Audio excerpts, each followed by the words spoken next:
In ancient ruins, Shin Hyul, our main character, was walking up the stairs. A monster appeared in front of him, blocking his path. The monster opened its mouth and growled at Hyul. High in the sky, huge magic circles appeared one after another. Hyul began to read the spell. Hyul dropped to one knee, pouring his power into the magic circle beneath his feet. Hyul's cloak fluttered behind him from the power of the magic he was about to cast. Hyul continued to chant the spell, and a large snowflake of ice appeared on his palm.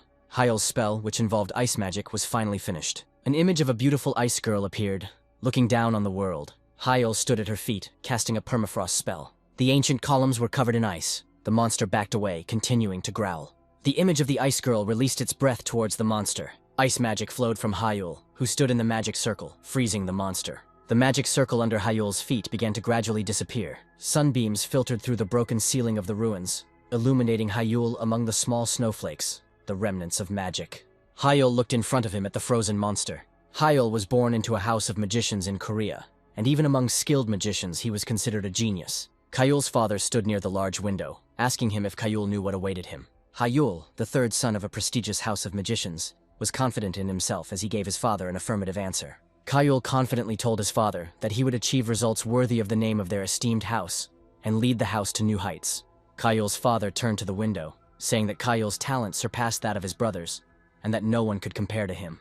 Hyul's father said that he had high hopes for him and ordered him to reach the top in interactive magic and prove himself at the summit of magicians. Hyul promised his father that he would handle this task flawlessly. Hyul looked at his father's back, knowing that he had to surpass even his father to become the greatest mage in the world. 2 years later, at a prestigious educational institution, the Obelisk Academy of Magic, the teacher, holding a tablet in his hands, called on the second-year students to gather because they had a practical test. The teacher turned to the student Baek Sa-hyuk, telling him that there was nothing to worry about and that he should work as usual. But Sa-hyuk was not worried at all. Sa-hyuk pointed to the side, saying that the last seat on the exam would be taken anyway. Sa-hyuk spoke about Hyul, who stood among the students without mincing words, and wondering how he even moved from course to course without the basics of magic. Sa-hyuk looked at Hyul with arrogance, calling him a useless blockhead who couldn't use magic. Hyul didn't react to his words. Modern magicians were considered a rare and valuable asset. Sa-hyoku was told to begin the practical test when a system window appeared in front of him, and a little further on were the monsters created for the exam. Sa-hyuk used a fireball spell that came out from the system window towards the monsters. Sa-hyuk shrugged, claiming it was easy when he was given an excellent grade and told he had completed it within the time limit. Next was Hyul, who, unlike the other mages, was unable to master the implanted AI chip that accelerated spells. Hyul continued to cast spells the old-fashioned way, concentrating mana in his heart, forming an 8-step magic circle. But before he could finish casting his magic, the monsters he had created approached him and knocked him down. Sa-hyuk smirked as he looked at him, asking if Hyul really thought it was magic. Hyul couldn't hide the anger on his face. Hyul constantly heard that he was just an outdated magician who couldn't handle interactive magic, and advice to give up magic. Hyul was kneeling in front of the floor, broken by the explosion where the monsters were. The other students openly laughed, seeing the result of his efforts, and the teacher gave him a failing grade because of the elapsed time. Hyul clenched his fists, thinking that he had failed once again. But even this couldn't upset him completely, because Hyul was able to improve the speed of transformation a little, which made him happy. His father gave up all hope for Hyul when he was declared a loser, and even sent him a pill that would destroy the magic circle in his heart. But Hyul was not going to give up on his dream. He chose the path of traditional magic, which can only be learned from ancient books. Hyul stood in his room, littered with books, indignant that no one had thought to translate them into electronic form. Hyul's gaze was drawn to the book lying on the table. He wasn't sure if he had bought it. Hyul took the ancient book in his hands, examining the castle. Hyul opened the book, turning the pages, and noticed that it looked valuable, despite being a little worn. Hyul tried to decipher the handwritten text in the book. Hyul read the name Rybel Weitner with disbelief and a smile. He had not heard this name for a long time. Rybel Weitner was the first greatest magician, the first emperor of the Magic Empire, and the founder of magic. Hyul often came across his name in the memoirs he read as a child. Hyul was brought out of his thoughts by a book that began to glow in his hands. Hyul covered his eyes with his hands from the bright light coming from the pages. Hyul dropped the book, continuing to cover his eyes. But the book did not fall completely to the floor, continuing to illuminate his room with light. Hyul was shocked by what was happening, continuing to look at the light from the book through his hands. A voice came from the book, saying that only someone who possessed an identical nature could hear it. The voice introduced itself. Rybel Weitner said that he was bequeathing this book to Hyul, as he met the requirements. Hyul looked with wide eyes at the image of the great magician that appeared from the talking book. Hyul didn't yet realize that the fact that he had been a reject at the academy from the very beginning of his training turned out to be his greatest advantage. In the past, students stood on the academy grounds, and the professor said that those who failed the test would be sent to additional classes. Hyul remembered how he was the only one who failed the exam that time, and everyone was talking about him.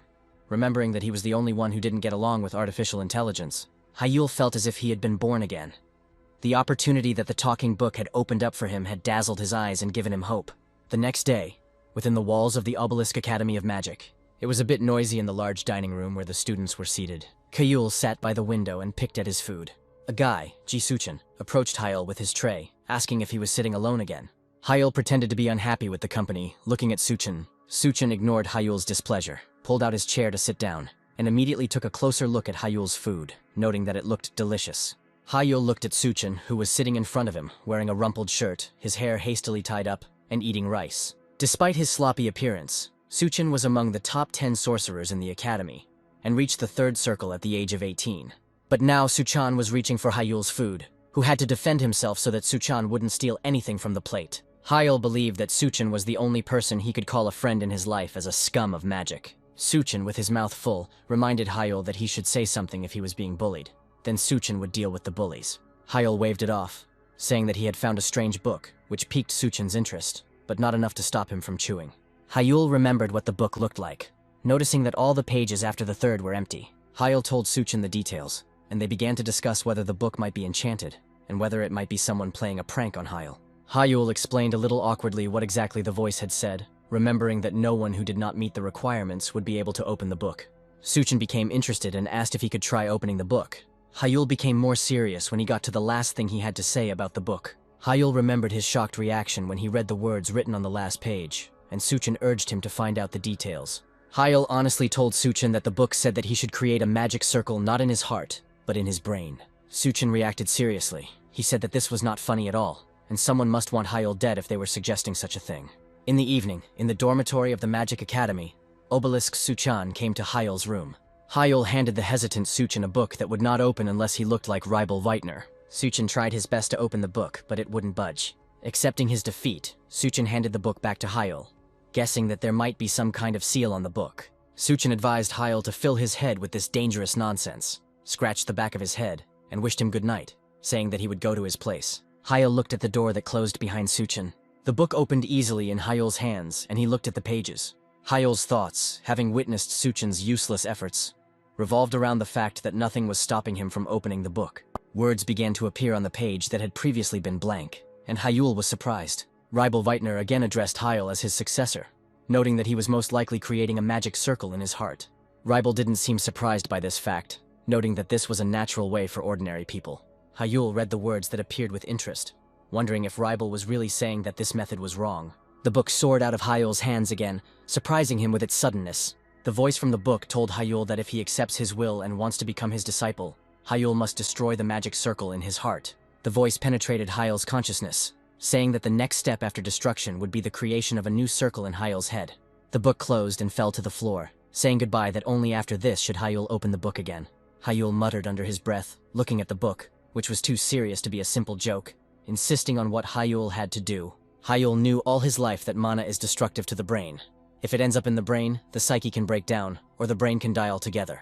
Hyul clutched his head, thinking that the book's instructions were like a demand to commit suicide. Hyul continued to grumble that no one would sign up for something like that as he went to bed. The book remained lying on the floor. The next day, Hyul came to the professor in the educational building of the Magic Academy. Hyul handed him the book, asking him to take a look at it once. The professor studied the cover, examining the ancient manuscript. The professor looked at the book from different angles with a critical eye, realizing that the book emanated an aura of antiquity. The professor asked if Hyul wanted the book to be tested, but Hyul asked to at least try to open it. To explain his request, Hyul said that he wanted to know whether the book was sealed with magic or not, citing strange rumors. The professor pointed out to Hyul his academic performance, saying that it was better not to think about rumors, but agreed to check the book. The professor was busy checking the book, trying to catch traces of some kind of spell. He handed the book back to Hyul, saying that there was no magic in it, and telling him to stop being interested in fables and get down to studying. Hyul walked down the corridor, dissatisfied that the professor had not caught anything and he had not been able to get any information. Hyul looked at the book in his hands with a dreamy look, realizing that there was a chance that this was all real and not someone's prank. The book in his hands, which was open only for him, could be real. That same evening, Yahello sat in his room, looking at the book in front of him, lying on the floor. Yahello picked up the bag of pills from the table and looked at it. These pills were sent to Yahello by his father. They were specially made to destroy the mana circle.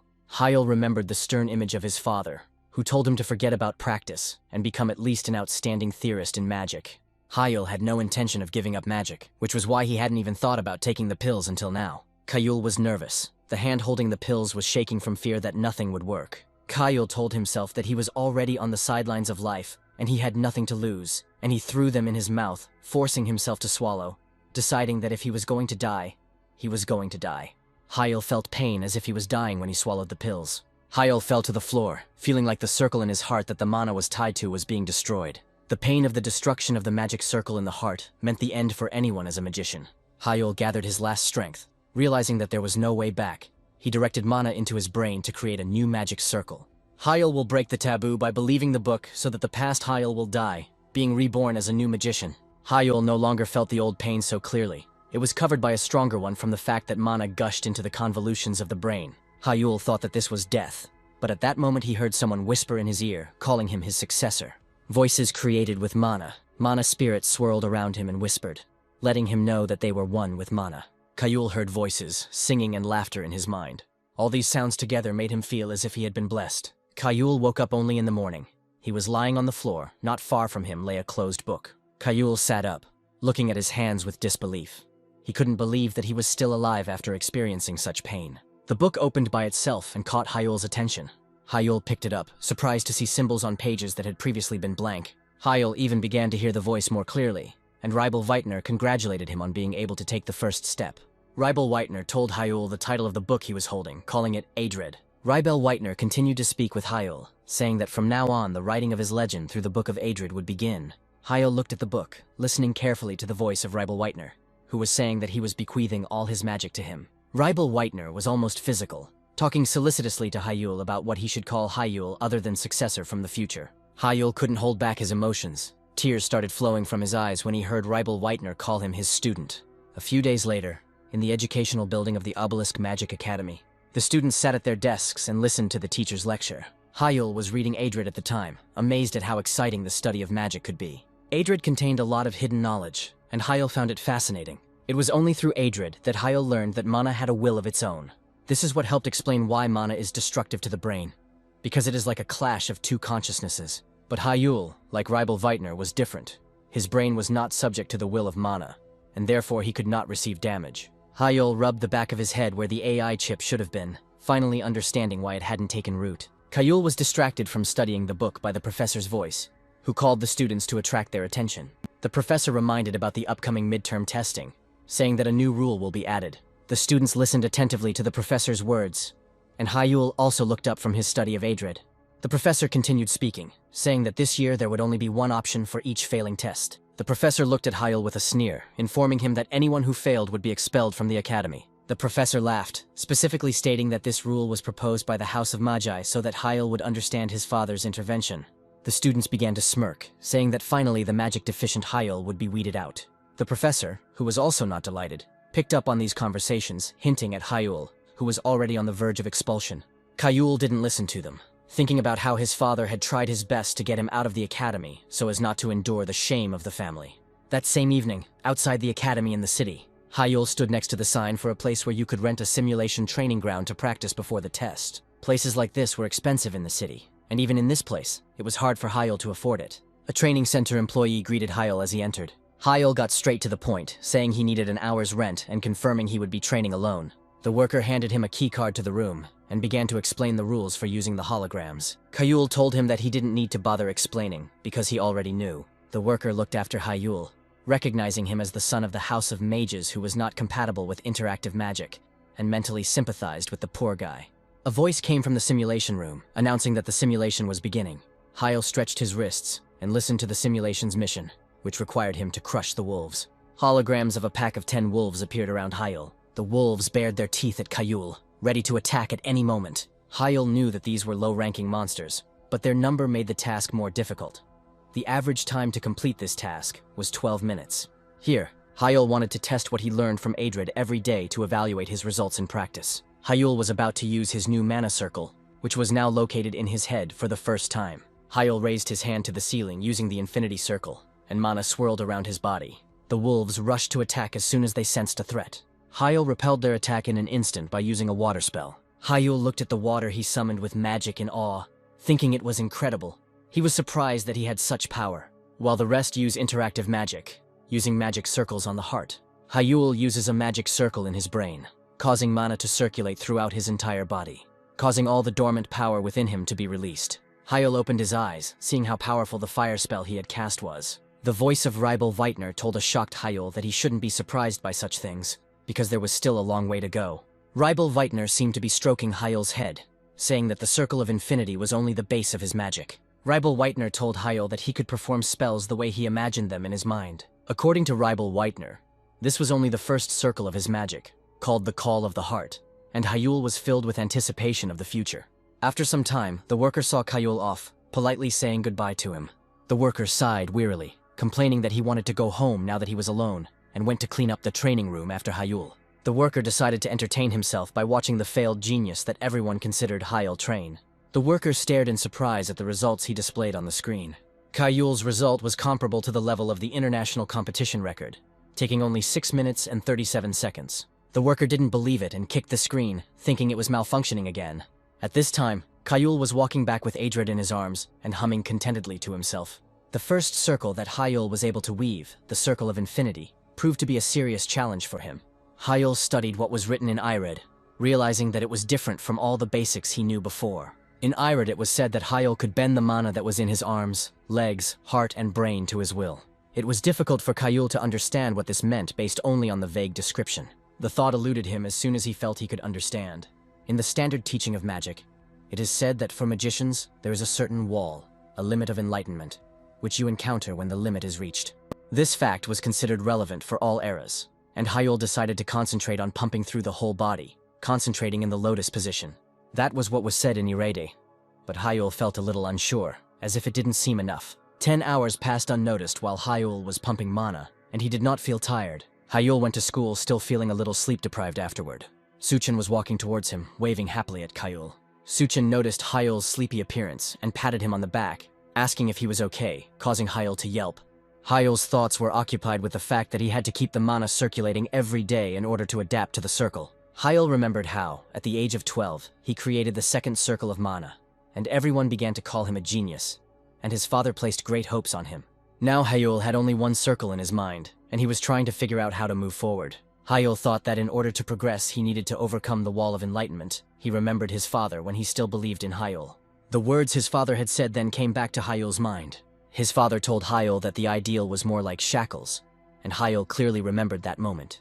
The realization hit Hyul that the ideal was an illusion, a lie created by human arrogance. When Hyul returned to his room, he sat in the lotus position again, beginning to concentrate mana in his body. Now he could feel it clearly. The mana in Hyul's hands and fingers was tangible.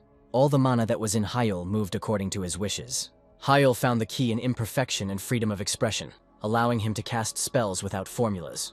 The interactive magic that the others used shortened the casting time, but created a monotonous pattern. But Real Recap's method, as described in Ired, was as unbridled as thought itself. Hyul felt that he could freely change the form of magic at will, and a bird made of fire magic appeared above his hand. Hyul was delighted. His magic, the magic of Real Recap, did not obey algorithms and formulas, did not need them.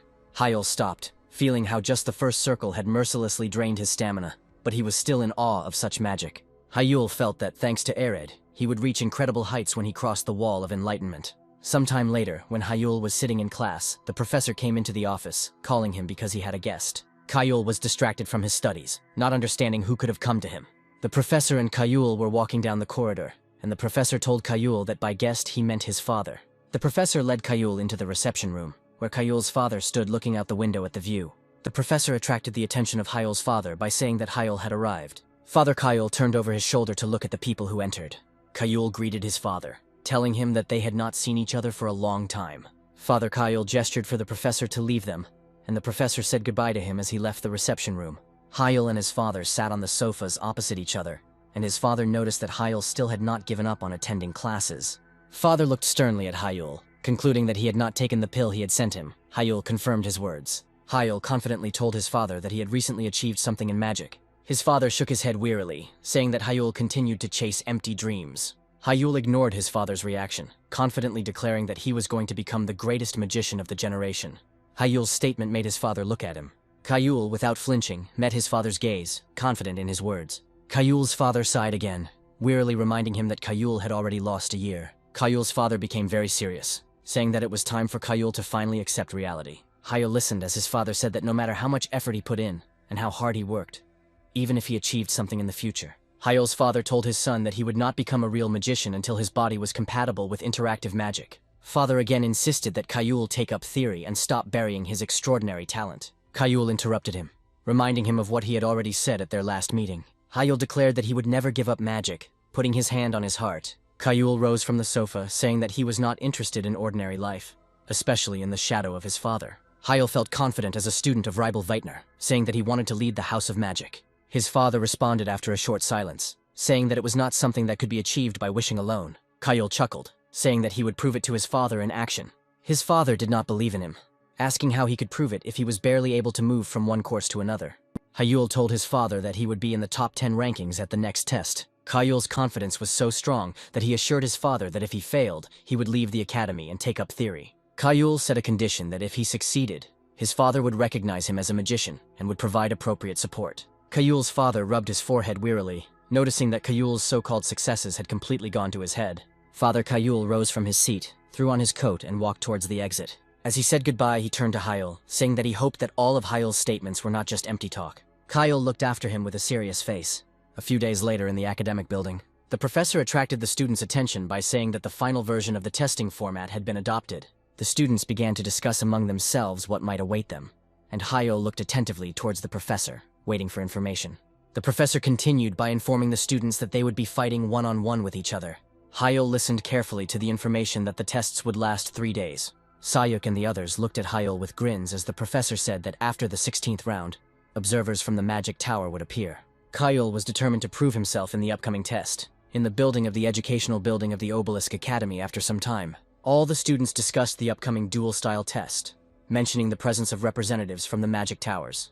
Hyul listened to the conversations, deciding that for greater effect before the upcoming exams, he should attract the attention of the media.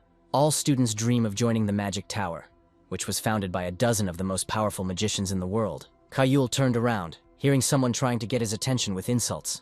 Sahyuk and his charges stood in front of Hyul behind him, asking how he was feeling. Hyul looked at a second-year student like himself. Baek Sahyuk, although he irritated Hyul, was one of the top second years. Sahyuk continued to pester Hyul, saying that his first duel would be with him. Sahyuk was confident of his victory, and smugly asked Hyul if he could taste defeat. Sahyuk leaned close to Hyul, saying that he was going to take revenge on him for what happened 5 years ago. Hyul knew what he was talking about. 5 years ago, they both took part in the finals of the competition for young talents. Hyul still remembered how Sahyuk lost to him dryly and burst into tears right there in the arena. Then they started calling him a loser. But now that Hyul was incompatible with interactive magic, Sahyuk felt like a king. He deliberately reminded about the expulsion for failure. Hyul remained silent as he listened to Sahyuk pester him as usual, saying that he could knock him out during the duel so that he would feel less ashamed. While Sahyuk was bragging, Hyul realized that he couldn't miss such a moment when his first opponent in the exam stood in front of him. Hyul mockingly asked Sahyuk why he should be afraid of him, deciding to use him for the entire program. Sahyuk stopped mocking, asking Hyul with displeasure what he had said. The noise in the corridor stopped, and all the students turned their attention to Hyul and Sahyuk. Sahyuk bragged, not believing that Hyul, who everyone considered defective, thought he could handle him. Sahyuk came a little closer. He pointed his finger at his temple, asking Hyul if he still didn't understand where his place was. Hyul listened to Sahyuk's loud words and sighed tiredly. Hyul rubbed his chin with a smug smile, reminding Sahyuk that 5 years ago he had also barked at him but failed.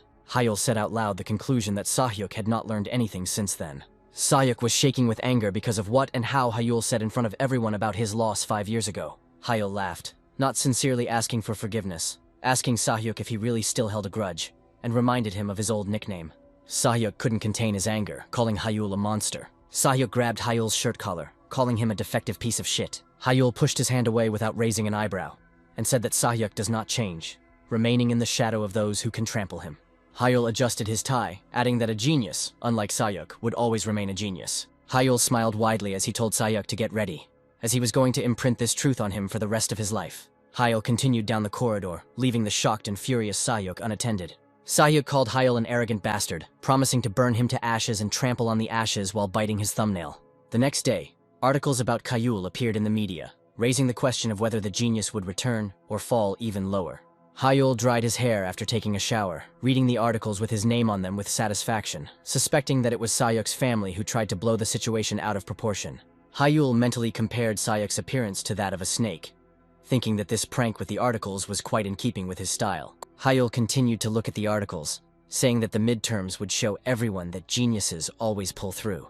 Hyul was pleased with the articles that came out, believing that the more attention he received, the better it would be for him. Hyul's attention was drawn to the vibrating phone on the table. Hyul picked up the phone, greeted his father, and asked if he had seen the article, receiving a positive response. Hyul told his father not to pay attention to it. Hyul's father stood in the middle of his office, confidently asking his son that he had probably stumbled upon these articles himself, and Hyul confirmed it. Hyul's father cut short his son's claim that he did it for attention, saying that he did not accept Hyul's conditions because he believed them. Hyul listened to his father's voice on the phone as he said that he accepted the conditions because it didn't matter to the House of Magic. His father continued to say that even now he does not believe in Hyul's victory, and the articles disgrace the House of Magic, and he does not understand why Hyul needs this. Hyul told his father that people had long ago written him down as excommunicated from the house, and he apologized, but such damage would mean little to the House of Magic. Hyul stroked Irid's spine, listening to his father say that just because the damage was minor didn't mean it wasn't there. Hyul spoke with all seriousness about his awareness when his father reminded him that the name of the House of Magic always followed him, no matter what he did. Hyul's father looked at the phone in surprise when his son said that all this was empty compared to the benefit, and asked him what he meant by benefit. Hyul confidently told his father that he himself was a benefit to the House of Magic. Hyul reminded his father that he was going to become the greatest magician by the standards of the family and the world, hailing from the House of Magic. Hyul's father sighed wearily, noticing that his son's ambitions were comparable to those of the tower's leader. Hyul thanked his father after hearing from him that whatever would be, would be. Hyul's father warned his son that if he continued to defame the name of the House of Magic, he should prepare for the consequences. Hyul put the phone on the table, ending his conversation with his father. Hyul clutched the towel he was holding and told himself that the bets were off. Midterm exam day at the Academy Arena. Hyul stretched his wrist as the exam observers in the stands prepared to watch the first stage. Sayuk, Hyul's first opponent, mockingly questioned his attitude towards the article, asking if he liked popularity. Sayuk told Hyul that he couldn't even cast spells properly, but he continued to disgrace himself, covering his laughter with his hand. Hyul smiled at him, saying that only Sayuk would be disgraced here, surprising his opponent. Hyul mockingly thanked Sayuk in all the norms, slightly bowing his head for the fact that he fell into his trap. Hyul smiled and told Sayuk that it was the least he could do for him since Sayuk didn't like him, meaning that he would quickly beat him up. Sayuk, hearing Hyul tell him not to cry later, became furious and amused, deciding that Hyul had really gone crazy. Hyul raised one finger, indicating the first circle. A finger was tilted towards Sayuk as Hyul stated that he would only need first circle spells to defeat him. The Obelisk Academy's indoor arena was filled with spectators watching the progress of the midterm testing. Among the spectators were professors and students like Hyul. Sayuk clicked his tongue in displeasure after hearing Hyul's confident statement. Sayuk's bad habit of biting his nail when he was angry resurfaced, asking how Hyul, with his skills, dared to open his mouth. The referee blew his whistle, signaling that the first round of midterm exams for second years was about to begin. The judge waved his hand, allowing Sayuk and Hyul to begin, and moved away from the center of the arena, making room for their duel. Hyul looked confident and calm, as if this was what he had been waiting for. Sayuk gave in to his emotions. He stretched out his hand towards Hyul, shouting at him to die and calling him a defective degenerate. Sayuk's pupils narrowed in rage as he cast his spell. Sayuk used interactive magic with his chip, sending several fire projectiles towards Hyul. Hyul dodged the blow, recognizing Sayuk's signature move that he used most often. The chip embedded in Sayuk's neck was working at full capacity, helping its owner cast quick spells. Sayuk cast the third circle spell, Explosion, intending to leave only ashes behind Hyul. Hyul moved with anticipation as he looked towards Sayuk and his spell. The spectators in the arena could see how the place where Hyul stood was hit by fire projectiles of third circle magic, and everything there was engulfed in flames. Sayuk laughed, saying that there was no need for Hyul to pretend to be all-powerful, thinking that victory was already in his hands. Sayuk's laughter stopped when he noticed the movements. When the smoke cleared, Hyul appeared before him without a single scratch, and Sayuk couldn't believe that he was unharmed. Sayuk had no intention of giving up. He immediately began to cast the next spell, asking Hyul to endure it. Sayuk put a lot of effort into the next third circle fire spell. Hyul cast a water spell, collecting the liquid in his palm, and was completely calm as the fireballs flew towards him. Hyul spread his arms out to the sides, forming a water shield above himself, which easily stopped the third circle's fire spell. Sahyuk watched in confusion as his favorite spell failed to do any damage and was stopped by Hyul. Hyul easily manipulated the water around him, blocking Sahyuk's magic without any problem. At the same time, the Lord of the Blue Magic Tower, Kim Kang-yoon, a magician of the 8th Circle, watched the duel, muttering under his breath that he did not understand anything. Kim Kang-yoon looked out the window from the special room to the arena where the duel was taking place, thinking out loud that Hyul's first-round magic was fast. His secretary next to him said she was curious why Kim Kang-yoon had put off tower business to watch the second year's exam. The secretary asked Kim Kang-eun if the Tower Lord knew about Hyul's magic, thinking that he came here for him, but he said no. Kim Kang-yoon did not take his eyes off Hyul, who was participating in the duel, saying that he simply saw an article about the genius's return and became curious.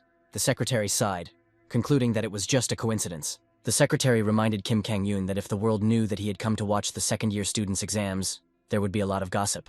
Kim Kang-yoon laughed when he heard about her worries and said that he himself was well aware of it. Kim Kang-yoon noted that this is why he asked for a VIP room, to hide from prying eyes. The doors to the VIP room opened slightly, and a silhouette appeared behind them. Kim Kang-yoon turned around with interest. Looking a little surprised, he greeted the newcomer. Hyul, meanwhile, continued to enjoy participating in the duel with Sahyuk. Sahyuk began to get nervous. He bit his nail again, not understanding what kind of crazy thing was going on. Sahyuk didn't understand how the first circle magic could block the third circle magic so easily, remembering how Hyul did it. Sahyuk became increasingly nervous as he noticed that Hyul was currently having an abnormally high speed of casting spells. Hyul saw how nervous Sahyuk was, and mockingly asked him if he was interested in how he could cast spells so quickly. Sahyuk shouted at Hyul to shut up, losing his temper. Sahyuk was angry. He told Hyul to die silently, not intending to endure the humiliation of losing to Hyul a second time. Sahyuk once again cast the third circle of fire spells. This time, his spell was not blocked. Fireballs fell on the place where Hyul stood, and an explosion occurred. Sahyuk looked a little crazy, confident that he had succeeded this time. He said that the charms of the first circle were no match for him, but Sahyuk's words were cut off mid-sentence. Hyul stood in the middle of the explosion without a single scratch, invitingly waving his hand at Sahyuk. Sahyuk only had time to exclaim in confusion when Hyul created a wind spell, directing the wind spear at Sahyuk. Sahyuk barely managed to dodge the wind spear that threatened to pierce him. Sahyuk looked at Hyul with confusion, not even noticing when he managed to create a wind spear. Sahyuk looked at Hyul, who was dusting off his academy uniform after the explosion, and didn't understand why his attack didn't even scratch Hyul. Sahyuk became increasingly nervous and angry, and asked Hyul if he really intended to win with just first circle magic. Hyul created a new wind spear, saying that this is what he would do. The wind spear flew according to Hyul's will. Sahyuk barely managed to put up a defense using interactive magic. Sahyuk looked at the wind spear that had crashed against his defense in a crazed manner. Sahyuk had not yet lost confidence that his third circle interactive magic would be stronger than Hyul's first circle magic. Sahyuk shouted at Hyul, saying that he had only become bolder because he had learned to cast a little faster, not noticing how the sun was hiding the attack. Sahyuk's insults towards Hyul came to an end when another wind spear slammed into the arena from the sky, cutting through the uniform on Sahyuk's shoulder. Sahyuk started to scold Hyul while looking at his shoulder. Sahyuk didn't understand when the wind spear had moved behind his shoulder, looking at Hyul, who was running his finger through the air. Sahyuk couldn't help but ask what the hell Hyul was doing here.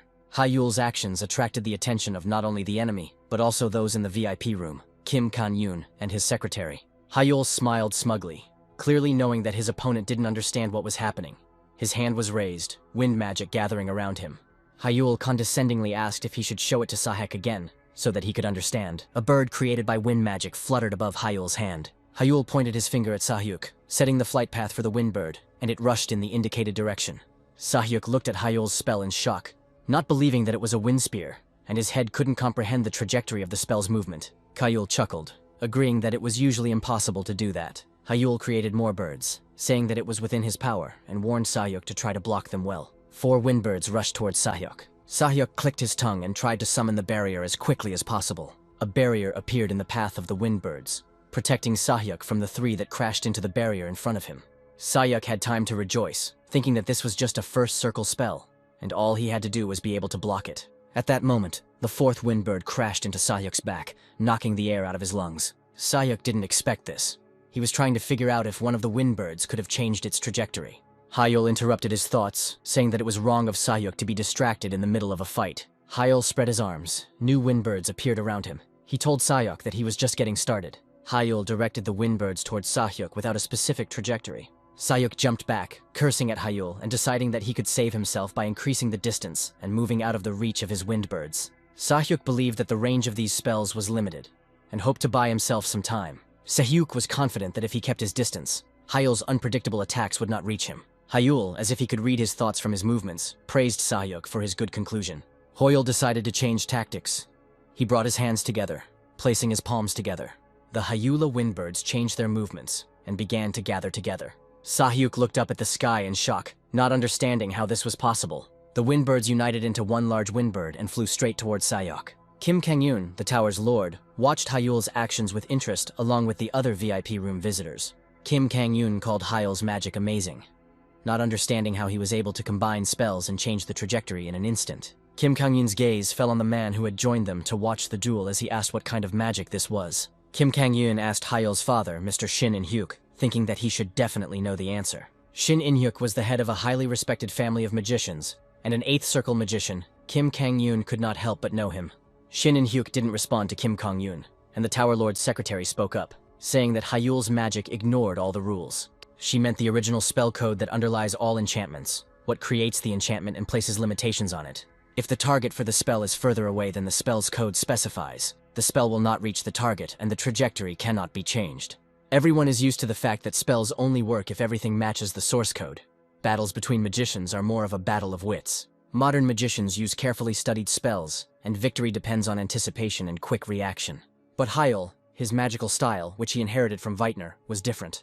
The magic style that Hyul used ignored all principles of the original spell code. The great wind bird Hyula crashed into Sahyuk's barrier, causing it to crack. Sahyuk found himself on the broken floor of the arena, lamenting that he was losing to some first-round magic. Hyul approached him, not surprised that Sahyuk underestimated the magic of the first circle. He told him that his 3rd circle did not matter here. Hyul sat down next to Sahyuk, a small amount of water appearing on his hand as he reminded him that it was possible to kill with a simple pen. Sahyuk stared at the water that had collected on Hyul's hand in confusion and asked what it was. Hyul smiled at him, replying that it was still first circle magic, water magic. Hyul directed the water towards Sahyuk, gradually cutting off his breathing, saying that killing didn't require incredible magic. The water enveloped Sahyuk's head, preventing him from breathing, and he scratched his throat.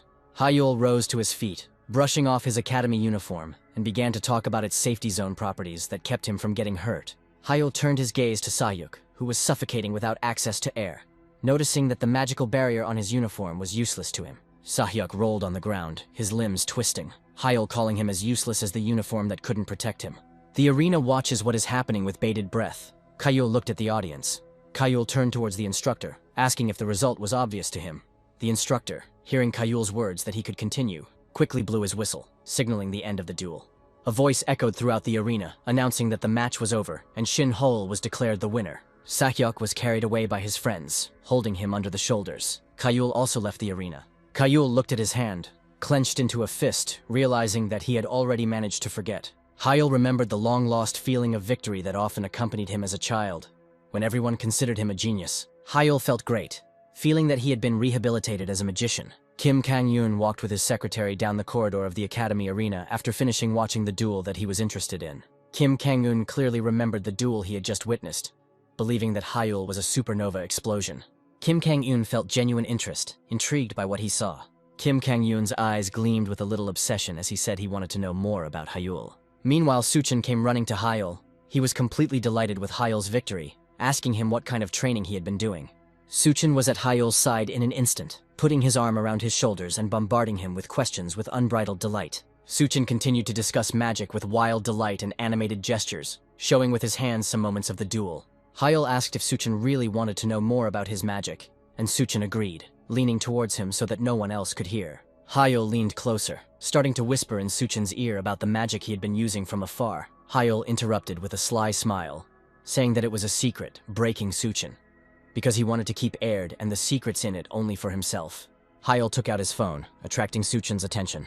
Hyul asked if Suchin had seen the interview he had been given after the match, saying that it contained an explanation of his magic. During the interview, Hyul stood in front of reporters who were curious as to how he instantly activated his charms. Hyul looked into the camera, listening to questions about how he changed the trajectory and shape in one use of the spell. As soon as Hyul was about to answer the question, someone approached the group of journalists and interrupted him, saying that he would answer for Hyul.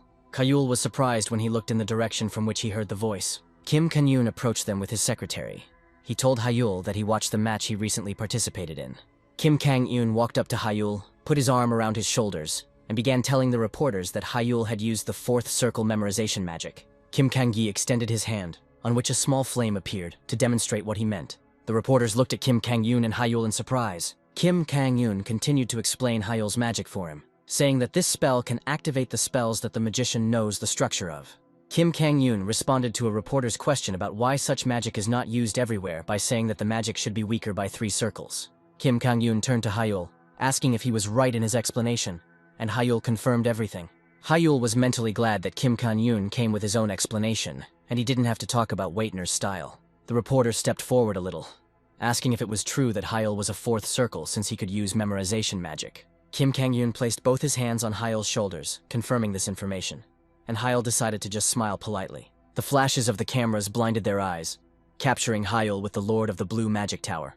Everyone was sure that the tower's ruler could not make a mistake, and considered it exclusive, comparing his height with Kim Kang-yoon himself. Suchin, who was watching the interview, looked at Hyul in surprise, asking about the 4th round, but quickly declined the questions. Suchin returned to the interview, where a question was asked about bypassing the source code. Kim Kang-yoon thought about how to answer this question, and Hyul watched with interest to see what he could come up with. Hyul took the initiative to explain, saying that it was quite easy to bypass the rules of the source code. Hyul continued to say that they just needed to modify the formula itself, causing Kim Kang-yoon to be surprised. Kim Kang-yoon looked at Hyul with wide eyes, thinking that it was simply impossible to modify the magic formula. It was clear to Kim Kang-yoon that this could not be done easily. Kim Kang-yoon looked at Hyul, wondering what his future would be like if Hyul was compatible with artificial intelligence. Hyul meanwhile cast a magic modification spell, summoning a butterfly-shaped charm. Butterflies filled the space among the reporters when Hyul said he was calling this magic modified. Kim Kang-yoon looked at his charms with predatory awe, covering his mouth with his hand. Hyul and his magic looked like a revolution in the world of magic in Kim Kang-yoon's eyes, turning everything upside down. The interview ended, opening the main news page of the site. Suchin looked at Hyul suspiciously, asking him about the modified magic and whether he really wanted people to believe it. After receiving an affirmative answer from Hyul, Suchin congratulated him on his victory, but did not believe in the modified magic. Suchan told Hyul that it was time for him to go back to the dorm, surprising him by leaving so quickly. Suchin said, as he left, that he needed to prepare well for the difficult opponent that awaited him tomorrow. Hyul watched him go, curious about what kind of difficult opponent awaited Suchin. The next day, at the Obelisk Academy arena, where the midterm exam was taking place, spectators from the stands watched the duel in which Suchan took part. Suchin was on one knee, wiping his face, and did not take his eyes off his opponent. Hyul watched the duel from the stands, wondering who exactly Suchin had called a difficult opponent. There was a girl standing in the arena opposite Suchin. Adela Steward was preparing the Moon Bullet spell. Adela belonged to the French Steward family, a house of divine guardians of Korea, created from the fusion of 2 magical families. Hyul watched the duel, wondering how unique Adela's magic was. Adela stood on the magic circle she had created while Hyul recalled that the Stewards had modified their magic, adding a lunar attribute. Suchin put up a barrier in front of himself, trying to block Adela's attack. Adela directed her spell at Suchin. Suchin's barrier shattered into pieces and he himself flew back. The instructor, who was monitoring the progress of the duel, whistled into a scroll, announcing that the match was over. The victory went to Adele, who at that moment was letting her hair out of its ponytail. Hyul was still looking at the arena with interest, thinking about his own things, while everyone around him was rejoicing. Hyul analyzed the magic of Adela that he had seen, thinking about the combination of light and darkness that created a glow like the moon. Steward magic had its own range, power, and other characteristics that were not listed in the source code databases. Hyul wasn't surprised that Adela wasn't easy to fight. He was distracted from his thoughts by Adela's gaze directed towards the stands. Hyul tried to figure out if Adela had just been looking at him. After some time, Hyul stood in front of Suchin, speaking words of consolation to him for his loss and handing him water. Suchin was devastated by the loss, lamenting that he had been given Adela out of all the possible opponents, while Hyul calmed him down.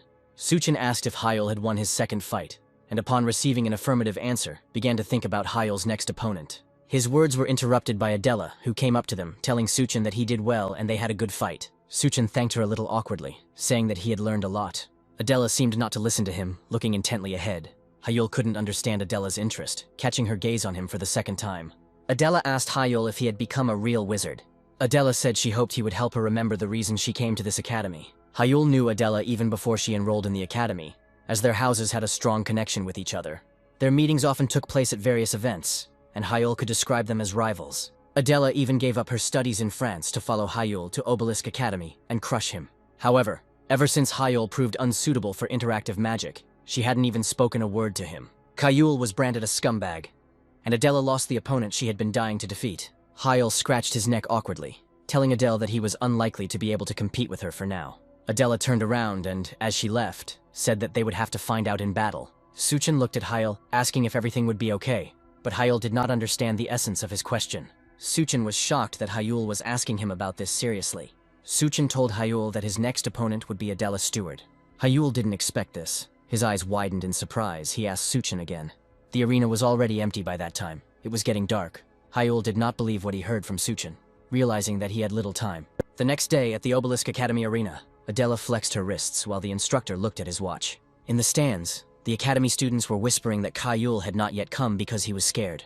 Adela waited calmly in the arena while the students went psyched about Hyul, saying that he didn't stand a chance against her.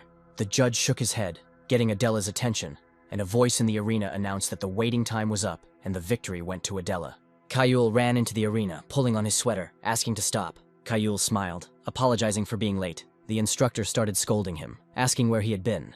The instructor quickly interrupted himself, saying that he would require an explanation later. There would be no time for a break, and it was time to get started. A voice in the arena called for Hyul and Adela to take positions. Adela asked Hyul why he was late. Hyul said that nothing special happened. Hyul formed an infinity circle around himself, saying that he was just making some preparations. Adela asked again, trying to understand what preparations he meant. Hyul smiled, saying that he had to prepare for their fight, because Adela was quite strong, and promised her an interesting fight. Adela asked Hyul if he really could change anything in a day, but Adela already felt it. Hyul in front of her was different from how he was yesterday. Adela hoped that she would be able to see his true gift. Hyul prepared to cast his spell, warning Adela in advance to give it her all from the start. At the start of the match, Adela began casting a spell, and a circle of magical energy appeared above her. Adela raised her hand in the shape of a firearm towards Hyul. Adela cast the fire revolver spell, and magical energy gathered from her fingers to fire. Adela used third circle magic, firing 3 fire blasts towards Hyul. Hyul raised his hand, controlling wind magic. Wind currents blocked the shots that did not manage to reach Hyul. Adela immediately began to cast the following spells, summoning earthen needles, and a small staff-like object appeared in her hands. The arena floor began to crack, and something was breaking through from under the ground. Hyul had to jump back to protect himself from the earth needles that jumped out at him from under the arena. Adela watched as Hyul dodged the earthen needles in a jump. Adela was about to make her next attack, saying that Hyul wouldn't be able to dodge while he was in the air. Adela stared at Hyul, preparing to work her spell. A large magic circle appeared behind Adela as she began to prepare an airstrike against Hyul. Hyul noticed Adela preparing an attack against him while he was in the air current. Hyul knew that most people couldn't avoid it even if they knew about it. But a grin appeared on his face. Hyul landed on the barrier he had created in the air. The students watching the duel were confused as to how he had created a protective barrier in mid-air. Adela was also amazed. Adela looked at Hyul, who was using the reversing barrier as a support as if nothing had happened. Adela felt that Hyul was exactly the same as he always was. He still had an incredible magical sense. Hyul looked at Adela with a smile, thinking that he would have to use everything he had to counter the moon attribute. Hyul was determined, ready to use the sun itself in this battle to be able to resist Adela. Adela couldn't look at Hyul directly. The sun was blinding her. Adele had to close her eyes so she could focus on her opponent even a little. Hyul was preparing an attack at this time, hiding behind the sunlight, and Adela realized that she could only defend herself. Adela created a barrier in front of herself to protect herself from Hyul's attacks. Hyul jumped down from the reversible barrier he was using as a support. Hyul used an air spell to create a sword out of thin air in his hands. Hyul slashed at Adela's barrier with his air sword. Hyul was well aware of how careful Adela was, using a third circle spell as a countermeasure when he used the first. Hyul was pushed away from Adela's barrier, which was stronger than his spell. Hyul landed on his feet, using his hand to keep his balance. Adela was ready to move forward, deciding it was now her turn to attack. Before Adela could cast the spell, she noticed something was holding her leg and preventing her from moving. Adela was surprised to see that Hyul had already managed to block her movements. Adela didn't understand when Hyul managed to use Earthbind on him. Adela realized with shock that Hyul had used it as soon as he landed. Adela was amazed at the speed of the spell, realizing that she could not keep up with his movements at all. Hyul had already changed his position, attracting Adela's attention. Hyul began to cast new spells, changing his position. Water appeared on Hyul's palm as he cast the magic charge spell. Adela broke the earth binding that was restricting her movements. Meanwhile, Hyul had already created 3 magical charges around himself. Hyul directed magical charges towards Adela, which now resembled the images of dolphins. Adela managed to put up a barrier in front of herself. Hyul's magical blasts crashed into her barrier, unable to penetrate the third circle spell. Adela chuckled, deciding that this would be a lot easier than she thought. Adela recalled a moment from the interview where Kim Kang-yoon explained that Hyul uses the magic of memorizing the fourth circle. Adela knew perfectly well that this allowed the use of magic 3 circles below the current one, and Hyul only had access to the first circle. Adela was confident that Hyulu would not be able to defeat her with only first circle spells. Another spell flew from the direction of the sun towards Adela. Adela, who couldn't notice the spell from behind, didn't have time to dodge the modified wind spear. Adela didn't understand when Hyul could have managed to activate this spell. Adela remembered Hyul using such a spell in the match against Sahyuk. Adela guessed that Hyul might have hidden it in her sun-blind spot. Adela writhed in pain, losing her balance. Hyul came closer to Adele, who had fallen to the arena floor. Hyul asked if Adela had forgotten who she was up against because it had been so long since they had fought each other. Adela pressed her lips into a thin line, feeling angry. At the same time, Kim Kang-yoon's secretary said that Hyul's fighting instincts exceeded all expectations. Kim Kang-yoon himself watched the arena from the VIP room with genuine interest, realizing that Hyul had planned and led the fight from the very beginning. Kim Kang-yoon recalled every moment of the fight between Hyul and Adela, where he forced her to attack. Kim Kang-yoon could see how every move Hyul made was planned to give him more advantages. This amazed and interested Kim Kang-yoon, who was still trying to understand Hyul's magic. Kim Kang-yoon continued to speak while standing next to Hyul's father, who was sitting in a chair and looking out at the arena. Kim Kang-yoon noted how Hyul distracted Adela by creating small traps that were unnoticeable to her.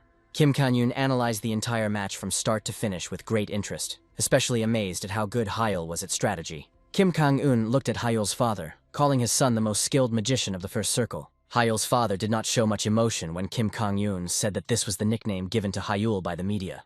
Hyul's father did not share his joy about the magic of the first circle. Hyul's father told Kim Kang-yoon to just look at the arena where Hyul was standing opposite Adela. Adela was already on her feet and looking at her opponent. Hyul also looked at her, expecting their fight to develop more seriously. Hyul's father noticed that despite his advantages, Hyul could not deliver the decisive blow. Hyul's father said that Hyul could not complete the task. He looked at his son, who kept his fists clenched at his sides. Father Hyul continued, looking at his son's serious face, saying that Adela hadn't even used her trump card yet. Adela put her hand on her heart, telling Hyul that it was truly impressive. Their fight reminded her of the past. Adela said that now she too will fight with all seriousness. Hyul knew perfectly well what this meant. He was expecting it. Adela used her family's lunar attribute. Hyul covered himself with his hands, preparing for a more serious fight, not taking his eyes off his opponent. Adela was ready to use the special magic of the greatest house of divine guardians. A halo of the moon appeared behind her. A huge magic circle with the phases of the waxing moon appeared above Adela. Hyul continued to shield his eyes from the light emanating from around him as the arena crumbled around him. The magic circle completely covered the arena where the fight between Adela and Hyul was taking place. Hyul's father began to rise from his seat, attracting the attention of Kim Kang-yoon and his secretary. Kim Kang-yoon followed Hyul's father with his gaze, asking if he was really about to leave.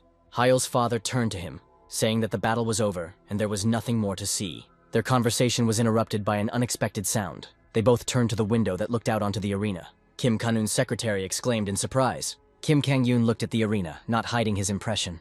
Suchin jumped up from his seat in the stands, his mouth open in shock. Adela looked at her opponent in shock, saying that this was unthinkable. A large magic circle appeared behind Hyul, from which fire magic erupted. Hyul extended his hand towards Adela, casting a fiery volcano spell. Adela still couldn't believe that she was seeing the magic of the second circle in front of her. Hyul reminded her of his explanation for being late because he was preparing for their match. Adela was still trying to figure out how he was using memorization if he was currently showing second circle magic. Adela, not believing what she was saying, asked Hyul if he had really somehow reached the fifth circle. Hyul smiled without answering. The night before, at the Obelisk student dorm after Hyul learned of the upcoming fight with Adela, Hyul was sitting on his bed with Ired's book lying opposite him, and he was silently looking at the book.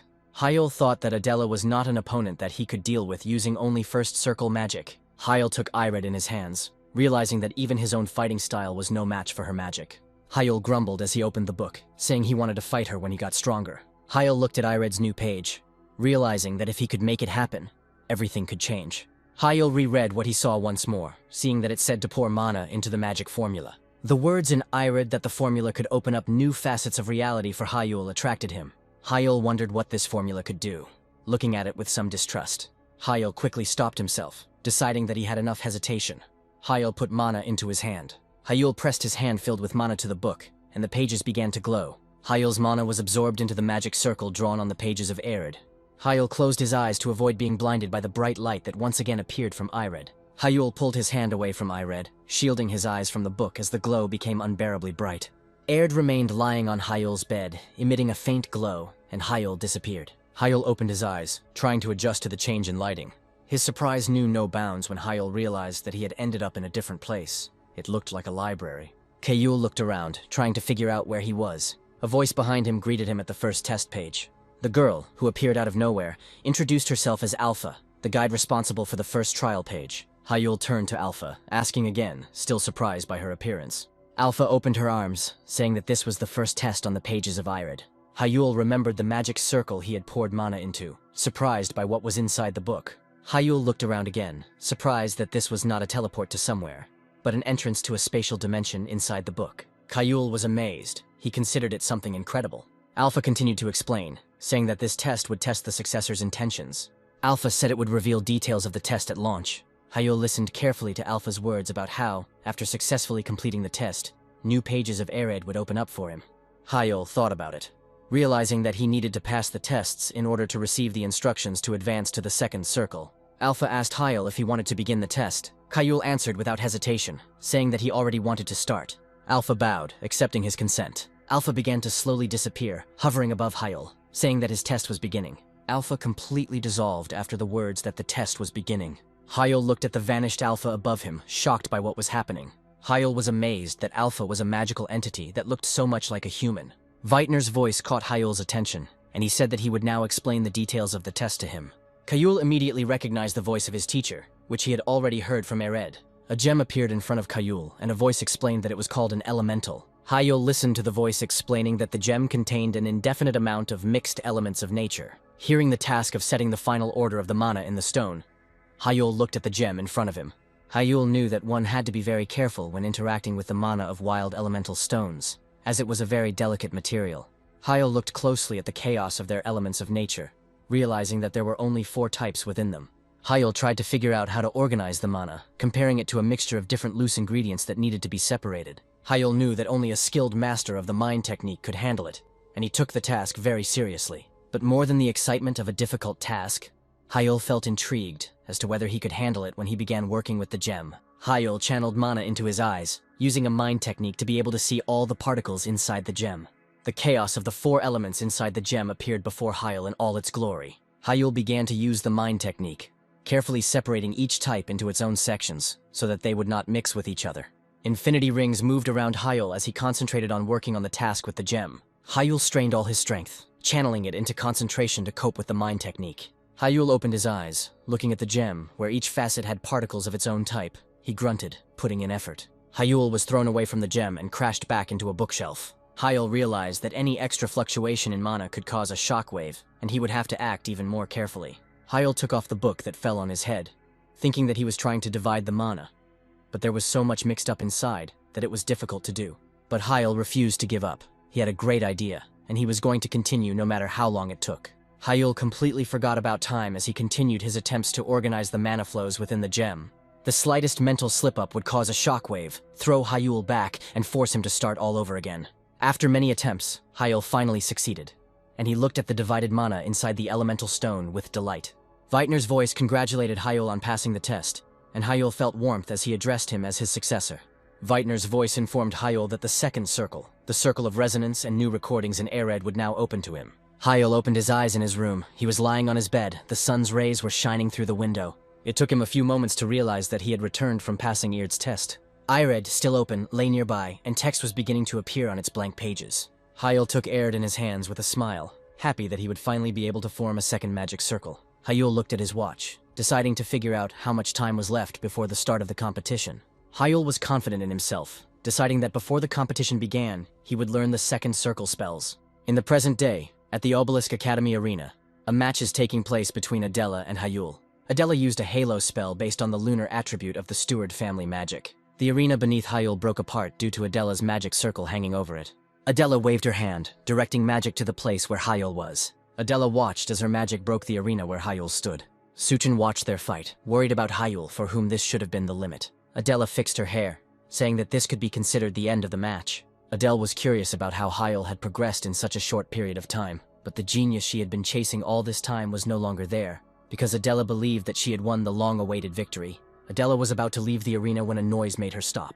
Adela turned around at the noise, not understanding what the sound was. Hyul activated the second circle, the circle of resonance. A large magic circle appeared behind Hyul's back, and in each hand was an element. He cast a spell of darkness blindness. Hyul completed the merging of the two circles of infinity. Huge hands appeared from the magic circle behind Hyul. Hyul controlled them, as if they were his own. They repeated his movements. Hyul called them to become his hands and feet. Hyul's father and Kim Kang-yoon were amazed by what they saw from the window of the VIP room at the arena. Suchin and the other students opened their mouths in shock. Adela froze in place, trying to understand what was happening before her eyes. The hands summoned by Hyul destroyed the pillars of her magic, preventing them from moving further. Hyul began to cast the next spell, casting the Fire Volcano spell. Adela tried to react, preparing to call upon protective spells. Hyul used the first version of resonance. A fire weapon appeared next to him, aimed at the enemy. Adela stared ahead with wide eyes, not believing that this was possible. Adela saw the attack flying towards her and knew she was powerless to block it. Adela still cast the barrier spell. Adela looked at Hyul with a warm smile, glad that he was back and now he would be her target again. Hyul's fire cannon fired a burst at Hyul's command. The instructor jumped to the side, covering his face from the rising dust. Hyul looked ahead as the dust settled. Hyul's father and Kim Kang-yoon looked at the arena without looking away. Adela lost her balance, falling backwards after Hyul's attack. Hyul looked at Adela, who had lost consciousness after the powerful attack. Hyul sat down, feeling tired after the fight with Adela. An announcement was heard throughout the arena that the fight was over, and Hyul was declared the winner. Kim Kang-yoon looked again at Hyul's father, who was heading out of the VIP room, asking him where he was going. Hyul's father informed him that he had to fulfill his obligations. Kim Kang-yoon chuckled, understanding what he was talking about. Kim Kang-yoon looked down at the arena again where Hyul was. Kim Kang-yoon looked at Hyul smiling at the audience, concluding that his father really was a man of his word. After the fight, there was a crowd in the corridors. Everyone was whispering among themselves. Hyul took off his jacket, feeling exhausted as hell. The second circle of infinity synchronized with the first circle in his head and strengthened his magic. The moon attribute magic that Adela used is a hybrid.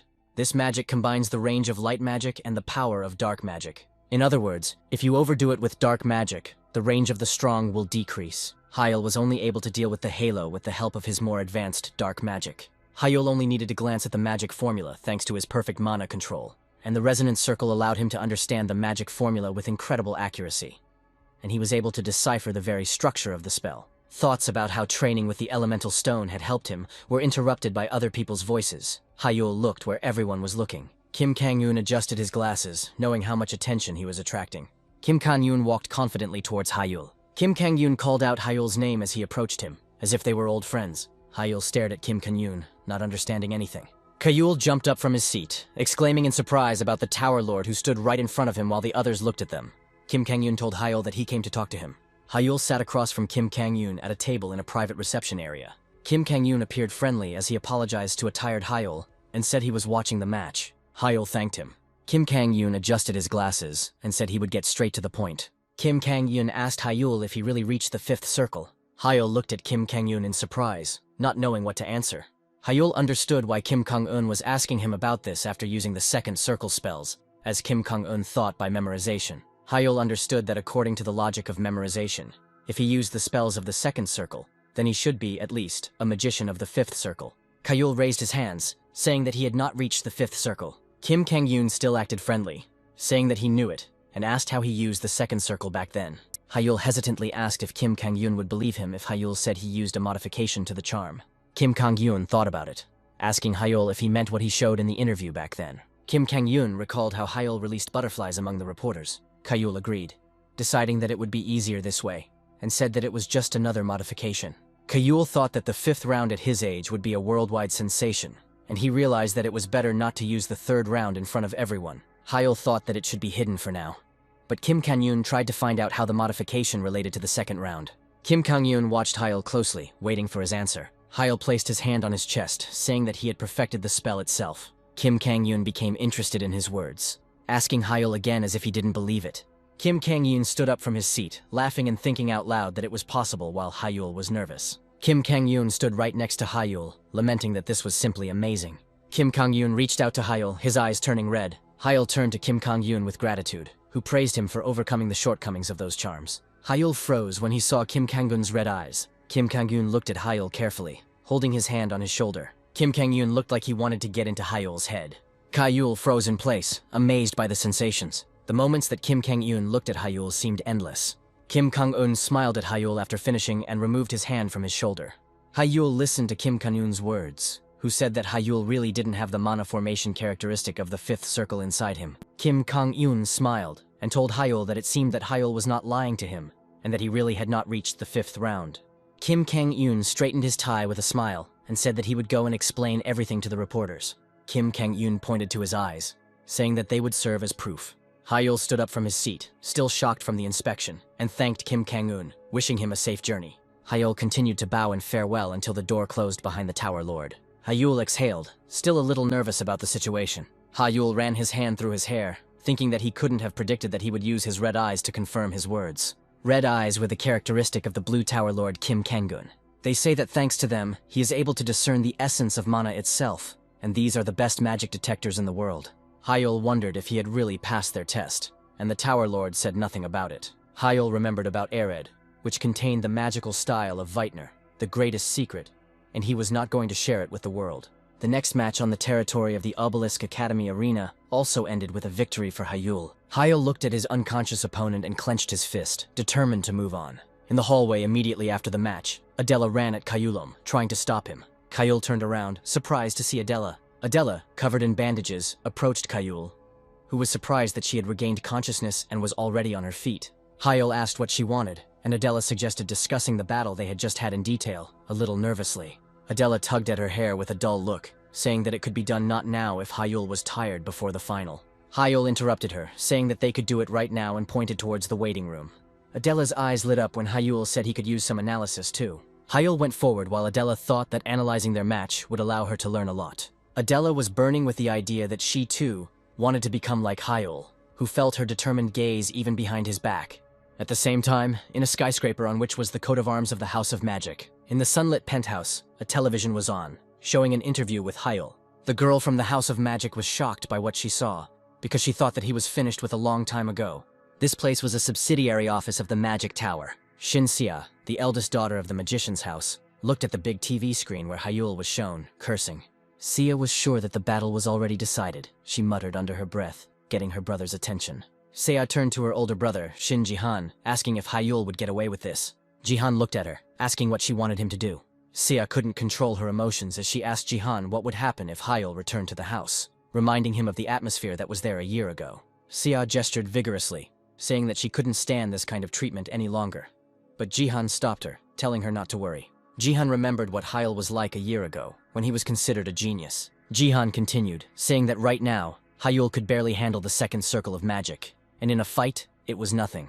Jihan looked at Sia again, asking her if she had seen his matches. Sia couldn't calm down so easily, telling Jihan that there was a stir around Hyul again. Jihan put his arm around his sister's shoulders, telling Sia to listen to him carefully. Jihan looked at the TV, saying that Hyul's opponents were students who had barely reached the third circle. Even a fourth-round rookie would be his equal. Jihan continued by saying that Hyul had a critical flaw, his unsuitability for interactive magic. Jihan was sure that Hyul was inferior to an ordinary fourth-circle mage, despite the fact that he managed to compensate for the difference with AI chips.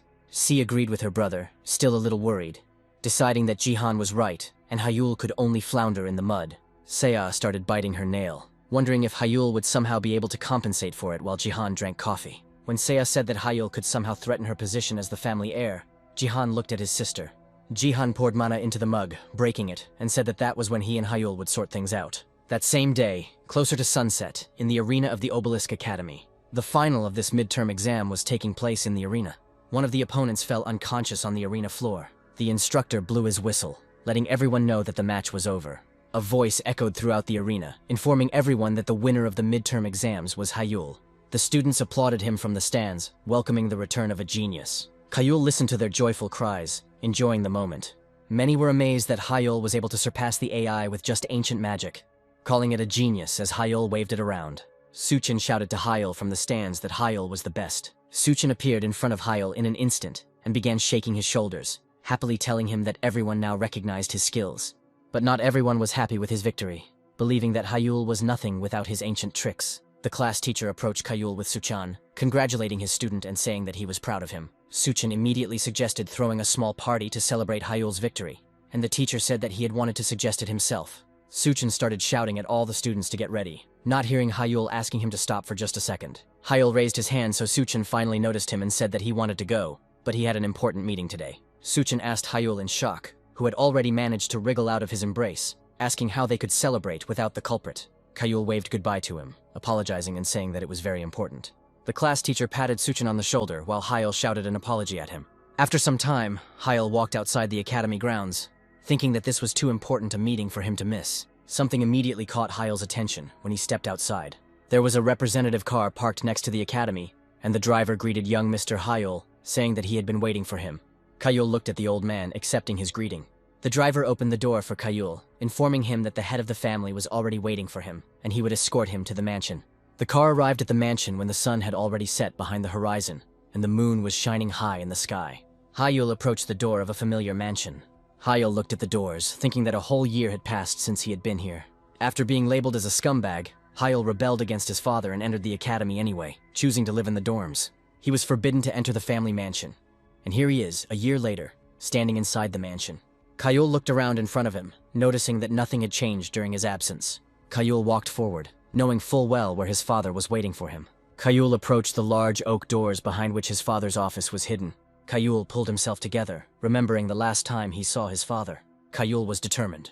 He finally returned after a long absence. Kayul knocked his knuckles on his father's office door. His father sat at the table in his office, with an empty chair in front of him. Hearing a knock on the door, Father Kayul looked up at the door. Kayul opened the door, hearing his father's voice telling him to go inside. Kayul entered his father's office and bowed to him, saying that they had not seen each other for a long time. Kayul raised his head, turning to his father. His father closed the book he was reading, telling Hayul to sit down. Hayul sat down on a chair opposite the table, and his father said he was almost ready to accept his son's failure. His father stood up, walking around his son who was sitting on the chair, criticizing his abilities in magic in the past compared to interactive magic. Kayul listened to his father, who told him directly that Kayul could only successfully prove himself as a talentless and unsuitable candidate. His father placed his hand on the back of the chair behind Hayul, saying that he wanted to channel his undeniable talent into theory to somehow improve the situation. His father was serious, saying that this time too he had no expectations from Hayul. He considered it a cry of despair. Kayul told his father that he understood his reaction. Hayul's father reminded him of the article that was published about him with the help of Suhyuk's family, saying that he thought it was a good opportunity. Hayul looked at his father's back as he approached his desk again, and spoke about how Hayul should have faced humiliation and surrendered. Father Hayul admitted that he completely destroyed his expectations, and was able to overcome the lack of incompatible. The father recalled the moment from the interview with Hayul, noting that he was even able to create his own modification of magic. Kayul's father turned to his son, admitting that this round was Kayul's. His father acknowledged with a smile that his prowess in battle was worthy of the title of a true wizard. Hayul's eyes widened in surprise when he saw and heard his father's confession. Kayul sincerely thanked his father, jumping to his feet. His father continued in a more friendly tone, saying that from now on the family would fully support him. Kayul's father was serious. He told his son that he could ask for whatever was required for his studies, and all restrictions would be lifted from him. Kayul's father pointed to his son, telling him to use his powers for the glory of the family as a rightful heir. Kayul was happy to hear these words from his father again. Kayul's father raised his finger, warning his son one last time. Kayul's father stepped as close to him as possible, telling him what awaited him if he rolled down again or stood in one place for too long. Hayul's father placed his hand on his son's head, saying that he would personally destroy his magic circle using the power in his voice. Kayul clenched his fist, feeling the pressure of the 8th circle sorcerer from his father, which terrified him. But Kayul knew perfectly well that this was his last chance, so he agreed with his words without hesitation. Father Kayul sat back down at his desk, asking what his son was aiming for. His father reminded him that in the past, he wanted to lead the Shin family. Kayul's father named all the brothers and sisters who were far ahead of Kayul. Hayul was not going to go back on his words, saying that his decision to become the head of the family was final. Hayul's father asked how he was going to do this. Hearing that Hayul wanted everyone in the family to accept him, Kayul put a newspaper on the table, saying that the event would happen in 2 months. Hayul was referring to the World Magic Olympiad, which brings together the most outstanding personalities from all over the world. Kayul confidently told his father that he would bring him a gold medal from the Olympics. The Magic Olympiad is open only to students under 20 each year, and is an arena for those who want to attract the attention of the world. Kayul's father was not so confident in his son's words. He reminded Kayul that the country's best result was the silver medal won by the tower's ruler. Kayul's father asked if his son understood how impossible his promise of a gold medal was to fulfill. Kayul understood his father's concerns perfectly well, and said that this was why he would have a request for him. Hyul asked his father to prevent his brothers and sisters from interfering with him for the next 2 months, until the competition was over.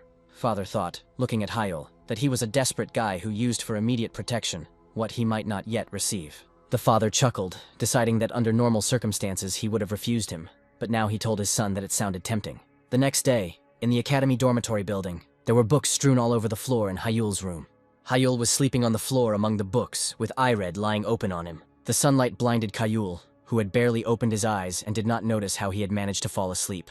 Hyul rubbed his neck, remembering that as soon as he returned from the family mansion, he immediately began searching for the next test. Kayul, who had barely fulfilled the conditions for the second round, was already impatient to move on to the third, for which he needed a test. But Irad didn't give him a single clue in the records. Hyul's only hope was in resonance. Hyul understood that he could upgrade him to the level of a master of the second magic circle. Hyul was ready to pour in mana, making it flow according to the principles of resonance, in order to reach the second test. Hyul checked the records and erred, believing that the development of the resonance circle was connected to how he developed the circle of the call of the heart. Hyul couldn't understand anything from the notes. He tried intuitively, creating a connection of circles between his palms. The circle's connection resonated weakly with Irad due to the mana infusion, but nothing happened.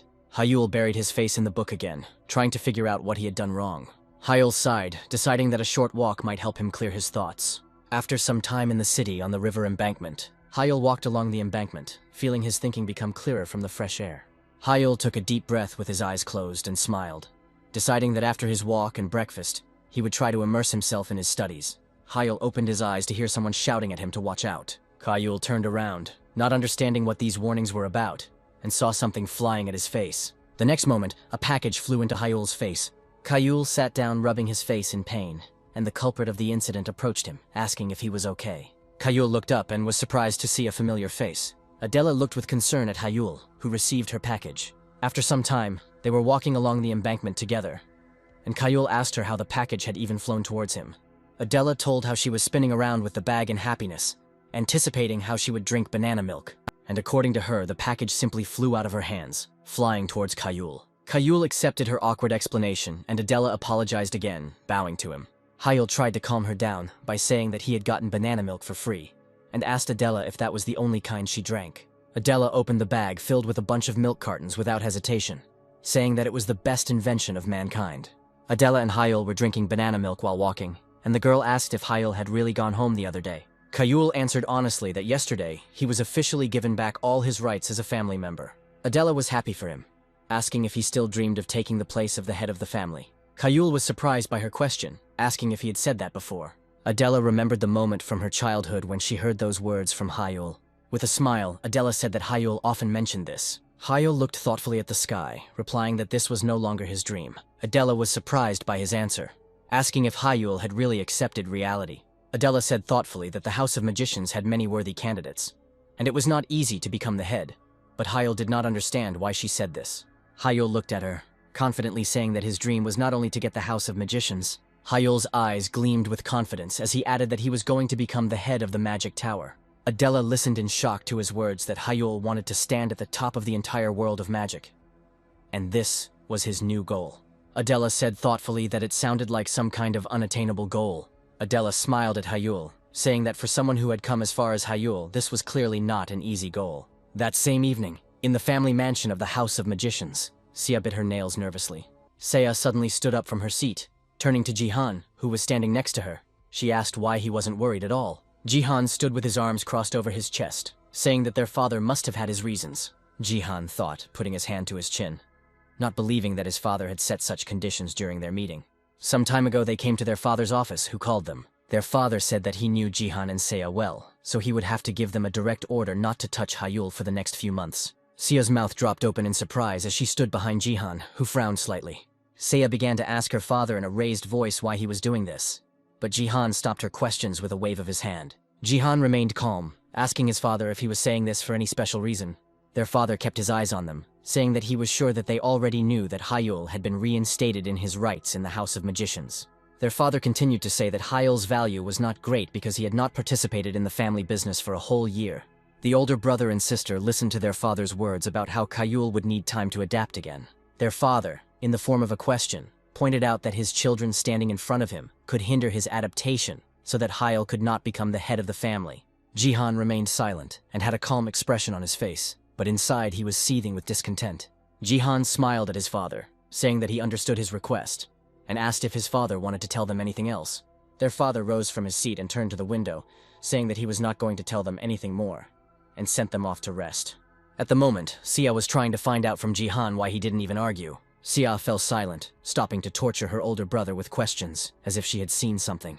Jihan's face was twisted with anger as he said that it wouldn't have changed anything anyway. The other siblings, Minhyuk and Minji, weren't interested in competing for the position of head of the family, and Jihan understood why they weren't invited. Jihan didn't understand why his father wanted them to leave Hyul alone because he missed a year. Jihan understood perfectly well that his father had ordered Kayul to somehow make up for lost time. But such protection was only available to the younger ones without a chip.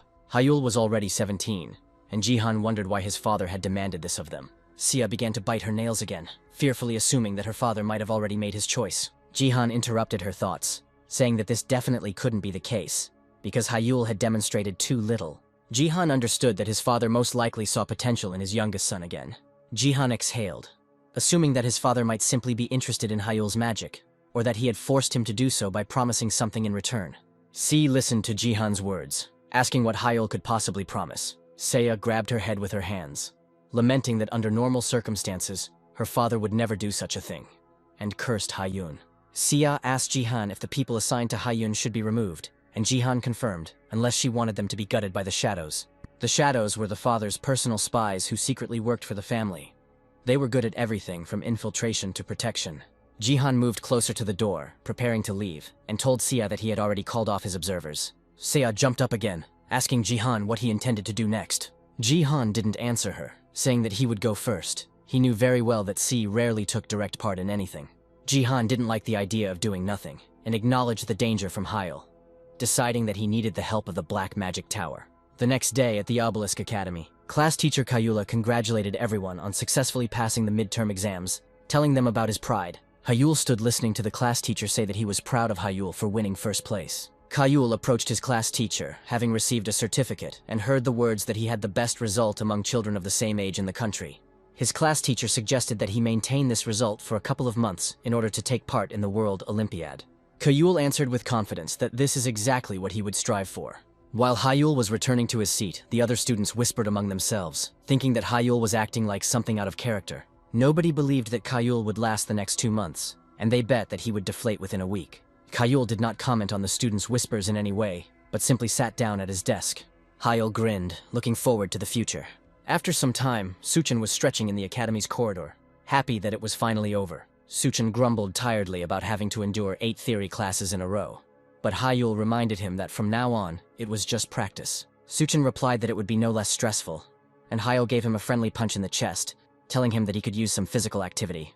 Suchin dropped to his knees, making a timeout gesture with his hands, while Hyul looked at him, saying that he was clearly out of shape. Suchin glared at Hyul with displeasure after surviving his friendly blow. Suchin rose to his feet and ran after Hyul, remembering that now he couldn't beat him in magic, and Hyul told him to work on his weaknesses. Hyul smiled when he heard Suchin grumble about getting pumped up and giving him a pumpkin. Hyul chuckled, suggesting that they grab some food and head to the gym. Suchin looked at him silently with a long face, and Hyul wondered what this meant. Suchin tried to hide his feelings by saying that he wasn't feeling well, and that he wanted to give up not because he didn't want to train. Hyul crossed his arms over his chest, telling Suchin to tell it like it is. Suchin placed both his hands on Hyul's shoulders, admitting that he didn't hate training, but simply didn't like training with Hyul. Hearing Hyul's question, who couldn't understand why he was bothering him during training, Suchin honestly admitted that Hyul was scary. And not only him.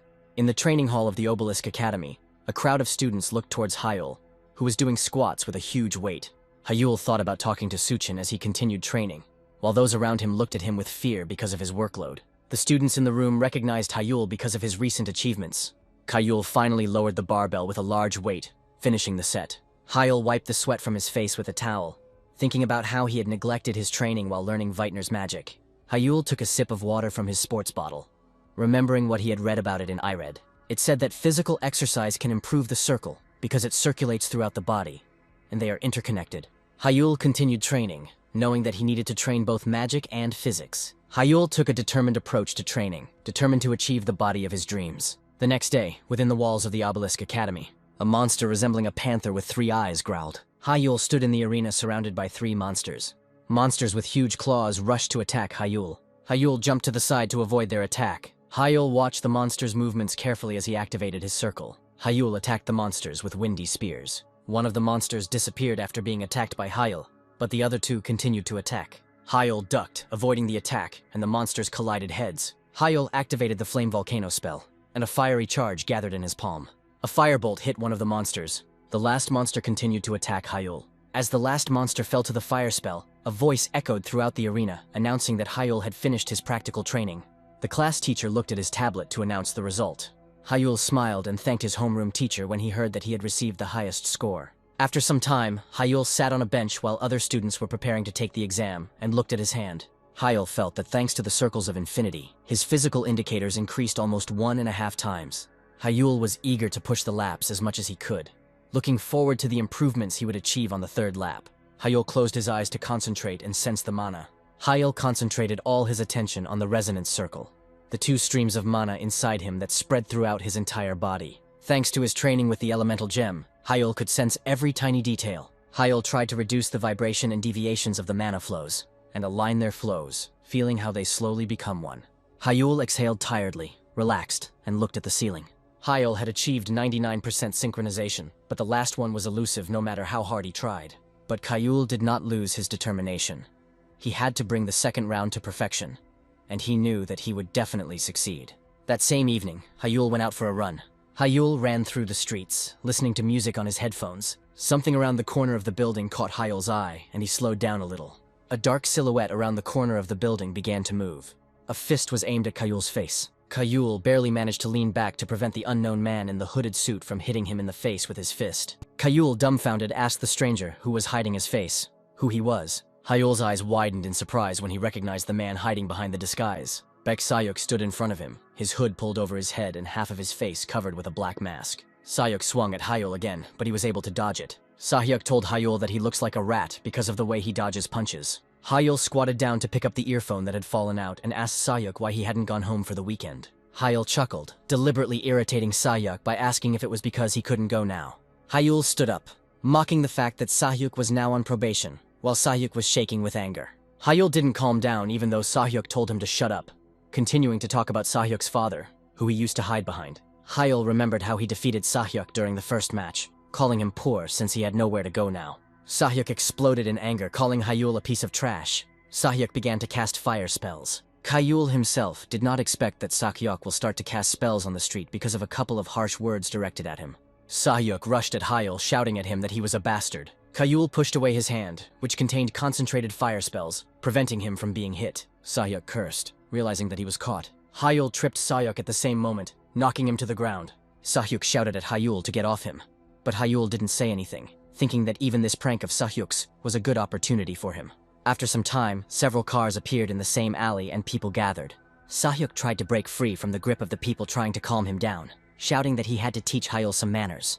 Hyul was explaining the situation with Sahyuk to some man. Hyul pointed to a camera hanging in the alley that was supposed to record the events. Hyul continued to say that he couldn't believe Sahyuk's behavior, but the man simply said that it would be announced at the academy tomorrow.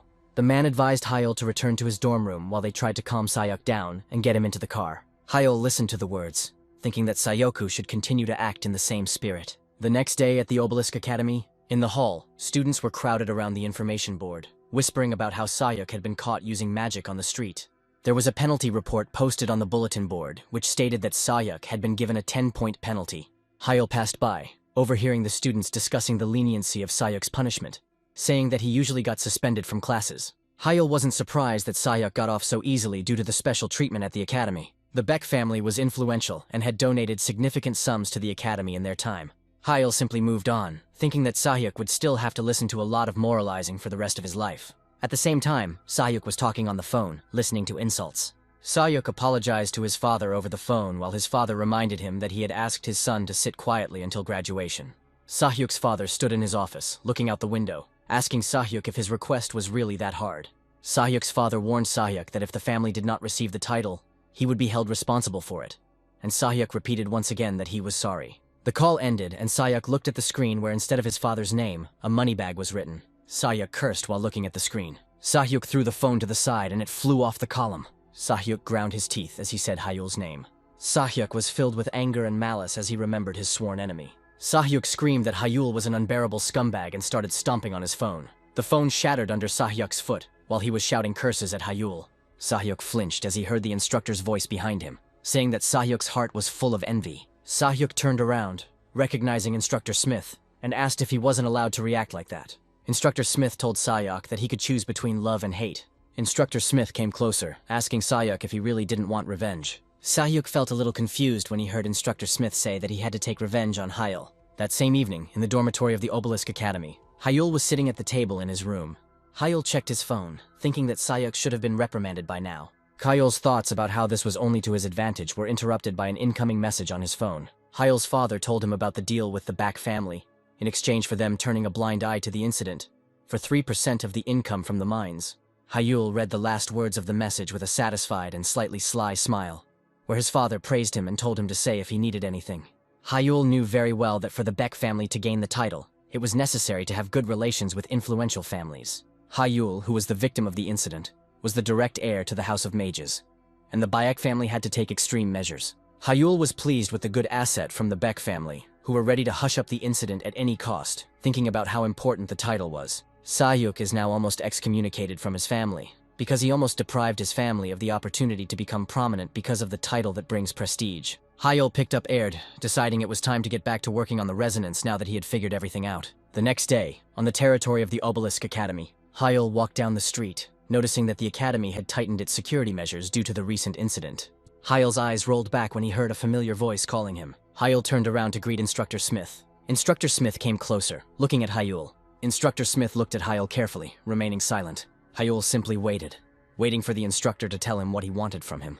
Instructor Smith told Hyul that he had recently noticed that Hyul did not like him, and Hyul first honestly agreed, and then began to deny it. Instructor Smith didn't blame him, agreeing that he had been rather strict with Hyul, but said it was all for his own sake. Instructor Smith extended his hand to Hyul, offering to start their relationship over again. Hyul said he didn't think it was necessary and was about to thank Instructor Smith, but it was quickly interrupted. Hyul felt something that went through him to the bone, not understanding what this feeling was. Instructor Smith continued to speak with his false smile, congratulating Hyul on his first place in the exams, holding out his hand.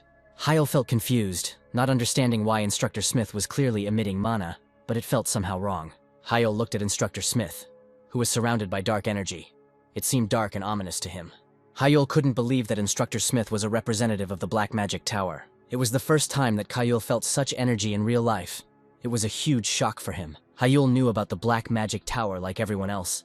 This tower was unofficial, different from the recognized dozen. The Black Magic Tower was led by a mage who called himself the King of Death, and his followers were criminals with impure thoughts. Hyul still couldn't believe that the instructor in front of him was connected to the Black Magic Tower. Hyul's thoughts wandered away when he thought that he might not be the only one within the academy's walls. He was worried about how long it had been like this. Hyul forced himself to stop, realizing that something completely different was important now. He was still standing opposite the instructor's outstretched hand. Hyul directed mana into his eyes, deciding that he should first understand the structure of the instructor's spell to understand the situation. In a matter of moments, Hyul figured out the structure of the instructor's spell that he wanted to cast on Hyul. Hyul recognized the formula he could see. It was mind control magic. Hyul thought, remembering that his brain was not susceptible to the influence of the will of mana. It dawned on Hyula that Instructor Smith's mind control simply wouldn't work on him. Hyul sighed mentally, deciding that he had escaped without incident. They were still standing in the same place among the other students of the academy. Hyul felt relieved knowing that the instructor had not yet realized anything. Hyul decided he'd better pretend the mind control had worked and closed his eyes for a moment. Hyul opened his eyes, making his gaze unfocused, deciding that this way he could find out what the Black Tower wanted. Instructor Smith thought his spell had begun to work, and he stopped extending his hand to Hyul. Instructor Smith rubbed his face with his hand, saying he never thought he'd have to apologize to a defective character. Instructor Smith leaned closer to Hyul, telling him to listen carefully. Instructor Smith placed something in Hyul's hands, ordering him to carry it with him at all times.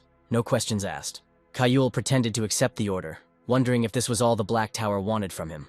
Instructor Smith turned to him again, wanting information about his mind control magic. Hyul pretended that his consciousness was resisting, bending over and clutching his head, believing that he could not tell it in any way.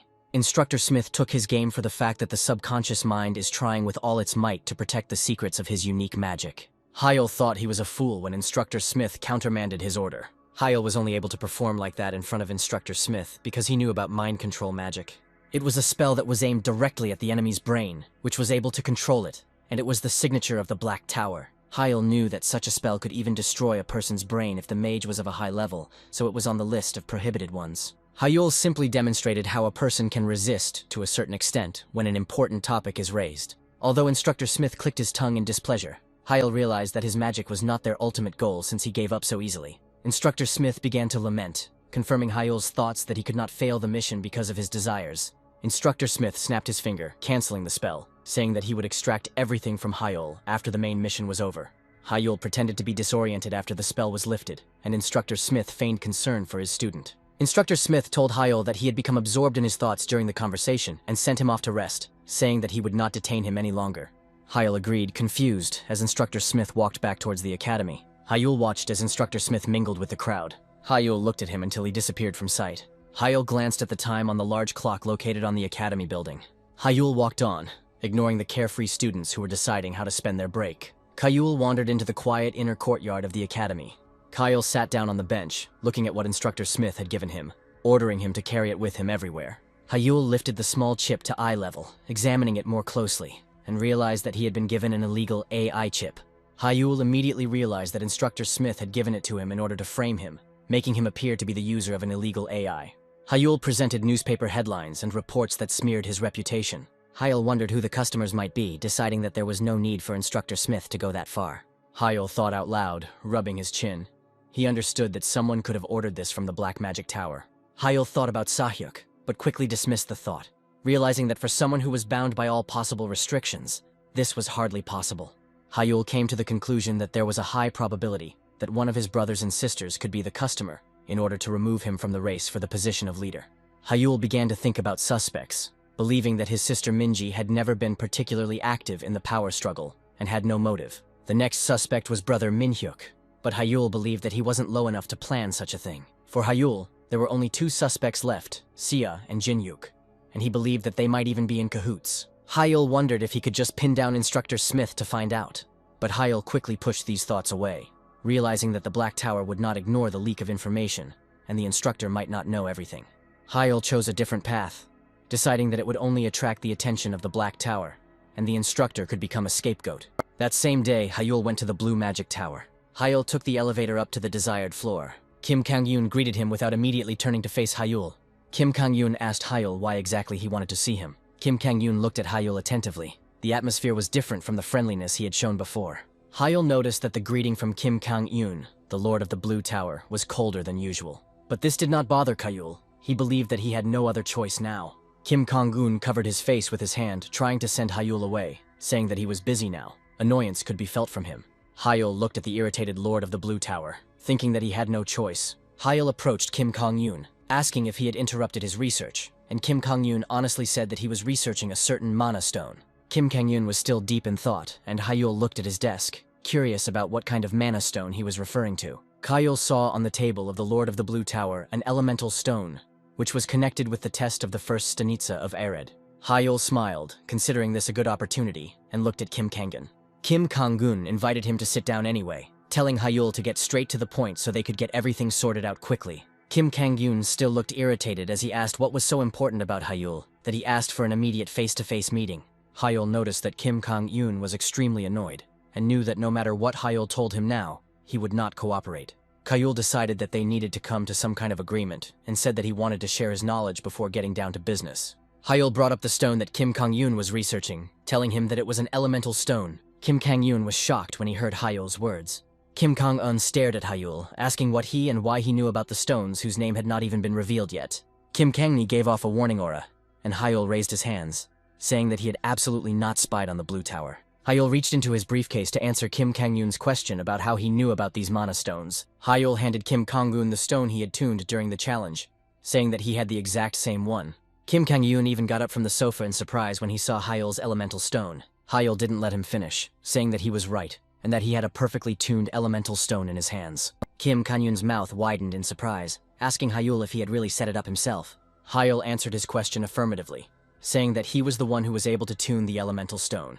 Kim Kang-eun still didn't fully believe Hyul's words, thinking that he must be joking.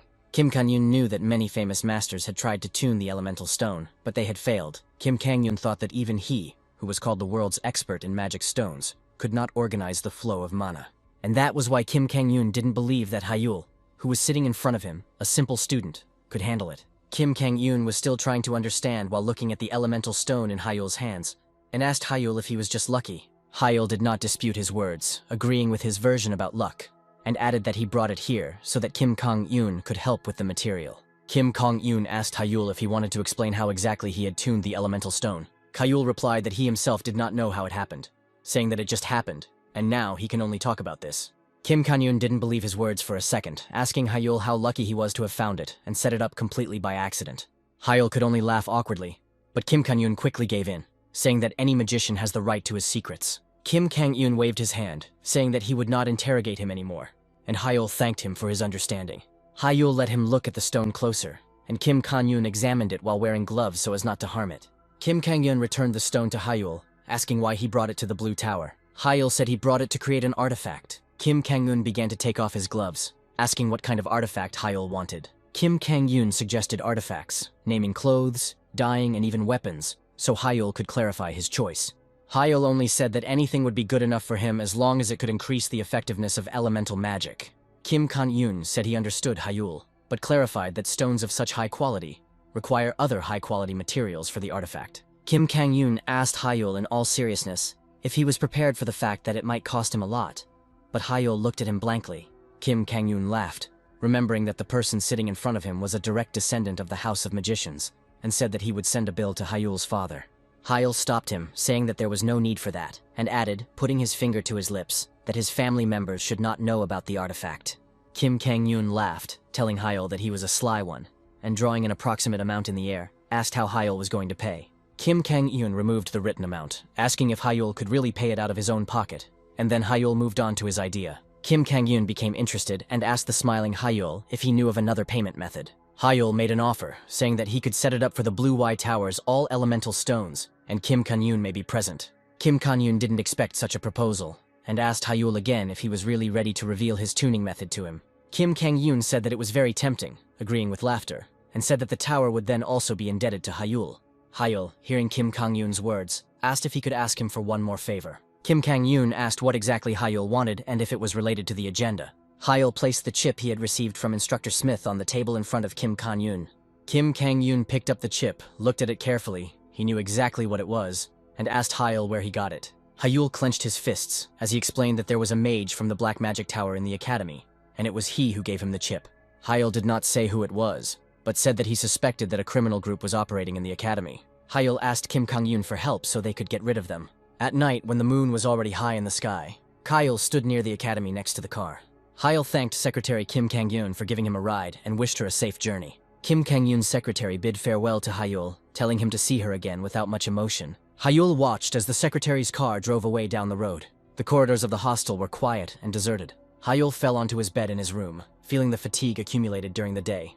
Hyul felt lucky that Kim Kang-eun was researching the elemental stone. Hyul put his hands behind his head, happy that thanks to this he would receive an artifact that even his father would not know about. Hyul remembered Sayuk, who had caused him trouble, and whose family shares he had originally intended to use for payment. But now Hyul managed to save them, and he was very pleased with it.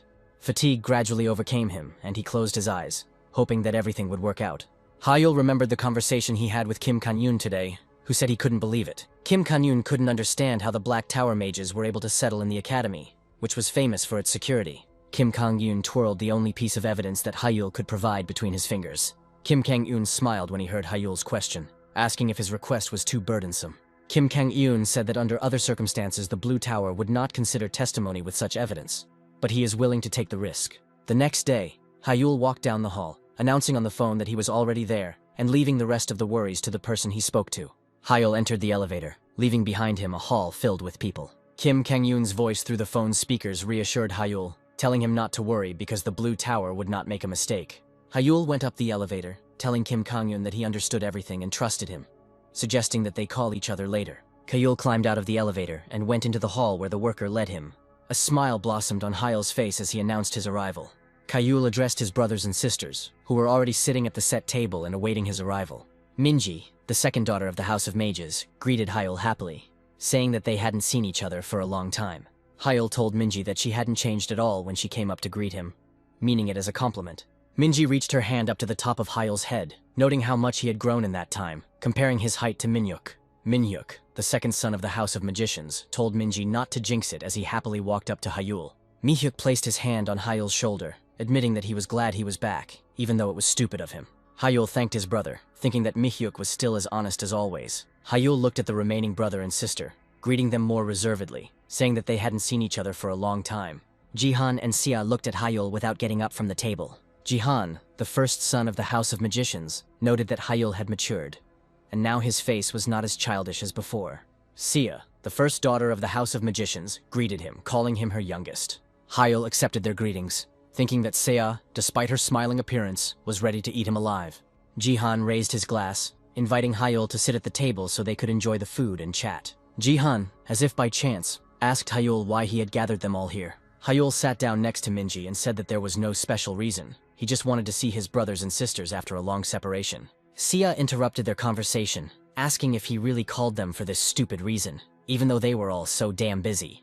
Hyul smiled, saying that he was sure that Jihan or Si would have arranged the meeting themselves if he had not managed to gather them. Sia snapped, standing up from her seat, asking Hyul how he dared to speak to his elders like that. Sia pointed her hand at Hyul, demanding that he tell her frankly what he had in mind by calling him a booger. Hyul pretended not to understand her question, but Sia did not give up, continuing to ask him in a raised voice if he would fight for the position of head.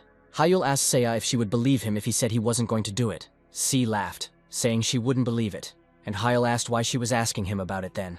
Jihan interrupted Sia, who continued to scold Hyul, saying that she shouldn't have asked, because in such a matter actions are more important than words.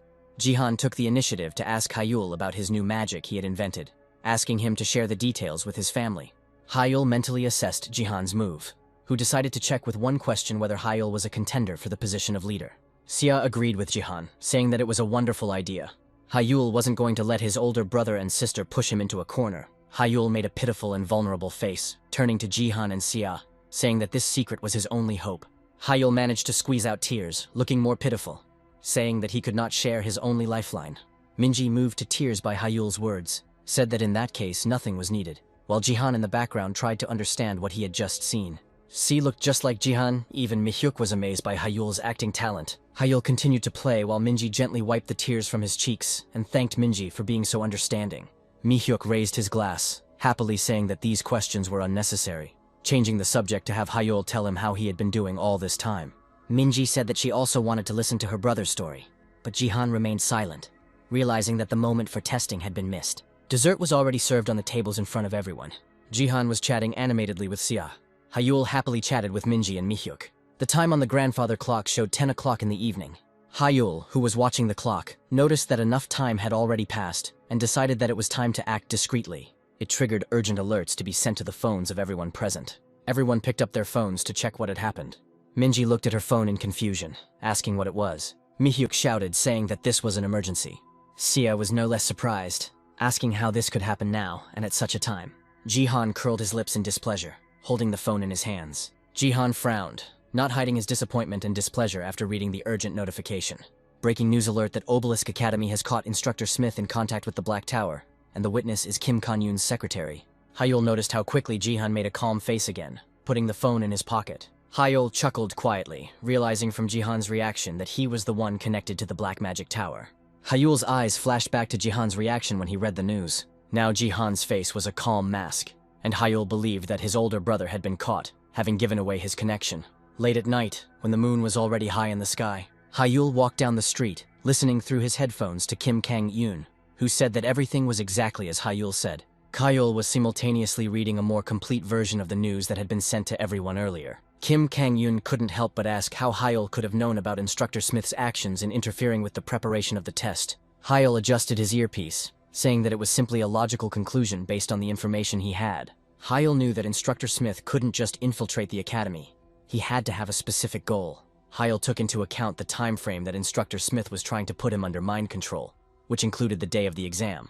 It was this Friday that the survival test was scheduled to take place, and it could be sabotaged. Instructor Smith knew full well that the easiest way to do this was to damage the equipment. The instructor had to sneak in right after the check because it is checked the day before the exams. And that's exactly what Kim Kang-yoon's secretary Jang Soo caught him doing today, based on information provided by Hyul. Hyul had asked the people from the Blue Magic Tower to monitor the equipment room in advance, and Hyul himself went to meet with his brothers and sisters at the same time when the representative was supposed to be caught. The result of Hyul's plan was satisfactory. Instructor Smith was captured. Hyul was able to find out that it was Jihan who maintained contact with the Black Magic Tower. Hyul was pleased with himself, because he was able to find out all the necessary information, making sure that no one would know about his interference. The only downside for Hyul was that he only received circumstantial evidence against the connection between Jihan and Instructor Smith. Kim Kang-yoon, who spoke to him on the phone from his office, said that in the end, helping Hyul turned out to be only a plus for them. Hyul laughed when he heard Kim Kang-yoon say that he would repay him somehow, and honestly said that he would not refuse. Kim Kang-yoon laughed in response, saying that he liked Hyul's honesty, and said goodbye. Hyul took out his earphone from his ear, thanking Kim Kang-yoon and the Blue Tower for their work. Just as Hyul relaxed, thinking that everything was over for today, a huge explosion thundered behind him. The shockwave threw Hyul to the ground. Hyul looked at the explosion site in shock, trying to understand what was happening. At the place where the explosion occurred, a silhouette could be seen through the raised dust and smoke. Someone was calling Hyul by name, as if possessed. Sahyuk emerged from the smoke, looking like he had gone crazy, looking at Hyul, telling him to die. Hyul was still on the ground where he had been thrown by the shockwave, looking at Sahyuk, who was shouting curses and wishes for him to die. Hyul tried to understand what just happened, and why Sahyuk looked like that. But Sahyuk didn't give him the time he needed. He immediately cast a spell, sending a fire blast at Hyul.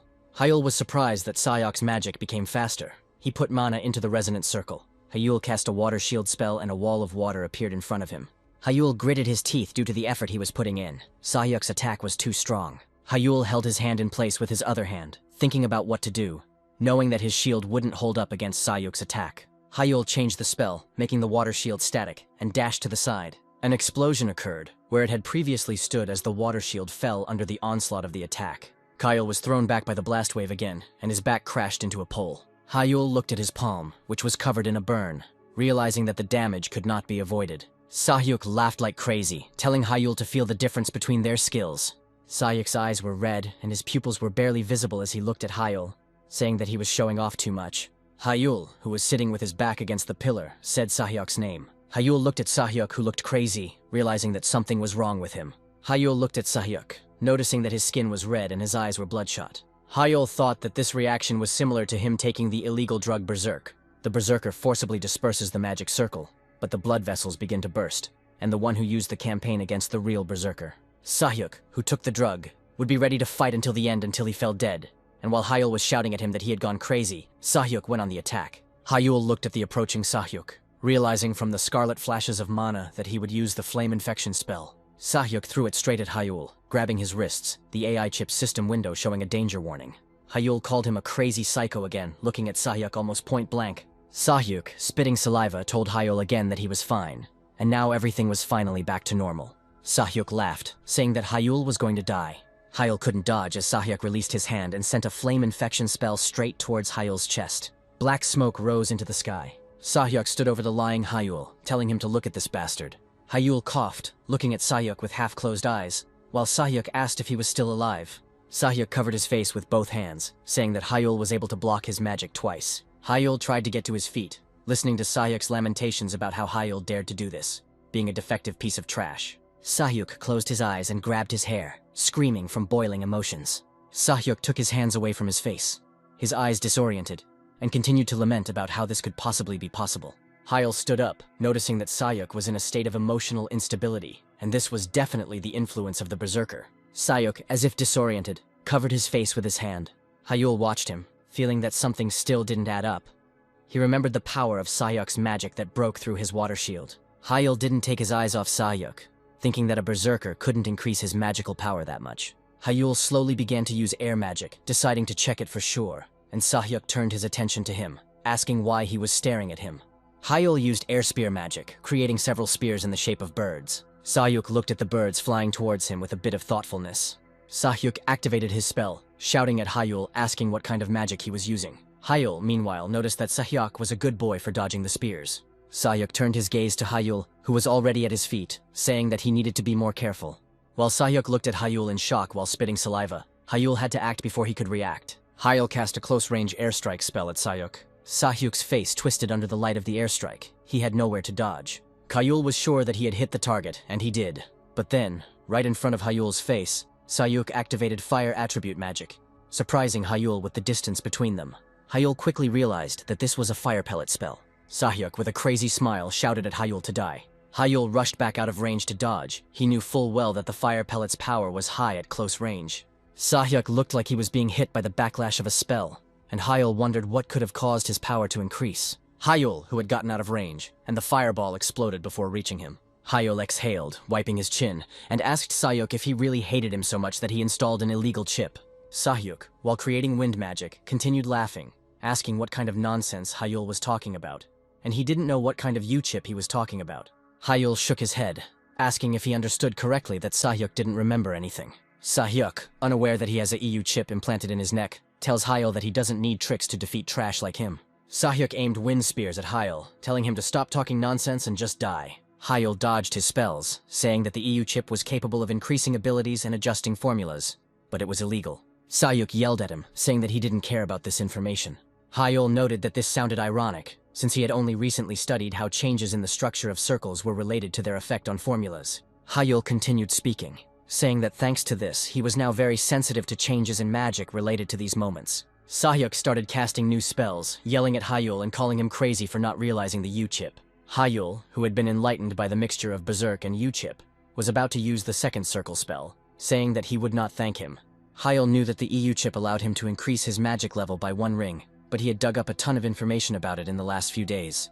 Hyul rubbed his forehead, thinking out loud that the problem was the penalty, and the boost by combining circles to speed up had negative consequences. Hyul, who started the process he just spoke about, began counting the time until he would receive a fine for using this method. Hyul was able to calculate that for a second-round master, the penalty was only 3 minutes. Hyul continued talking about the next 12-hour restrictions, but Sahyuk couldn't understand what he was mumbling. Hyul closed his eyes, saying he would only have 3 minutes, but he considered it a ton of time. Hyul dropped to the ground, placing his hands on the earth and casting the spell of earth needles. The needles pierced the ground from Hyul towards Sahyuk at incredible speed. Sahyuk screamed as one of the earthen needles pierced his thigh. Sahyuk screamed when he recognized the third circle magic, and asked Hyul where such a scumbag could get it from. Hyul chuckled, pointing at his head, and asking how to explain this. Sahyuk, having launched a new fire attack with death wishes for Hyul, heard from Hyul that Sahyuk not only had magic, but also cliché curses.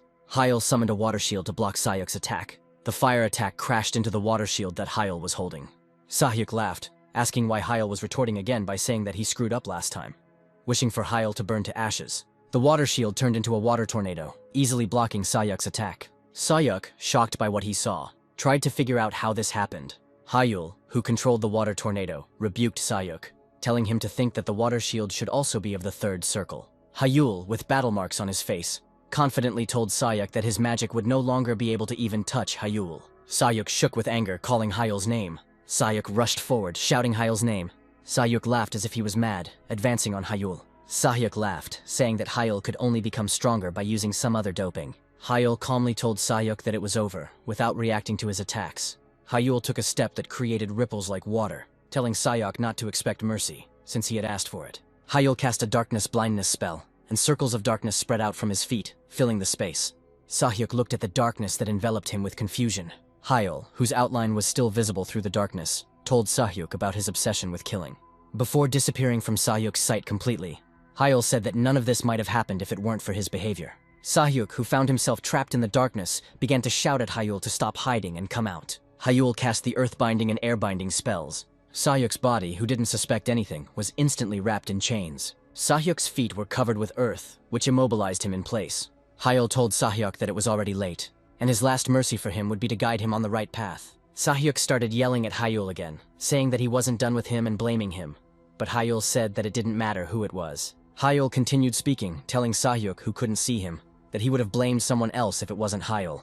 Hyul reached for the chip on Sahyuk's neck, asking if he knew why they were outlawed, other than the negative impact on health. Sahyuk screamed in pain as Hyul touched the chip on his neck, calmly watching his suffering. Hyul said that he had only sent one short pulse into Sahyuk's overheated chip, asking how it felt. Sahyuk coughed, asking for it to stop with a distorted face. Hyul continued to explain with a smile why Sayuk was in so much pain, continuing to administer short pulses, causing Sayuk to scream at the top of his lungs.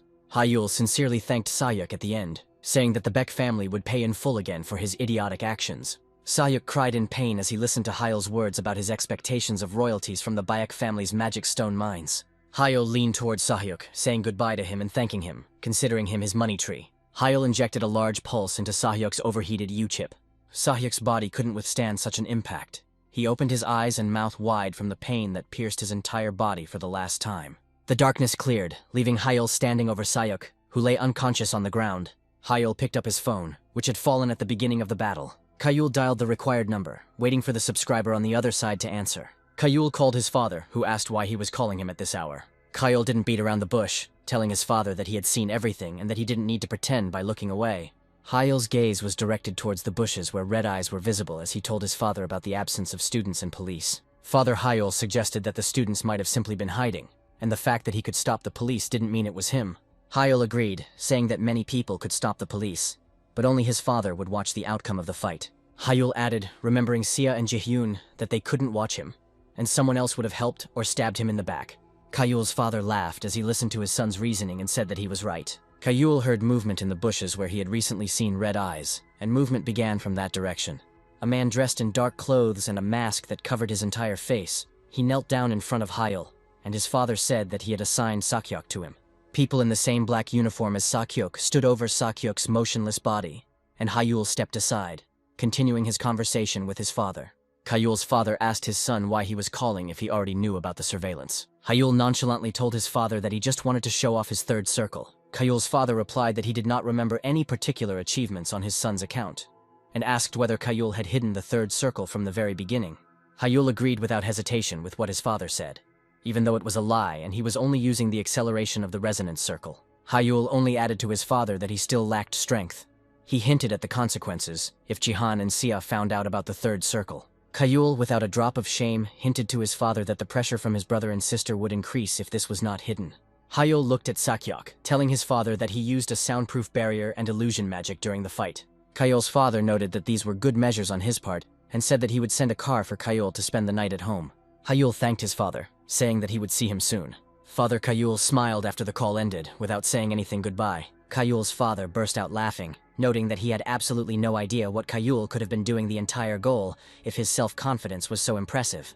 Hyul put his phone away and turned to Sakyok, calling him uncle, and saying that they hadn't seen each other for a long time. Seokyuk began to remove the mask from his face. Seokyuk, who looked very much like Hyul's father, greeted the young master and asked for forgiveness. Seokyuk stood up from his kneeling position and applied healing magic to Hyul's cheek and neck, saying that the wound was not small. Seokhyuk said that he would provide first aid and leave the rest to the family doctors, and Hyul thanked him warmly. Hyul walked to the car that had arrived on his father's orders and told Seokhyuk to handle the rest. Seokhyuk put his mask back on, saying that this matter was unlikely to go beyond the barrier, with his subordinates from the Shadow Squad behind him. At the same time, in one of the city's skyscrapers, Jihan cursed, loosening the tie around his neck. He had just returned to his home. Jihan entered the living room, lamenting out loud because he couldn't understand how this could have happened. Jihan froze when he saw the stranger, who was hiding his face on his sofa, asking him if he had just finished work. The stranger said he thought he would have to wait all night, but noted the comfort of the sofa. Jihyun asked him if he had come to the Black Tower. The stranger from the Black Tower, whose face was not visible, tugged at the piercing on his lip, saying that he could not believe the failure because of the Blue Tower. Jihan did not appreciate the stranger's cheerful attitude, raising his voice when asking if there was any reason to laugh in this situation. Jihan's face expressed anger and displeasure when he spoke about the Black Tower not fulfilling its promise, and asked if they wanted to destroy him. The stranger from the Black Tower asked for forgiveness in the same cheerful tone, attributing it to his nature, and promised to return the money. The stranger from the Black Tower rose from the sofa, saying that for the sake of the VIP client, all evidence would be eliminated and there would be no information leakage. The stranger from the Black Tower promised Jihan that Instructor Smith, who was caught by the Blue Tower, would not see the dawn. Jihan stated that he didn't care about Smith's life at all. He was more worried about the U-chips they gave to Sahyuk along with the Berserker. The stranger from the Black Tower adjusted his hood with a smile, saying that he didn't need to worry about such things, and Sahyuk was incapacitated. Jihan asked again, not understanding what incapacitated meant. The stranger from the Black Tower said that it seemed like Sahyuk had attacked Hyul. The stranger from the Black Tower said that Sahyuk is now barely different from a walking corpse due to the side effects. Jihan covered his face with his palm, looking at the man through his fingers, and repeated that he didn't care about nonsense. He was interested in Hyul's condition. The stranger from the Black Tower tried on the appearance with his fingers, while casually reporting that Hyul might only be slightly injured, ignoring Jihan's displeasure. Jihan tensed his jaw, clarifying that Hyul could somehow defeat Sayuk, who was berserk and had a EU chip. The stranger from the Black Tower confirmed his words with enthusiasm, saying that this was not all.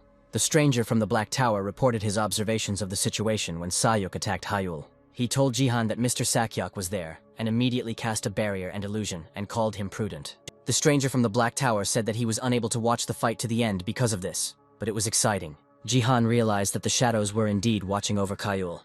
He asked if his interlocutor knew since when they had been accompanying him. The stranger from the Black Tower said thoughtfully that he first noticed them when Jihan and Hyul's paths crossed, but he wasn't 100% sure. Jihan remembered about the Shadow Squad, knowing full well that Sakyok worked directly for his father. Jihan was burning with discontent, not understanding why the power of shadows was used for Hyul. Jihan understood perfectly well that if the shadows had entered, they would now have to be extremely careful and abandon the idea of getting Hyul for a while. Jihan remembered something else, and asked the stranger from the Black Tower what to do with the U chip that they had given to Hyul. The stranger from the tower assured that there was no need to worry about this, since the chip itself had a self-destruction program built into it.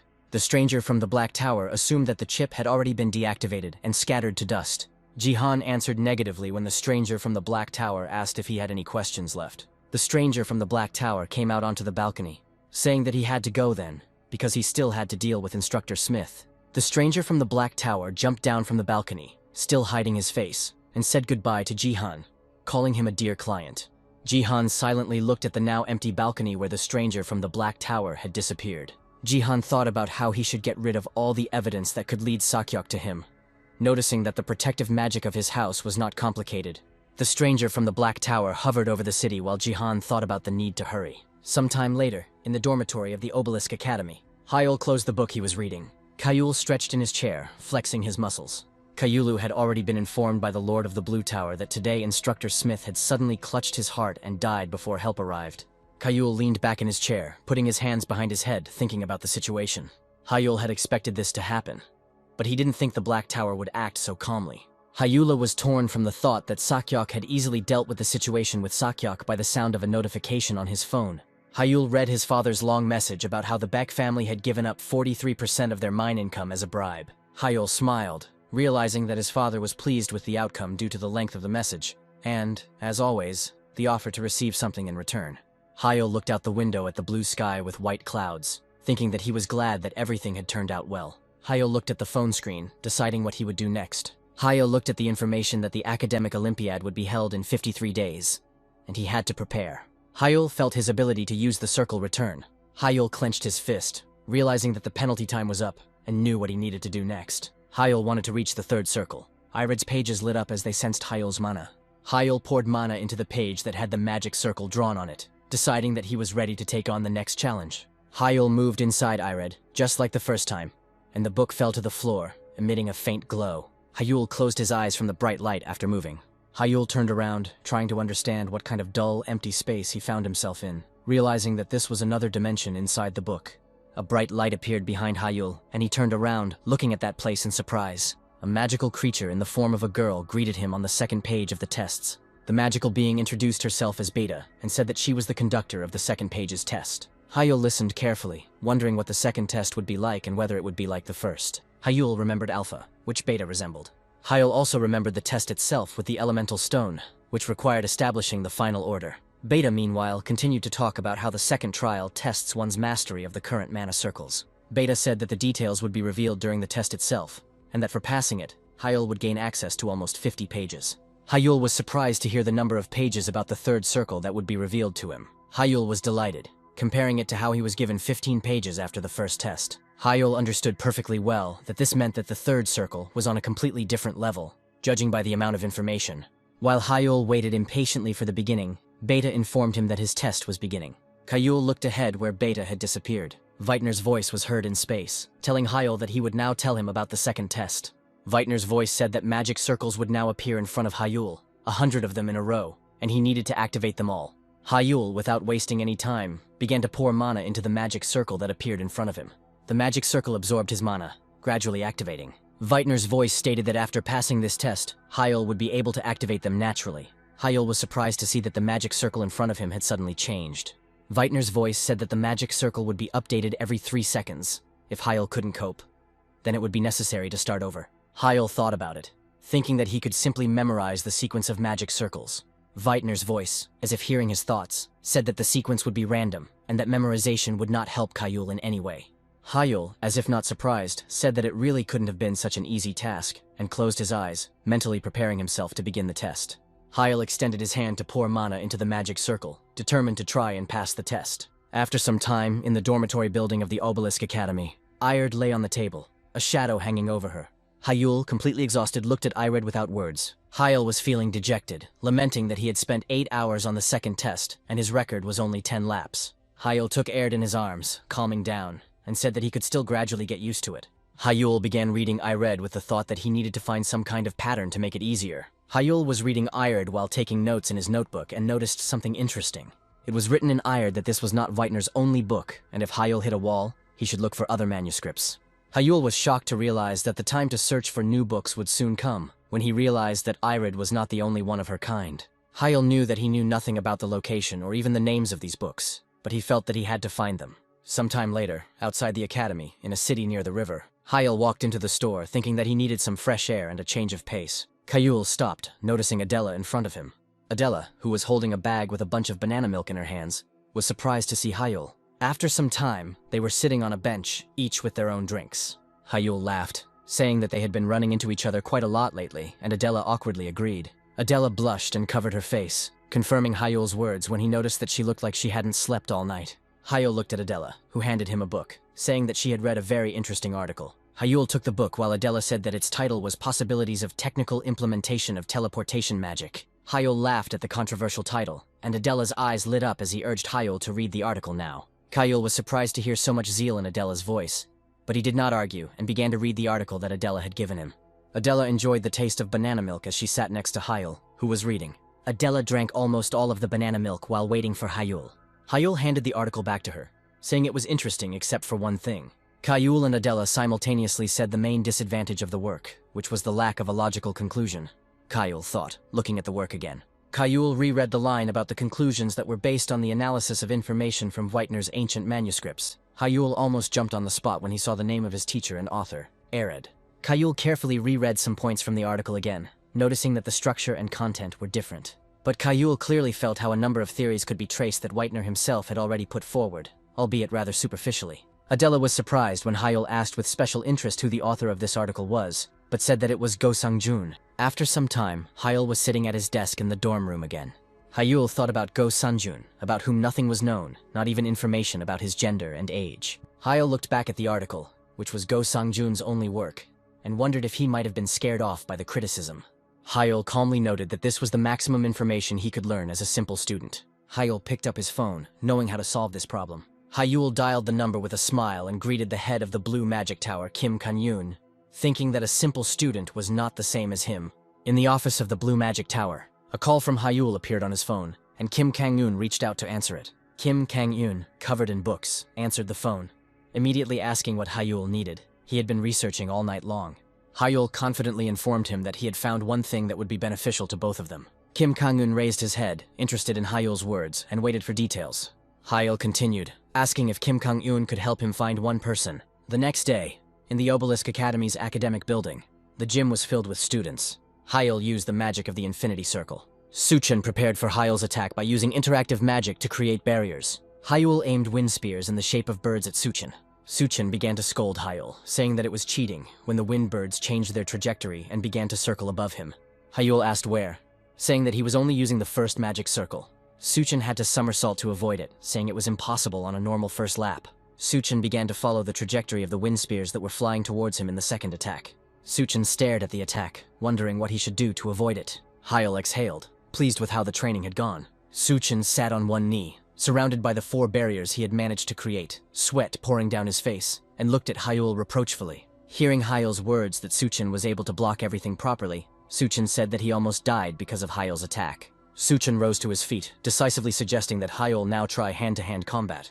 Yahello agreed, saying that he didn't mind, asking Suchin if he was really sure that he could defeat him in hand-to-hand combat. Suchin rushed at him, shouting whatever. Suchin's eyes widened as he saw Hyul immediately appear in front of him, his fist aimed at Suchin's chin. Hyul knocked Suchin down in an instant, sending him to the training ground floor with his hand holding the collar of Suchin's shirt. The students who witnessed the fight opened their mouths in surprise. Hyul looked at Suchin with a smile, asking how he was doing. Hyul looked at Suchin, who was lying on the floor in a strange position, hinting to him that the idea of hand-to-hand combat was so-so. Hyul began to reflect on their differences in physical form, and Suchan took it as a veiled insult. After some time, Suchin put a heating pad on his back, saying that Hyul had cheating magic and was a beast in close combat. Suchin turned towards Hyul with a pouting expression, saying that he was a dirty player. Hyul put a bandage on Suchin's back, telling him to train his endurance if he was not satisfied. There were few people in the locker room, and Suchin asked Hyul what his plans were. Suchin smiled, asking Hyul if he was really aiming for the Olympics. Hyul was surprised by the question and asked how Suchin knew about it. Suchin began to put on airs, saying that he had known Hyul for a long time, and this was obvious from his actions. Suchin reminded that Hyul was distracted and self-absorbed. Even during the last test he spent more time. Suchin said that in recent days, Hyul has always taken first place. Suchin winked at Hyul, telling him that he shouldn't lose his grip if he was going to push the seniors at the Olympics. Hyul silently listened to Suchin, who said that it would be difficult for him to take the Olympics in his current form. And Hyul himself knows this. Suchin asked contentedly if he was right in saying that he knew a lot, and Hyul only smiled in surprise. Suchin added more seriously, saying that according to rumors, the favorite of the Olympiad will be a 5th-round mage, and Hyul's victory with the 2nd round is unlikely. Hyul thought about it, realizing that Suchin was right and that he needed to grow in order to perform well at the Olympics. Hyul remembered Ired, knowing that he could temporarily speed up his 2nd lap to a 3rd, but it wasn't enough. Hyul needed a 3rd or 4th round to fight on equal terms, and to do that, he had to find Go Sangjun. After some time, Hyul looked at the maps on his phone where a point was marked. Hyul raised his head, looking around him as if he couldn't believe he had come to the right place. Kim Kang-yoon apologized on the phone that the search took a whole week. He himself did not expect it to take so long. Hyul looked at the building in front of him as he listened to Kim Kang-yoon's words about Go Sangjun's whereabouts. Hyul was surprised because in front of him was a used bookstore where he often shows up. Hyul couldn't believe that Go Sangjun was in the place right in front of the academy, remembering that the most inconspicuous things are always in plain sight. Hyul remembered the old days when he began to actively study from books after the announcement of his incompatibility with the AI chip. Hyul couldn't understand where he got Aird from, and now he wondered if Aird could have come to him from this little shop. Hyul opened the door to the shop, greeting everyone from the threshold. The shop owner, who was busy with something, heard Hyul's voice. The owner recognized Hyul, saying that they had not seen each other for a long time, and Hyul asked how he had been. The shop owner was glad to see Hyul. He said that everything was as usual with him and told him about the rumors about Hyul's magic that he had heard. Hyul thanked his owner with a smile when he noticed that Hyul now looked healthier. The owner laughed, saying that there was nothing to thank him for. But Hyul noted that it was only thanks to the books in the shop that he had come this far. The store owner thanked Hyul for his words and asked what brought Hyul to the store today. Hyul asked the shop owner with a slight hesitation if he could meet Go Sangjun, his child. The shop owner was surprised that Hyul knew about him and asked his intentions, and Hyul told about the article and his search through his acquaintances. Hyul lowered his head, apologizing for secretly collecting information, and added that this meeting was indeed important to him. The shop owner rubbed his neck, saying that he remembered some article from his son's work. The shop owner agreed, saying that he would arrange this meeting for Hyul. Hyul bowed, sincerely thanking him for the opportunity. The shop owner warned Hyul that he would hardly be able to get answers to his questions, which surprised him. Hyul didn't understand what this meant and asked the shop owner directly what he meant. The shop owner opened the door to the private part of the building, telling Hyul to just follow him to Sanjun for now. Hyul obediently followed the store owner as he approached the closed door. The owner turned to the confused Hyul and informed him that Go Sangjun was right behind that door. Hyun was surprised to see what was behind the door and asked again if it was really Go Sangjun. Go Sangjun, who was outside the door, had an oxygen mask on his face. A catheter was attached to Go Sangjun's arm. The beeping sound of medical equipment filled the room, and a guy with disheveled hair lay on the bed. The shop owner walked into the room and headed towards the bed, Hyul following behind him. Go Sangjun was lying there unconscious with dark circles under his eyes. He would have looked like he was sleeping if it weren't for the medical equipment. Hyul still couldn't believe that this was the one he was looking for, but the shop owner confirmed it, saying that it was his son. The shop owner sat down on a chair next to the bed, and Hyul followed his example. Hyul asked if he could find out what happened by looking at the shop owner, and he agreed to tell him. The shop owner kept his eyes on his son as he began the story, saying that Go Sangjun had broken a taboo. The shop owner clasped his hands in front of him, clarifying that his son had broken a taboo for all wizards. Hyel asked what taboo he was talking about, and the shop owner explained that his son had launched a mana circle through his brain. Hyel was surprised to hear what exactly Go Sang-jun did. Hyel remembered the day he listened to Ered and launched a mana circle through his brain, realizing that Go Sang-jun was trying to do the same. Hyel clenched his fist, trying to find out more details and find out the reason why Go Sang-jun needed to do something like this. The shop owner closed his eyes and wearily explained that his son had done it for the sake of his scientific work. Go Sang-jun had a choice between proving his theory and giving up halfway. The shop owner shared his regrets, saying he should have stopped his son at any cost. Hyel looked at Go Sang-jun, wondering if he might have been exposed to Whitener's magic style through other sources.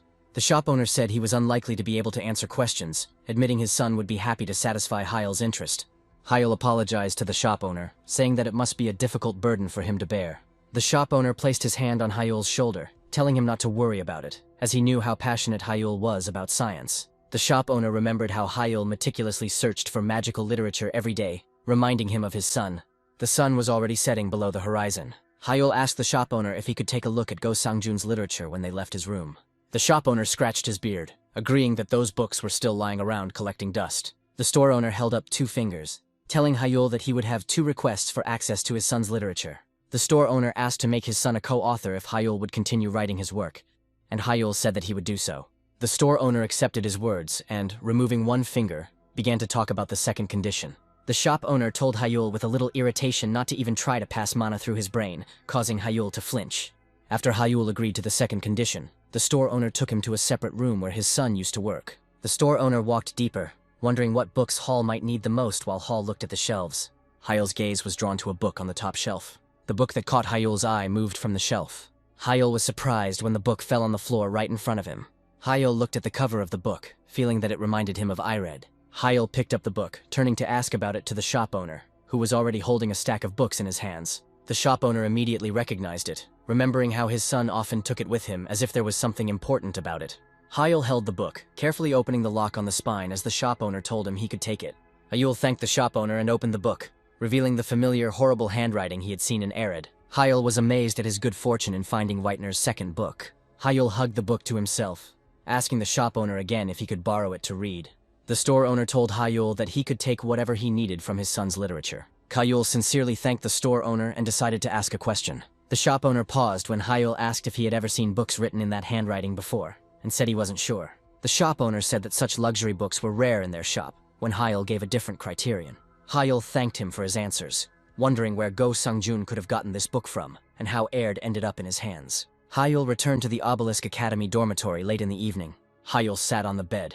2 of Whitener's books lay in front of him.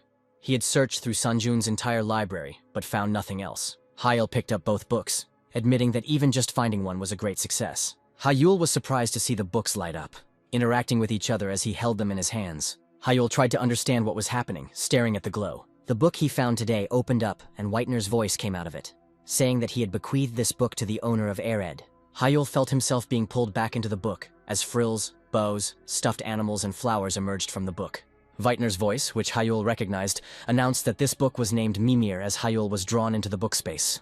Hyel heard Whitener's wish that he enjoy the contents of Mimir with all his heart. Mimir continued to glow faintly. A cute teddy bear appeared on her page as Hyel moved into the book change. Hyel found himself on the floor in a book dimension that resembled a cozy office. Hyel sat up, looking around and trying to figure out where he was. There was movement from the side. Someone in a cute cap was approaching Hyel. A small hand poked Hyel in the back of the neck, getting his attention. Hyel turned around and a small finger poked him in the cheek. The girl that Hyel saw happily said that Hyel was caught and welcomed him to the Mimir book. Hyel looked at the girl and asked who she was. The girl smiled and, pointing to herself, introduced herself by the name Mimir. Mimir opened her arms, pointing to the space around them, and said that she was in charge of measuring the Mimir well. Mimir extended her hand to Hyel, saying that she was glad to meet her successor. Hyel looked around, asking again about the Mimir well, and Mimir explained to him that this was the name of this library. Mimir majestically announced that Whitener had specially prepared this place for his successors. Hyel listened with interest to Mimir's words that this library was intended for those who follow the path of the teacher. Hyel noted that the Mimir well was rather modest for a library in the usual sense of the word. Looking around, Mimir immediately explained, saying that the Mimir well was capable of expanding depending on Hyel's achievements, but for now they were modest. Mimir assumed, based on the current dimensions of the Mimir well, that Hyel had not yet passed the second page test. After Hyel confirmed her words, Mimir thought for a moment and suggested that Hyel address her informally. Hyul was taken aback when he heard her request. Mimir explained to Hyul, who leaned closer to her, that they would be seeing each other often, and formalities would only create discomfort. Hyul smiled, thinking, and agreed with Mimir's proposal. Mimir was delighted and noted that Hyul was not bad, since he found her on the second circle, and Hyul asked what was wrong with that. Mimir extended her hand, showing him 5 fingers, while explaining that Hyul would be able to easily reach the 5th circle right away. Hyul was surprised, asking how this was possible, not hiding his excitement. Mimir extended her hand, flying slightly above the floor. A magical trail stretched from her hand. A book on one of the library shelves submitted to Mimir's will. The book ended up in the hands of Mimir, who smiled as she looked at Hyul. Mimir handed Hyul a book, telling him to read it so that he could understand the meaning of her words. Hyul opened the book, looked at the contents, and asked Mimir if this resonance theory was true in all its details. Mimir happily explained to Hyul that in this place he would be able to find everything that was not included in Arid, like the information he held in his hands. Hyul asked why they couldn't just add it to Arid, and Mimir appreciated his interest. Mimir explained that Ired was already overloaded with a large number of test pages to test the successor. According to Mimir, there are other reasons why Ired contains only the necessary, and because of this, other books exist. Hyul looked at the book in his hands, thinking about what the teacher had described in more detail in the Mimir Well. Mimir confirmed his words by comparing the Mimir Well with the reference book, while Arid contains only the main conclusions. Hyul looked around again, examining the books, repeating Mimir's words about the relationship between his level and the number of books available.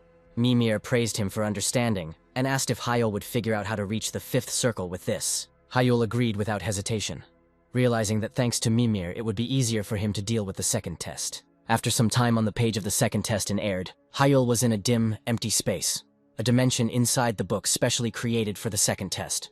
Hyul looked tired, thinking about the fact that he had already managed to activate 79 circles. The first time Hyul began the second trial, he was only able to activate 10 circles out of 100, taking 8 hours. After Hyul visited the Mimir Well, he increased his score, managing to activate 79 circles at once. Hyul sat down, thinking that it had been too hard before. Hyul was ready to push himself and complete the entire 100 in one night, and if he was unlucky, then do it the next night. Hyul thought about Mimir, realizing that the fact that he had managed to get her before the Olympics was pure luck. Sometime later, in the Shin family mansion, Hyul followed the maid through the corridors.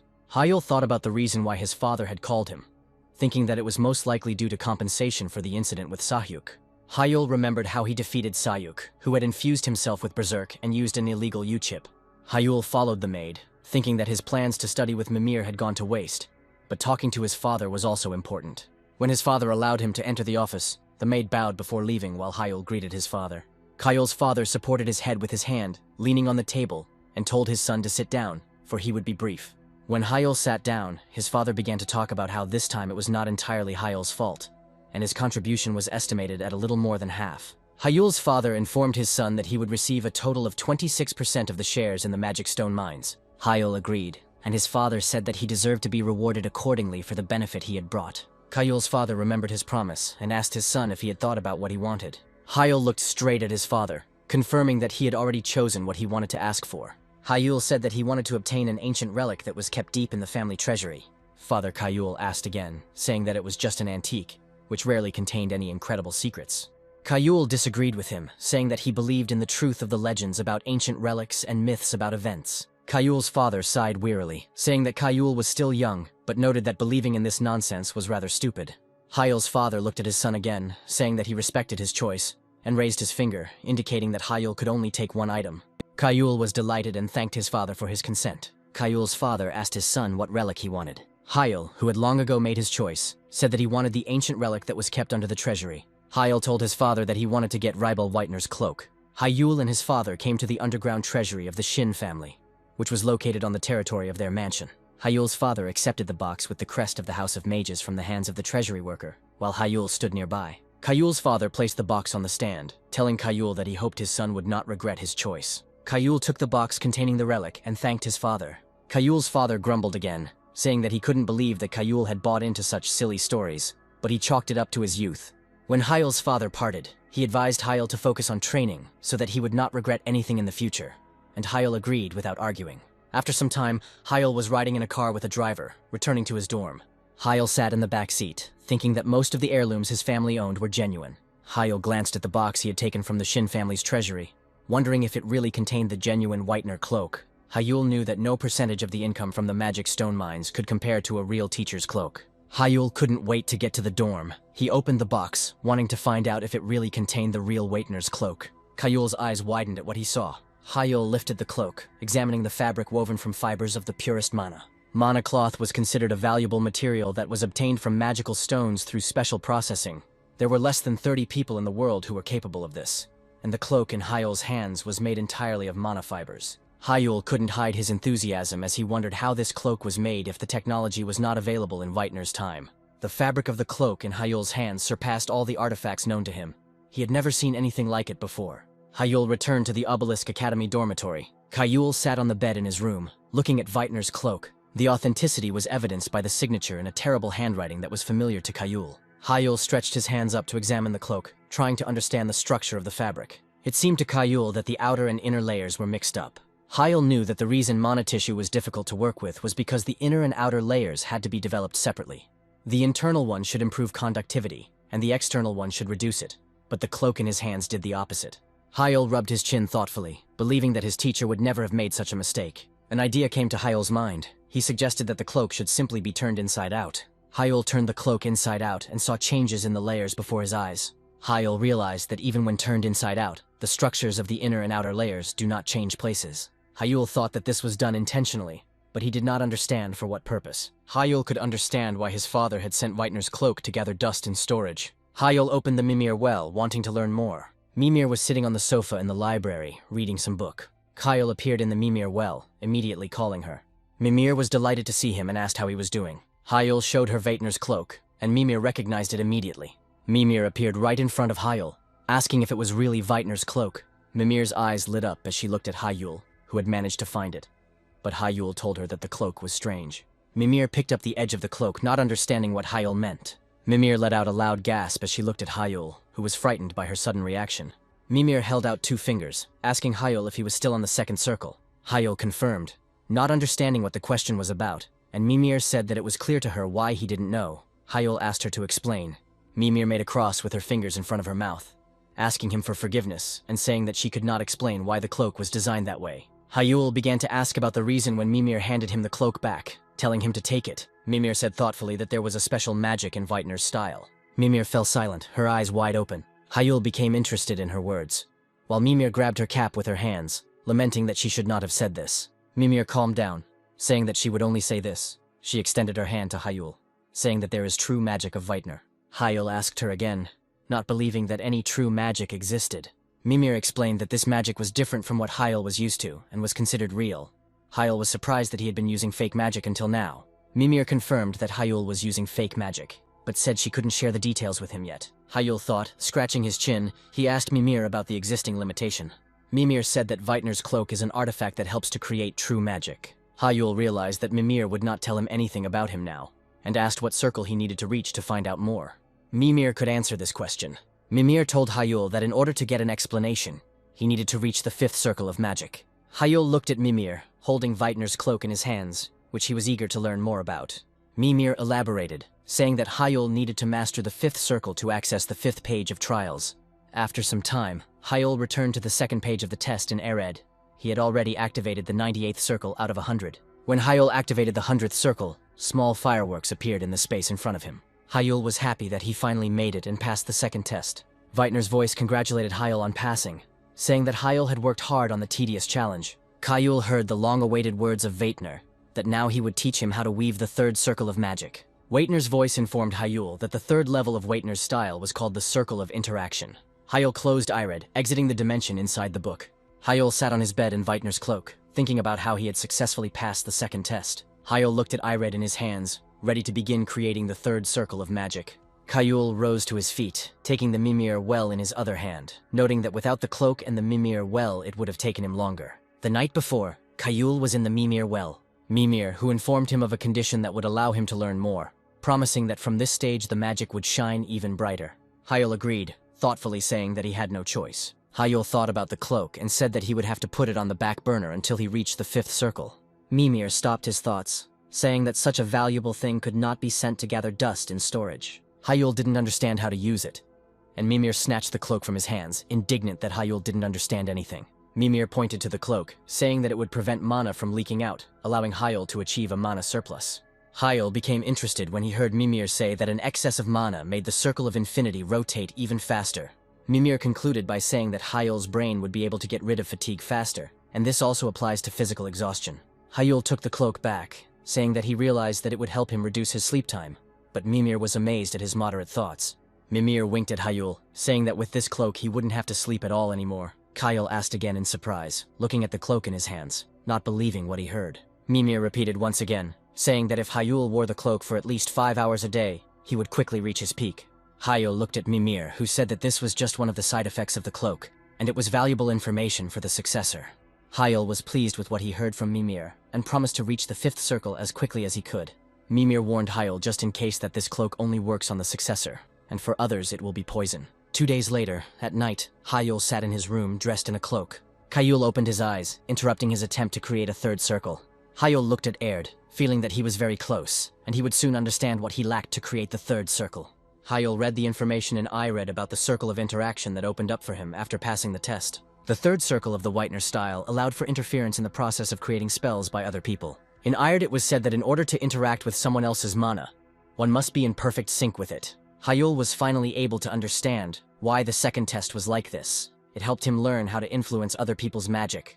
Hyel smiled as he read Ired, finding it very interesting. Hyel had never even thought about this. He didn't expect that the 2nd test would serve as a basis for the creation of the 3rd circle. Hyel read that in order to create the 3rd circle, the 1st and 2nd must be in perfect harmony with the surrounding mana. Hyel found a clue, realizing that by continuing to use resonance, he could form a 3rd circle. Hyel rose to his feet, resolutely declaring that he would definitely succeed this time.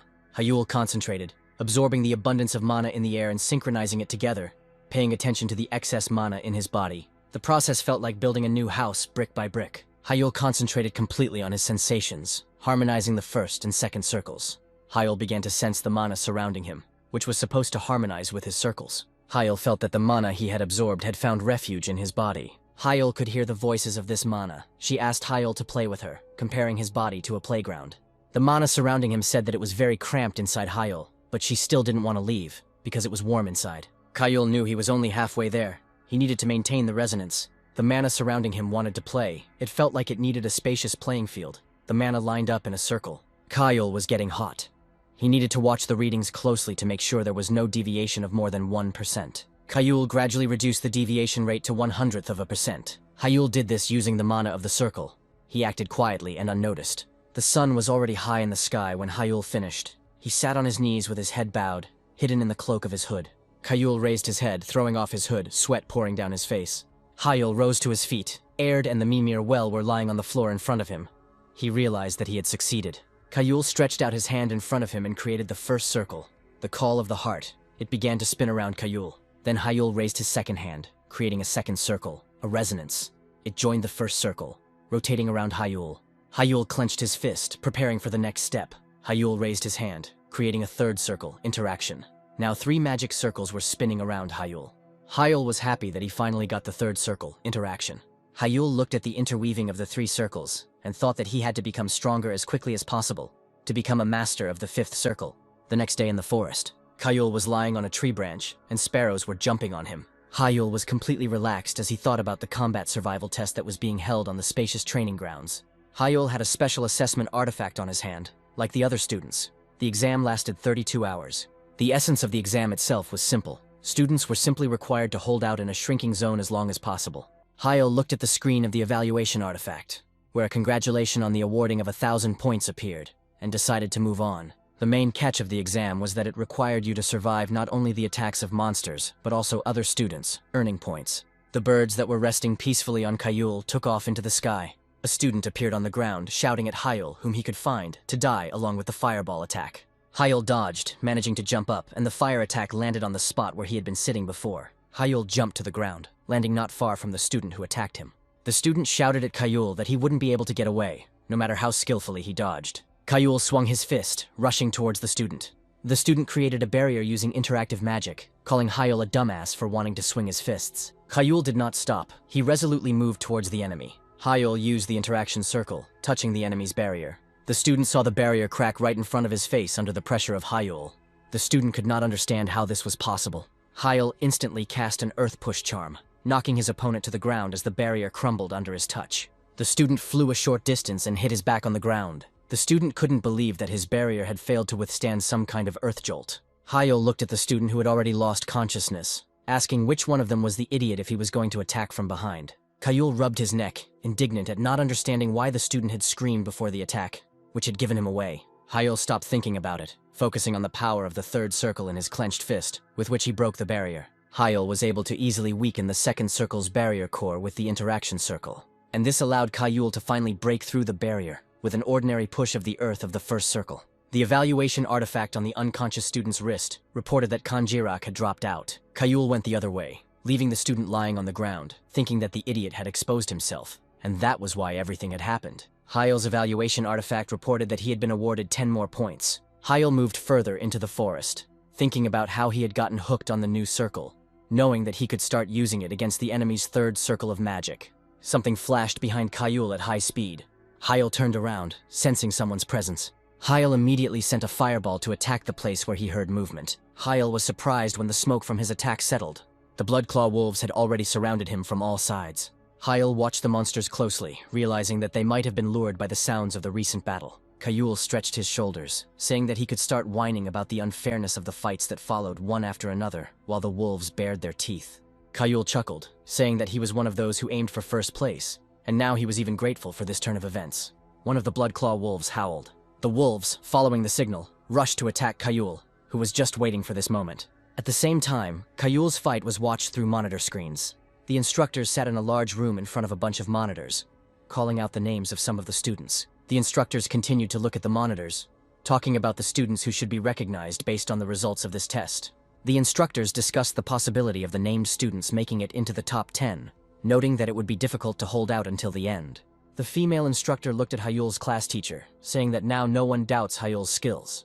Hyul's class teacher continued to watch Hyul's battle with the wolves, not paying attention to what was happening around him. The female instructor once again called Hyul's class teacher, Instructor Go Chang-su. Instructor Guo Chang-su smiled without taking his eyes off the screen, agreeing with her words. Another instructor echoed the discussion of Hyul's changes, noting that he was now, like no one else, farther from being expelled. In the table with intermediate results, Kayul's name was in first place. He had a big lead over second place Adela. The instructors were amazed at how well Hyul fought the pack of wolves, scoring more points due to his knowledge of their habits. Instructor Go Chang-su listened with a satisfied face to other people's reasoning that at this rate, Hyul would be able to win the Olympics. Meanwhile, Kayul wiped the sweat from his face, examining the battlefield. Hyul checked the evaluation artifact, thinking that defeating the pack was worth about 60 points. Kayul tried to keep his balance and felt a push from underground. Hyul jumped, feeling the ground move, realizing that this didn't feel like a simple earthquake. Kayul learned the reason for the Earth's movement by looking at what appeared in the place where he stood. A huge carcass appeared under Kayul, comparable in size to an elephant, with emeralds on its shell. The emerald turtle emerged from the ground and waved its tongue right under Hyul. Hyul smiled contentedly, thinking about where such a rare monster could have come from. Hyul landed on the ground next to one of the turtle's huge paws. Hyul looked with interest at the emerald turtle, which he saw in real life for the first time. The turtle opened its mouth, screaming, and Hyul decided to fight. At the same time, in the tower of the Examination Commission experts, where the instructors of the Obelisk Academy were sitting, the instructors watched with interest as events unfolded when Hyul decided to fight the emerald turtle. One of the instructors noted that usually they run away from the rarest monster of the training ground, or cooperate with other students. Another instructor spoke up, saying that even a genius like Hyul couldn't handle the turtle alone. The emerald turtle was a famous 4th-class C-rank monster. Due to their incredibly high defense ratings, they were considered the natural enemy of all wizards. The emerald turtle rushed towards Hyul. Hyul dodged the attack, jumping to the side at the last moment. Hyul looked at the turtle, thinking that killing this monster would earn him a huge amount of points. Hyul noticed that the turtle was trying to hit him with its tail while he was in the air. Hyul instantly created a barrier using first circle magic. Hyul used the barrier as a base under his feet to be able to dodge the attack. The turtle's tail easily broke through the barrier, and Hyul simply jumped off it. The instructors watched the battle with interest, discussing what they saw, and saying that not every 6th circle mage could handle this monster. Hyul, meanwhile, used the Flame Volcano charm against the emerald turtle after it pierced the barrier with its tail. Hyul landed on his feet, trying to see something beyond the fire and smoke. Hyul wondered if this attack would work against the turtle. The turtle emerged from the disappearing smoke without a scratch from the attack, surprising Hyul. Hyul was stunned by what he saw. Hyul rushed from the spot, trying to escape from the turtle, thinking that it was not easy at all, and even with the fifth circle, this monster could not be defeated. The turtle was catching up with Yahello, who was trying to figure out if the monster could be so fast because of the mana in its body. This thought gave Yahello an idea. He thought again about how mana could affect the body. Yahello rushed to the side, deciding to try. Yahello crouched on the ground, channeling mana into his legs to strengthen them. At the last moment, Yahello jumped to the side, and the turtle attacked with its head the place where he was sitting. Yahello lunged away from the turtle again, this time with mana-enhanced legs. Yahello dodged headbutts from the turtle that could have broken a centuries-old tree into splinters. Yahello stopped, thinking that running after the turtle would not bring him closer to victory, and he needed to fight. Yahello created a barrier, protecting himself from the emerald turtle's paw. Yahello felt the force of the blow, realizing that he had underestimated him. Yahello realized that he wouldn't be able to block the attack with such force, and used the third circle of resonance to strengthen the barrier. Yahello clenched his jaw, enduring the face-to-face confrontation. Yahello waited for the moment immediately after the attack, when the turtle would not move for some time, restoring its strength. Yahello immediately began to use a wind spell. The turtle, as Yahello expected, did not move, giving him time to maneuver while he used a wind spell to speed up. Yahello remembered reading in a book as a child that a turtle stops moving to relieve tension from weak ligaments after an attack. Yahello made the most of this opportunity. He jumped into the air, helping himself with wind spells. Yahello created a huge ice spear, pointing it down at the emerald turtle. The instructors watched Yahello's fight with their mouths open in surprise. All the screens that were meant to monitor the students showed Yahello creating an ice spear. Yahello aimed an ice spear at the turtle, activating the interaction circle. The emeralds that covered the turtle's shell flew apart, and blood poured out of the turtle's mouth. Yahello landed on the ground next to the corpse of the emerald turtle, which he managed to pierce with an ice spear. Yahello held his chest, trying to catch his breath, amazed that he had managed to handle the emerald turtle. The evaluation artifact informed Yahello that he had been awarded 1,000 points for the victory. Yahello was pleased with the result. At the same time, in the House of Magicians, Yahello's father sat on a chair in front of a huge TV. Behind him stood Sakyok, Yahello's uncle and the leader of the Shadows.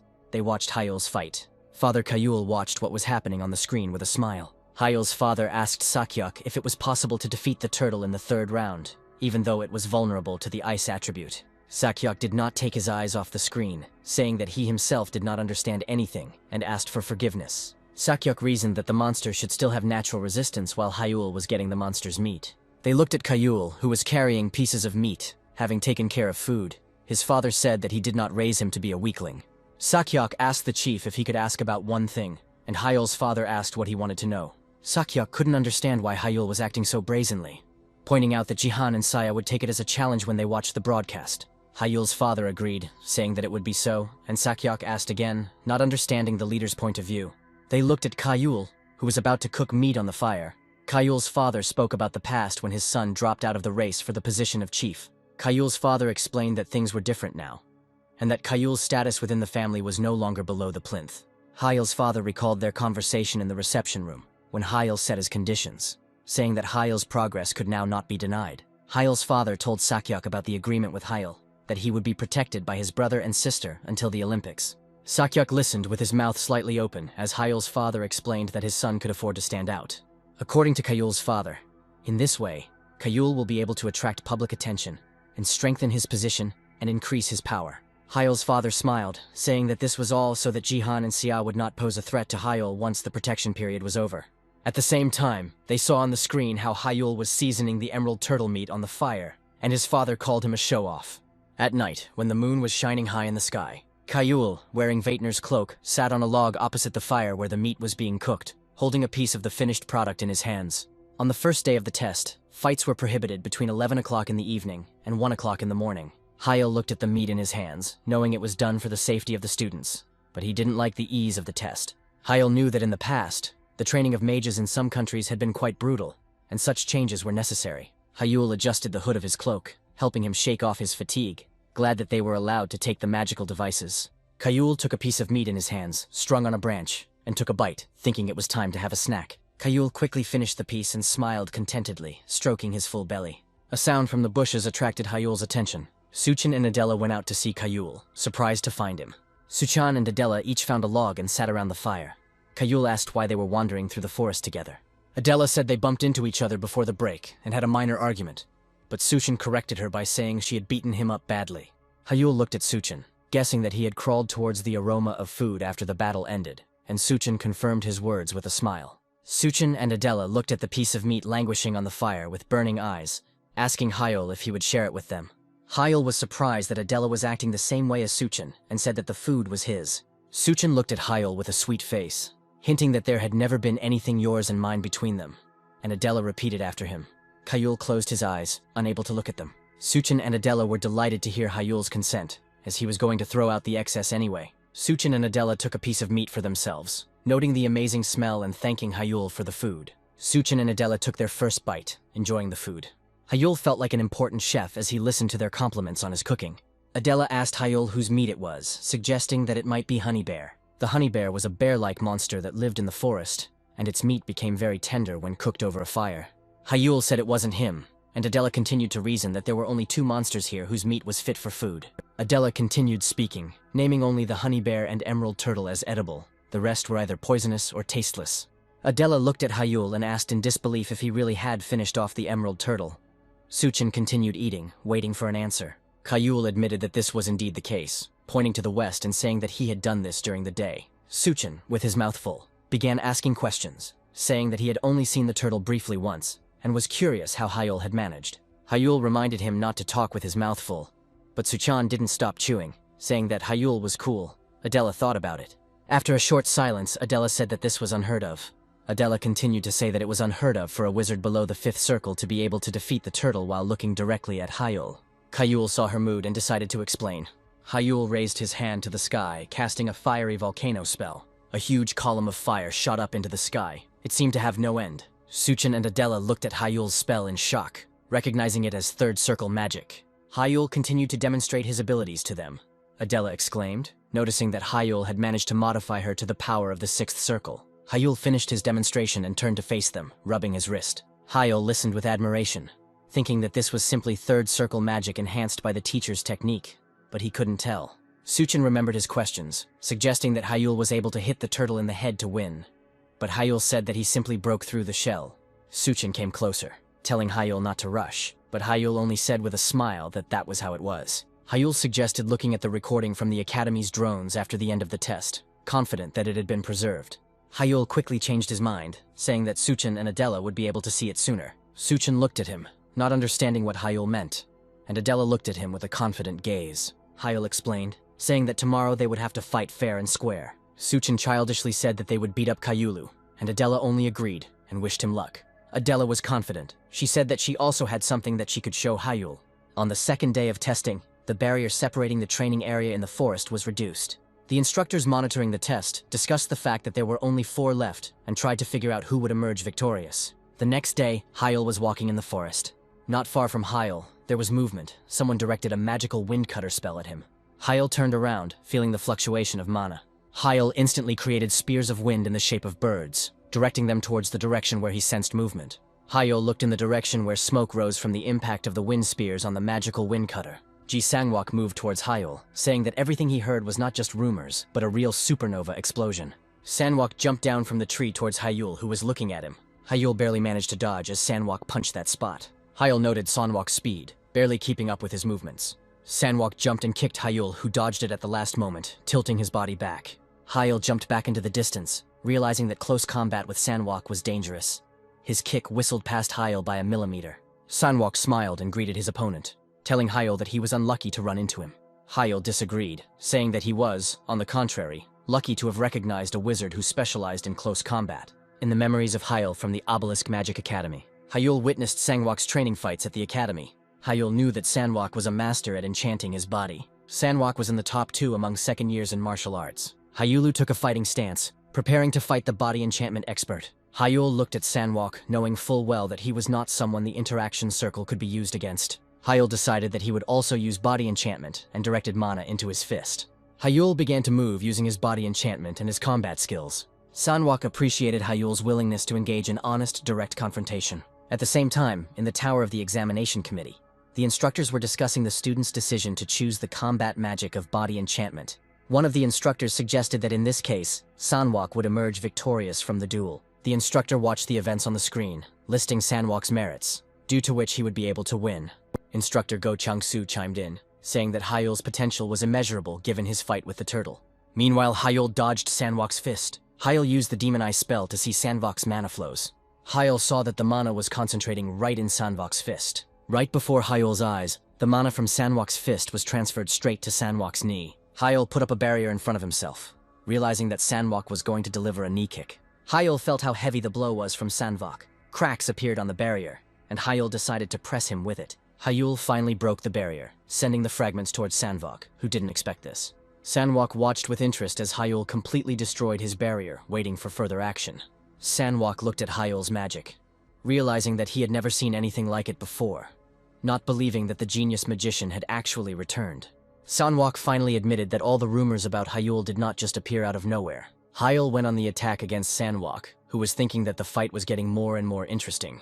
Sanwok was confident that he would not lose in close combat. Hyul thought he had a chance after seeing Sanwok's slight confusion and was about to throw a punch. Hyul's fist was enchanted with mana. Sanwok blocked Hyul's strike, crossing his arms over his chest. Hyul was surprised at how quickly he reacted. The instructors, who were watching the fight through screens, watched the fight attentively, rising from their seats in excitement. Hyul did a backflip, avoiding a kick from Sanwok. Hyul thought about Sanwok's combat sense that allowed him to react in time, but he noticed that he lacked common sense. Hyul thought that if he had disguised the flame throw in the strike, Sanwok would not have had time to put up a barrier. Then both of Sanwok's arms would have been seriously damaged. Hyul charged again, causing Sanwok to be amazed by his speed. Sanwok crossed his arms over his chest, expecting Hyul to repeat his previous attack. Hyul chuckled, asking if Sanwok really continued to defend himself like this. Hyul at the last moment kneed Sanwok in the ribs that were open, saying that this place was open. Sanwok gritted his teeth in pain, realizing too late that Hyul had used a feint with his hand's enchantment that distracted him from the real blow. Sanwok tried to figure out when Hyul had managed to enchant his legs to hit him with his knee. Sanwok felt pain in his side and, checking it with his hand, assumed that he had a broken rib. Sanwok considered himself a true fighter and was going to endure this pain using only willpower. Sanwok rushed to attack Hyul, believing that attack is the most important thing for a fighter. Hyul increased the distance between them to calculate the attack. Hyul told him that if Sanwok relied too much on his strength, his body would quickly break down. Sanwok was about to jump kick Hyul. Hyul asked if Sanwok had overheated while diving down to avoid his attack. Sanwok tried to minimize the damage from the failed attack, enduring the pain in his side. Sanwok landed on the ground and barely managed to regain his balance before he noticed Hyul's attack. Sanwok didn't have time to dodge, and Hyul hit Sanwok with his fist from below, up on the jaw. Sanwok was thrown to the ground by the force of Hyul's blow. Sanwok lay on the ground unconscious from the blow, and Hyul shook his hand. Hyul noticed that Sanwok concentrated mana into his lower jaw at one point before his strike to reduce the damage. A bright mark from the blow was visible on Sanwok's lower jaw. Hyul wiped his face with his shirt, smiling as he noticed that Sanwok's fighting sense was incredible, not only in attack but also in defense. A notification was received on the evaluation artifact on Hyul's hand that 100 points had been awarded for the victory. At night, the radius of the training ground in the forest decreased again. Hyul walked through the forest, checking the information that there were only 2 survivors of the test. Hyul looked ahead, thinking that there was only one enemy. Adela appeared before his eyes under the moonlight. She greeted him and said with a smile that it was a wonderful time for a battle. Hyul and Adela looked at each other. Earlier that day, at the subsidiary office of the House of Mages, Seiya and Jihan watched the broadcast with Hyul. Seiya said that it couldn't be that Hyul reached the final. Seiya couldn't contain her emotions, indignant that they couldn't lay a finger on him, while Hyul had gotten completely out of hand. Jihan looked at Si, who was biting her nails, nervous that Hyul would become the heir again. Jihan remained silent despite the fact that Seiya addressed him directly. Seiya couldn't accept Jihan's silence, asking him to answer, and remembered that Hyul had even managed to defeat the turtle. Seiya continued to lament how someone of Hyul's caliber could defeat the turtle, and she was sure that her father was watching the test like the others. Seiya rose from her chair, unable to sit still due to the emotions that had washed over her, and Jihan exhaled tiredly and asked Seiya to calm down. Seiya grabbed her head with her hands, hysterical and saying that she couldn't remain calm in such a situation. Si flinched and fell silent halfway through what she said. Jihan looked at her, not hiding his contempt and anger, and said that he would not repeat it twice. Seiya began to tremble from one look of Jihan. She asked him for forgiveness, saying that she would remain silent, and asked not to punish her. Jihan asked again about the punishment, holding out his hand to her. A smile appeared on Jihan's face, but the emotion was still there as he stroked the trembling Seiya's head, asking what she was talking about. Jihan adjusted her hair while Seiya looked at him, listening to the question of why he would punish her. Jihan leaned closer to Seiya with a scary smile and said that they were brother and sister. Seiya fell to her knees, thanking Jihan as he walked away from her, thinking about the sly Hyul, who was snagging good opportunities. Jihan smiled dangerously, saying that if Hyul continued to behave like this, he would not leave it like that, despite the relationship. At present, a fire was rising from an explosion in the forest where the test was being conducted. Adela used the moonlight bullet spell, telling Hyul that he wouldn't be able to catch her off guard. Adela watched the videos of his battles many times, and even took into account how he used the sun in the last fight. Now Adela came on purpose at night, confident that everything would be different. Adela wasn't going to give Hyul a chance to counterattack. Adela moved, casting spells without stopping. Hyul found himself under a hail of moonlight bullets and tried to dodge them. One of the moonlight bullets grazed Hyul's shoulder, drawing blood, making it impossible for him to dodge all of them at once. Hyul noticed that Adela was creating many more magic missiles than she had during the midterms. Adela said that a mage capable of single techniques is vulnerable to dense magical fire. Adela watched Hyul's movements, continuing to cast her spell. Adela told Hyul that this was his weakness, and that she was superior to him in strength and efficiency in everything. The place where Adela's magic projectiles hit was covered in fire. Hyul exhaled, feeling tired. Hyul held up a barrier as the shells hit, shouting at Adele to think as she wanted. Hyul was thinking about Adela's strategy to try to overcome him with the advantage of the magic circle. Hyul didn't believe that this was the entire result of the analysis of his battles, which Adela was pleased with, judging by her face. Hyul held the barriers, fully understanding that not everyone could spam magic like that, which was expected from the Divine Guardians. Hyul smiled, noticing something. He asked Adela a question. Hyul looked at Adela, who continued to perform magic, and asked since when she had mastered the fourth magic circle. Hyul held the barrier with one hand, and with the other behind his back, carefully cast a spell of ice needles. Adela stopped attacking Hyul with magic projectiles, admitting that she thought he would notice right away. Hyul took advantage of the smoke that had not yet cleared from Adela's attacks to cover his attack with ice needles. Adela told Hyul that she had mastered the fourth circle about 4 days ago, and there was more to come. Adela closed her eyes. Behind Adela, who stood with her eyes closed, an icy needle of Hyul was flying from the direction of the moon. Adela told Hyul that he would no longer be able to impress her with such obvious tricks. Adela waved her hand, still keeping her eyes closed. At the last moment, Adela turned to the side, and at the same moment, she broke Hyul's ice needle with her eyes closed. Adela opened her eyes. Her pupils were cross-shaped. Hyul immediately recognized this magic, and asked if Adele was too fat for the fourth circle and vision with the heart at the same time. Seeing with the heart was the secret magic of the noble French steward family, to which Adela belonged. This detection magic was similar to the red eyes that Kim Kengan, the Lord of the Blue Tower, had. The current Adela was a combination of the strengths of the Divine Guardian magic, and detection magic made her a formidable opponent. Hyul wiped his face with the back of his hand, thinking that in front of him was simply a monster in human form. Hyul looked at Adela, who was about to cast her spell again, knowing full well that he would have to give her everything he had. Adela said that she was no longer so naive as to give him breaks. Adela attacked Hyul again, asking when he would show her the magic he used to defeat the Emerald Turtle. Hyul watched as Adela's magical projectiles approached him. Hyul smiled, telling Adela that he was just about to do so. Hyul activated his demonic eye as he looked at the approaching attack.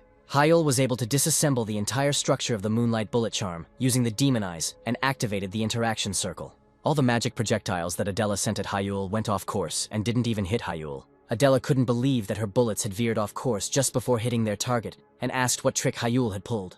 Hyul smiled, asking Adela her thoughts on how he did it, and wondered if even seeing with her heart hadn't helped her.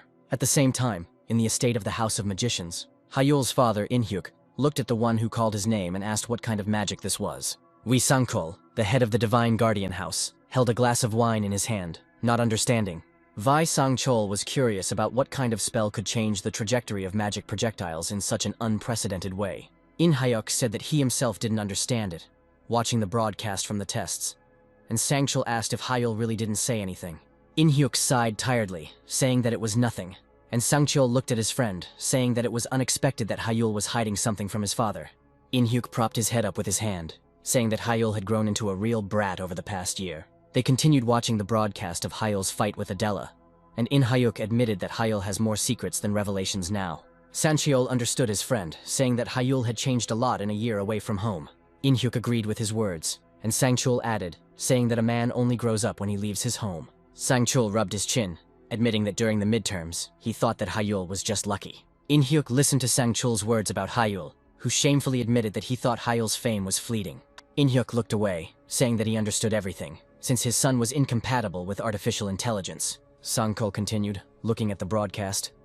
He noticed that in the first ball between their children, Hyul won with strategy and technique. After that fight, people began to analyze Hyul, immediately exposing his weaknesses, after which they promised a quick defeat. Inhyuk wasn't surprised when he mentioned Adela's analytical skills, and Songchul proudly agreed with his daughter's assessment. Sanchul continued more seriously, closing his eyes. Songchul admitted while watching the fight between Hyul and Adela that he greatly underestimated In-hyuk's son. Sanchul called In-hyuk's name again, and In-hyuk looked at his friend. Sanchul admitted that he was even grateful to Hyul. Sanchul remembered how Adela, his daughter, lost her purpose in life for the first time. Her eyes were expressionless. But now Sanchul sees changes in her daughter. Adela's eyes shine brighter than ever as she competes with Hyul. Sangchul smiled and said that he was very happy that Hyul had returned, and even Jin Soo had regained his motivation. In-hyuk looked at the screen, which showed a close-up image of his son during the fight. In-hyuk smiled, agreeing with Sangchul, saying that it was worth saying thank you for that. The warning system carried the instructor's voice, announcing the end of the exam and forcing them to stop fighting. Hyul touched the appraisal artifact while standing in the smoke that rose from the battle. Hyul covered his mouth with his hand, looking at the area in front of him. Adela stood some distance away from him, the ground around her covered in the marks of battle. Adela wiped sweat from her chin, breathing heavily after the fight. Hyul said with a grin that he would have definitely won if he had more time, and he considered it a pity that the exam was over. Adela chuckled, saying that would never happen, and said she had the advantage. Hyul and Adela looked at each other, maintaining the tension of the battle. Instructor Guo Chang-soo walked up to them, breaking the tension and telling them to return to the tower with him.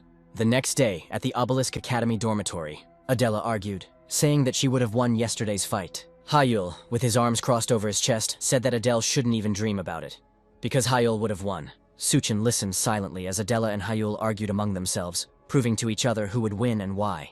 Suchin told them to go to another room if they were going to discuss this all evening, because he didn't need fights in his room. Adela and Hyul simultaneously yelled at Suchin, telling him to shut up and calling him Mr. 26th Eliminator. Suchin said, crying, that this was his room, and he called them to review the recording of the fight, and not all this. Suchin pointed to the table, saying that he even bought pizza and drinks for them. Adela was happy to see banana milk. Suchin continued to whine, saying that he did everything for them, and they behaved like this. Suchin saw that Hyul and Adela were already sitting on the sofa, telling him that he was blocking their view. Hyul hurried him by saying that they wanted to watch it all over again, and Suchin began to complain about the long recording. When the recording ended 14 hours later, it was already deep into the night. Hyul and Adela were sitting on the sofa, and Suchan was lying on the floor with a pillow under his head. Suchin whined tiredly, calling the guys monsters of analysis. Adela laughed softly, and Hyul asked her why. Adela said she was just having fun while covering Suchin, who was lying on the floor, with a blanket. Adela sat back down on the couch next to Hyul and said that she thought they would abandon the idea halfway through, pointing at Suchan. Hyul said that although Suchin acts like a weirdo and constantly whines that he can't handle it, he always tries his best. Hyul looked at Suchin, who was dozing on the floor. Adela smiled as she told Hyul that he had good friends. Hyul propped his head up with his hand, saying that they were even too good for his taste. Adela lowered her gaze, asking for forgiveness. Hyul asked why Adela was suddenly asking for forgiveness. Adela explained that she apologized for pretending they didn't know each other, and keeping her distance for a whole year. Adela realized, looking back, how wrong she had been, and she felt sorry. Hyul asked Adela what there was to apologize for, saying that he himself had rejected all her signals for communication. Hyul told her not to worry because he was the one who chose to distance himself, and added that he tried to do the same with Suchin. Suchan immediately woke up upon hearing his name and indignantly asked Hyul if what he had heard was true and had frightened Adela. Hyul rubbed his wrist, saying that he was no longer the same as he was then, and now had gained new strength. Adela and Suchin listened to Hyul with interest.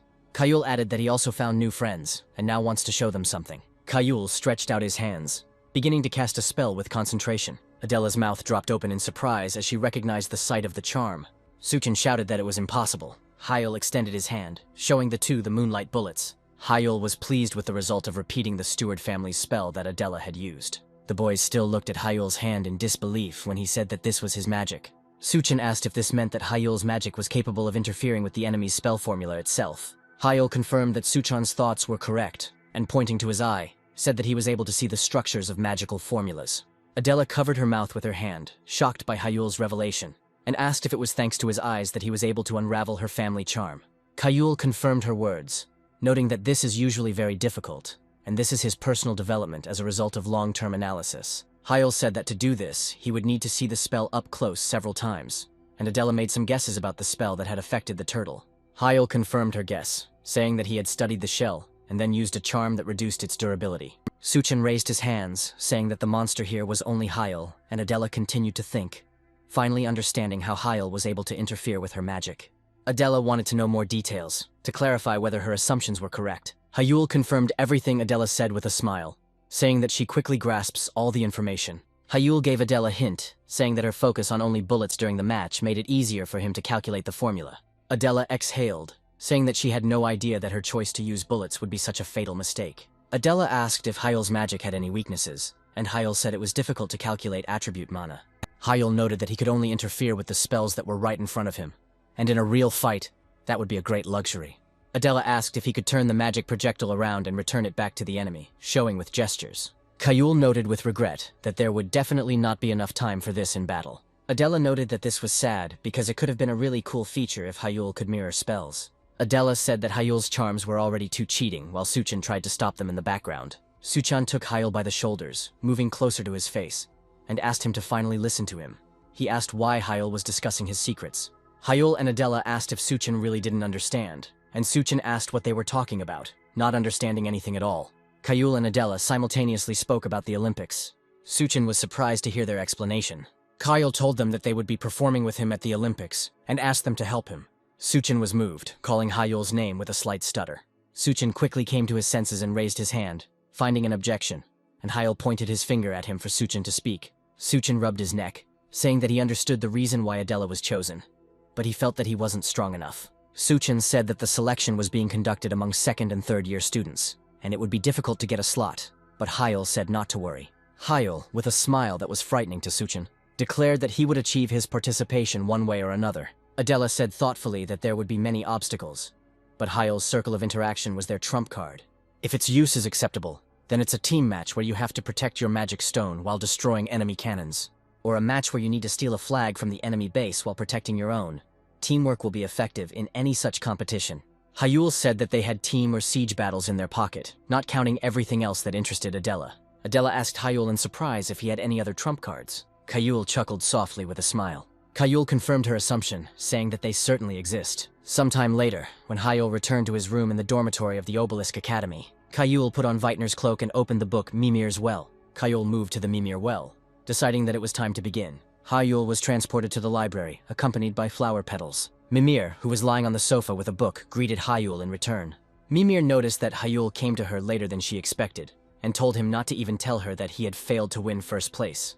Hyul told Mimir that of course he had won first place, and the points he had earned from defeating the Emerald Turtle had helped with that. Hyul asked Mimir if she remembered how he told her about his plans for a gold medal, and she confirmed this, saying about the Olympics. Hyul said he discussed participation with friends and told them about the interaction circle. Mimir was surprised, remembering how Hyul said that he would tell her only after he had completely mastered it, and said that it happened somehow quickly. Hyul confidently said that everything was just in time, causing Mimir to be surprised. Mimir was surprised that Hyul had managed to master the interaction so perfectly so quickly. Mimir called Hyul amazing, clutching the chicken in her hands in excitement. Hyul accepted her compliment and continued talking about the Olympics. Hyul asked Mimir to find destruction-level books for him. Hyul believed that it was time for him to learn the third magic circle of destruction. After returning from the well, Hyul heard his phone ringing. Hyul answered the call from the Lord of the Blue Tower. Kim Kang-yoon immediately started talking about how he watched the broadcast, saying that Hyul had amazingly defeated the turtle. Kim Kang-yoon continued to point out moments from the broadcast that struck him as his secretary followed him down the hallway. Kim Kang-yoon asked with interest how Hyul was able to break through the shell and what he did with the moonlight bullets.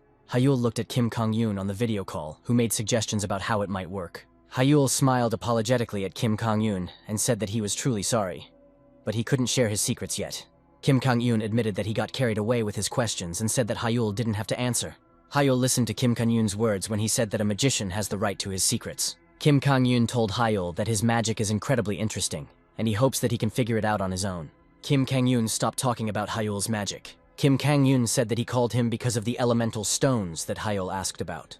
Hyul asked if there was good news or bad, prepared for either. Kim Kang-yoon smiled when he heard Hyul's question. Kim Kang-yoon came in and said that the news was good and that everything was ready now. Kim Kang-yoon walked into the lab with the researchers standing around the elemental stone and said it was time to up the ante. Hyul was surprised to hear his words, and just in case asked if the people of the Blue Tower were tired, suggesting that he might think the opposite. Kim Kang-yoon winked at Hyul, pointing to the researchers in the background, who, as he said, could not be torn away from the elemental stones. Hyul looked on with admiration, realizing that they were ready to work until they were sweating. Kim Kang-yoon meanwhile said that Hyul doesn't have to worry, and that he will get his artifact, for which Hyul thanked him.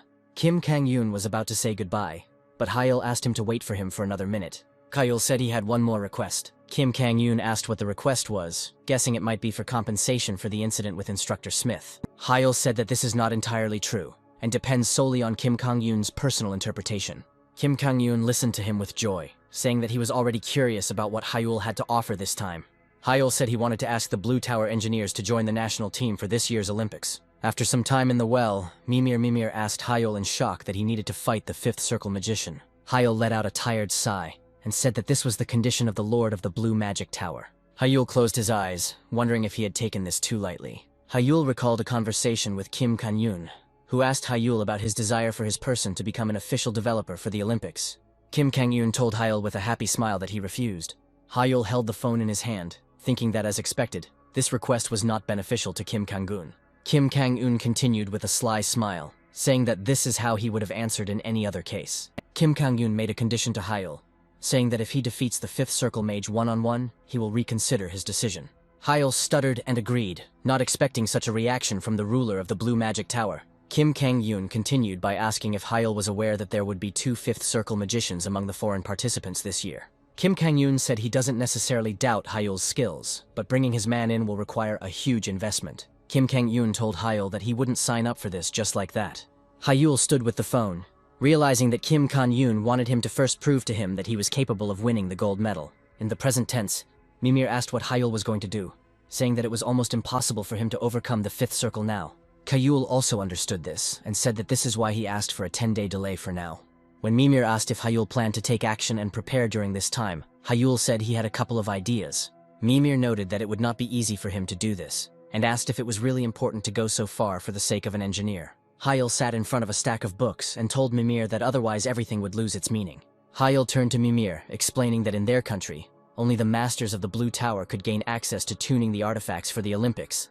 Mimir was surprised, saying that the Blue Tower must really be an incredible place, while Hyul carried the selected stack of books. Hyul said that artifacts made by an ordinary craftsman and a Blue Tower master differ by at least 10%. Hyul added that only people from the Blue Tower know how to tune elemental mana stones. Mimir realized that the difference in artifact settings could affect winning the competition, recognizing that it was not unnecessary.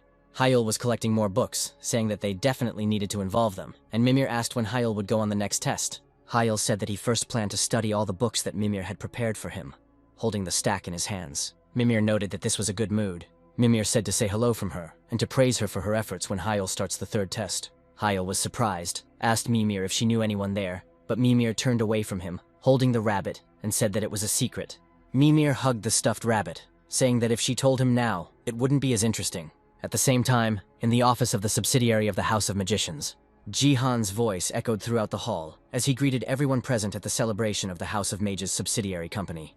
Jihan was immediately surrounded by people, saying that they had expected to hear from him since he was the president of the branch. Someone present said that this was almost a confirmation of his new leadership, but Jihan kindly replied that he was just lucky. Jihan smiled and put his hand on his heart, saying that everything he has is only thanks to them. Someone appreciated Jihan's words, saying that the House of Magicians definitely has a bright future. Someone from the outside noted that these were accurate words, mentioning that even the youngest son distinguished himself, making the man next to Jihan nervous.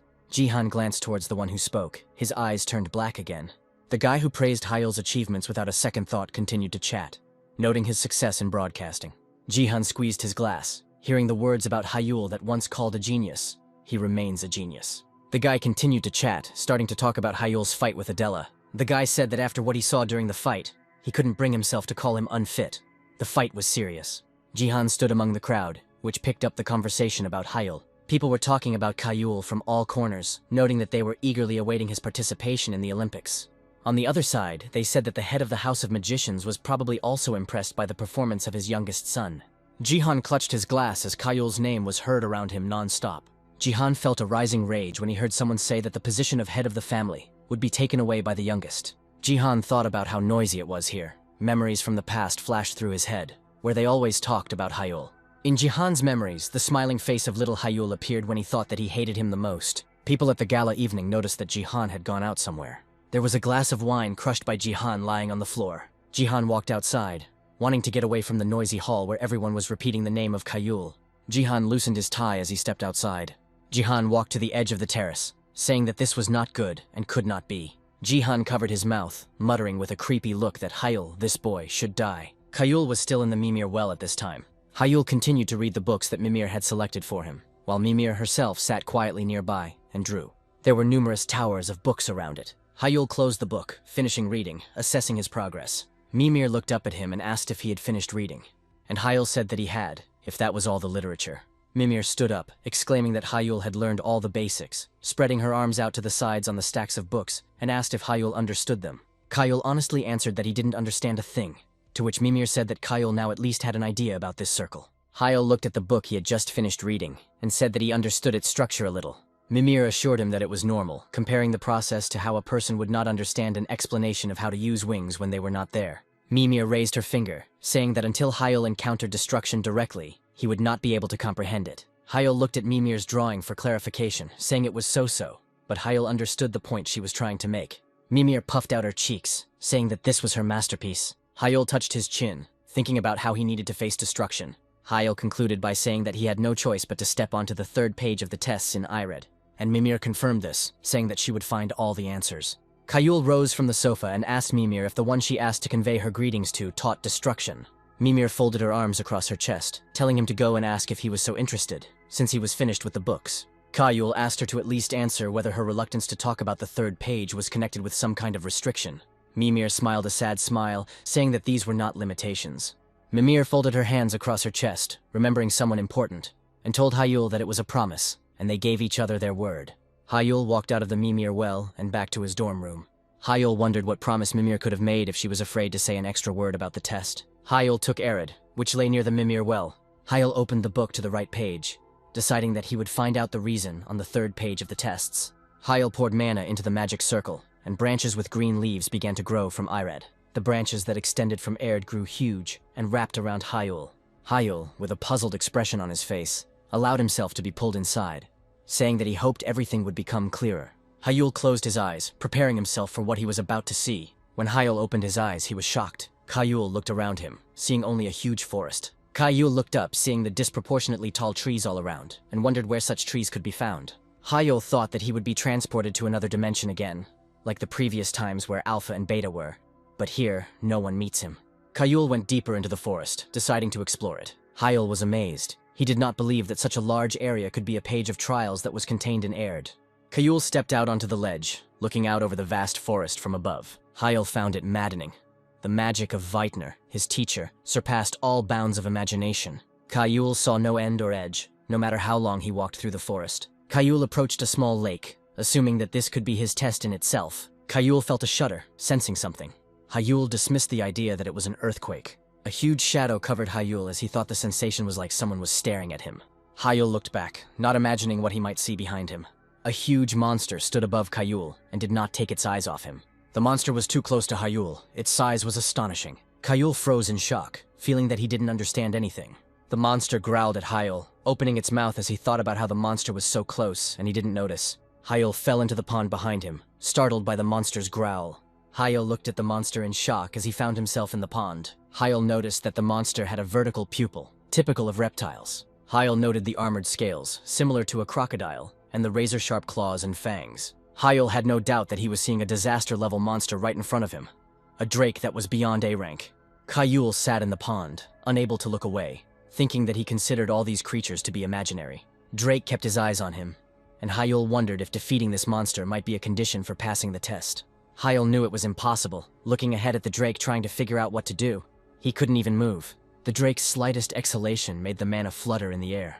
Hyul had never met a monster even close to its level. Hyul knew that in the drake's eyes he was nothing more than sweet prey for mana.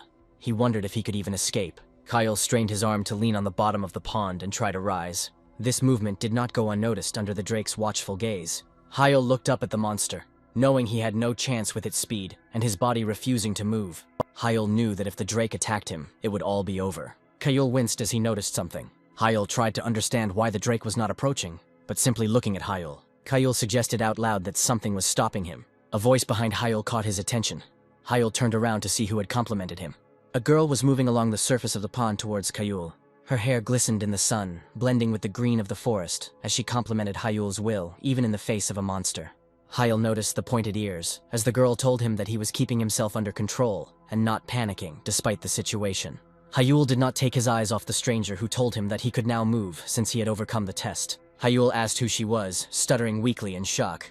The girl pointed to herself, introducing herself as Elena L. Greenwood, saying that she was known as the Guardian of the Forest, a great sorceress, and a friend of Ray. Hyel looked at Elena with wide eyes, assuming that she was a dryad. Elena stood next to him, looking at Hyel with a calm gaze while he tried to comprehend everything. Elena looked away, saying that she should probably get it out of the way first so that Hyel would be calmer. Hyel didn't immediately understand what she was talking about, as if he had managed to forget about the drake when Elena appeared. Elena shielded Hyel with her body and spoke to the drake, telling him that she appreciated the fact that, despite his hunger, he had not entered her abode. Elena said that she acknowledged his patience and added that she forgave him for ruining her garden. Elena quietly concluded, deciding to forgive the drake. Elena channeled magic into the drake, telling him to return to his forest in peace and calling him a remnant of a fallen noble being. Magic swirled between the branches, lifting leaves behind it. Hyel had already risen to his feet and was looking as if enchanted at how the forest itself responded. The forest interacted with Elena, as if confirming that she was the mistress of this place. Elena extended her hand to the drake, saying that he would turn into nothing and be forgotten if he was unable to understand her words. Elena looked at the drake with a slightly sad look. The drake's entire body was hit with lashing blows that cut through his skin. Hyel watched with his mouth open as the drake's body became covered in countless wounds. Hyel didn't notice any sound. He only saw the visible consequences, as if something had riddled the drake at great speed. Hyel couldn't understand what Elena had done to the drake. The wounds on the drake's body were not deep, and steam was rising from them. The wounds inflicted by Elena quickly healed. Drake growled, looking at Elena. Elena closed her eyes, saying it was just a warning, and told the drake to leave. Drake turned around and, under Elena's gaze, walked back into the forest. Hyel was amazed that the wounds on the drake's body immediately disappeared. Hyel looked at Elena, not understanding who she was to so calmly stand up to a monster outside the classroom. Elena turned her attention back to Hyel. Elena approached Hyel, asking if he was okay, and he said that it was thanks to her. Elena understood that Hyel was probably a little shocked. Elena extended her hand to him, inviting him to come with her. Elena brought Hyel to her house, which was carved out of wood.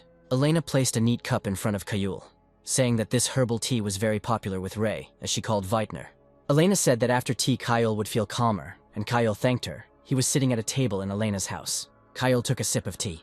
Hyel's eyes opened in surprise. Hyel looked ahead, surprised at how his thoughts cleared up in an instant after taking a sip. Elena watched as Hyel enjoyed his tea, while Hyel took more sips, impressed. Hyel placed an empty cup on the saucer that was lying on the table, and Elena said that she was glad that Hyel liked the tea.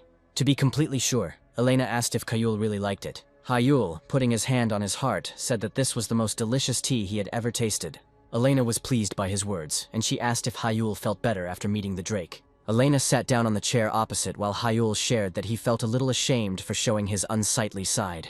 Elena bowed her head and folded her hands, saying that there was nothing to be ashamed of. Elena reminded him of what a drake was like, and told Hyel that the fact that he didn't give in to him was already quite impressive.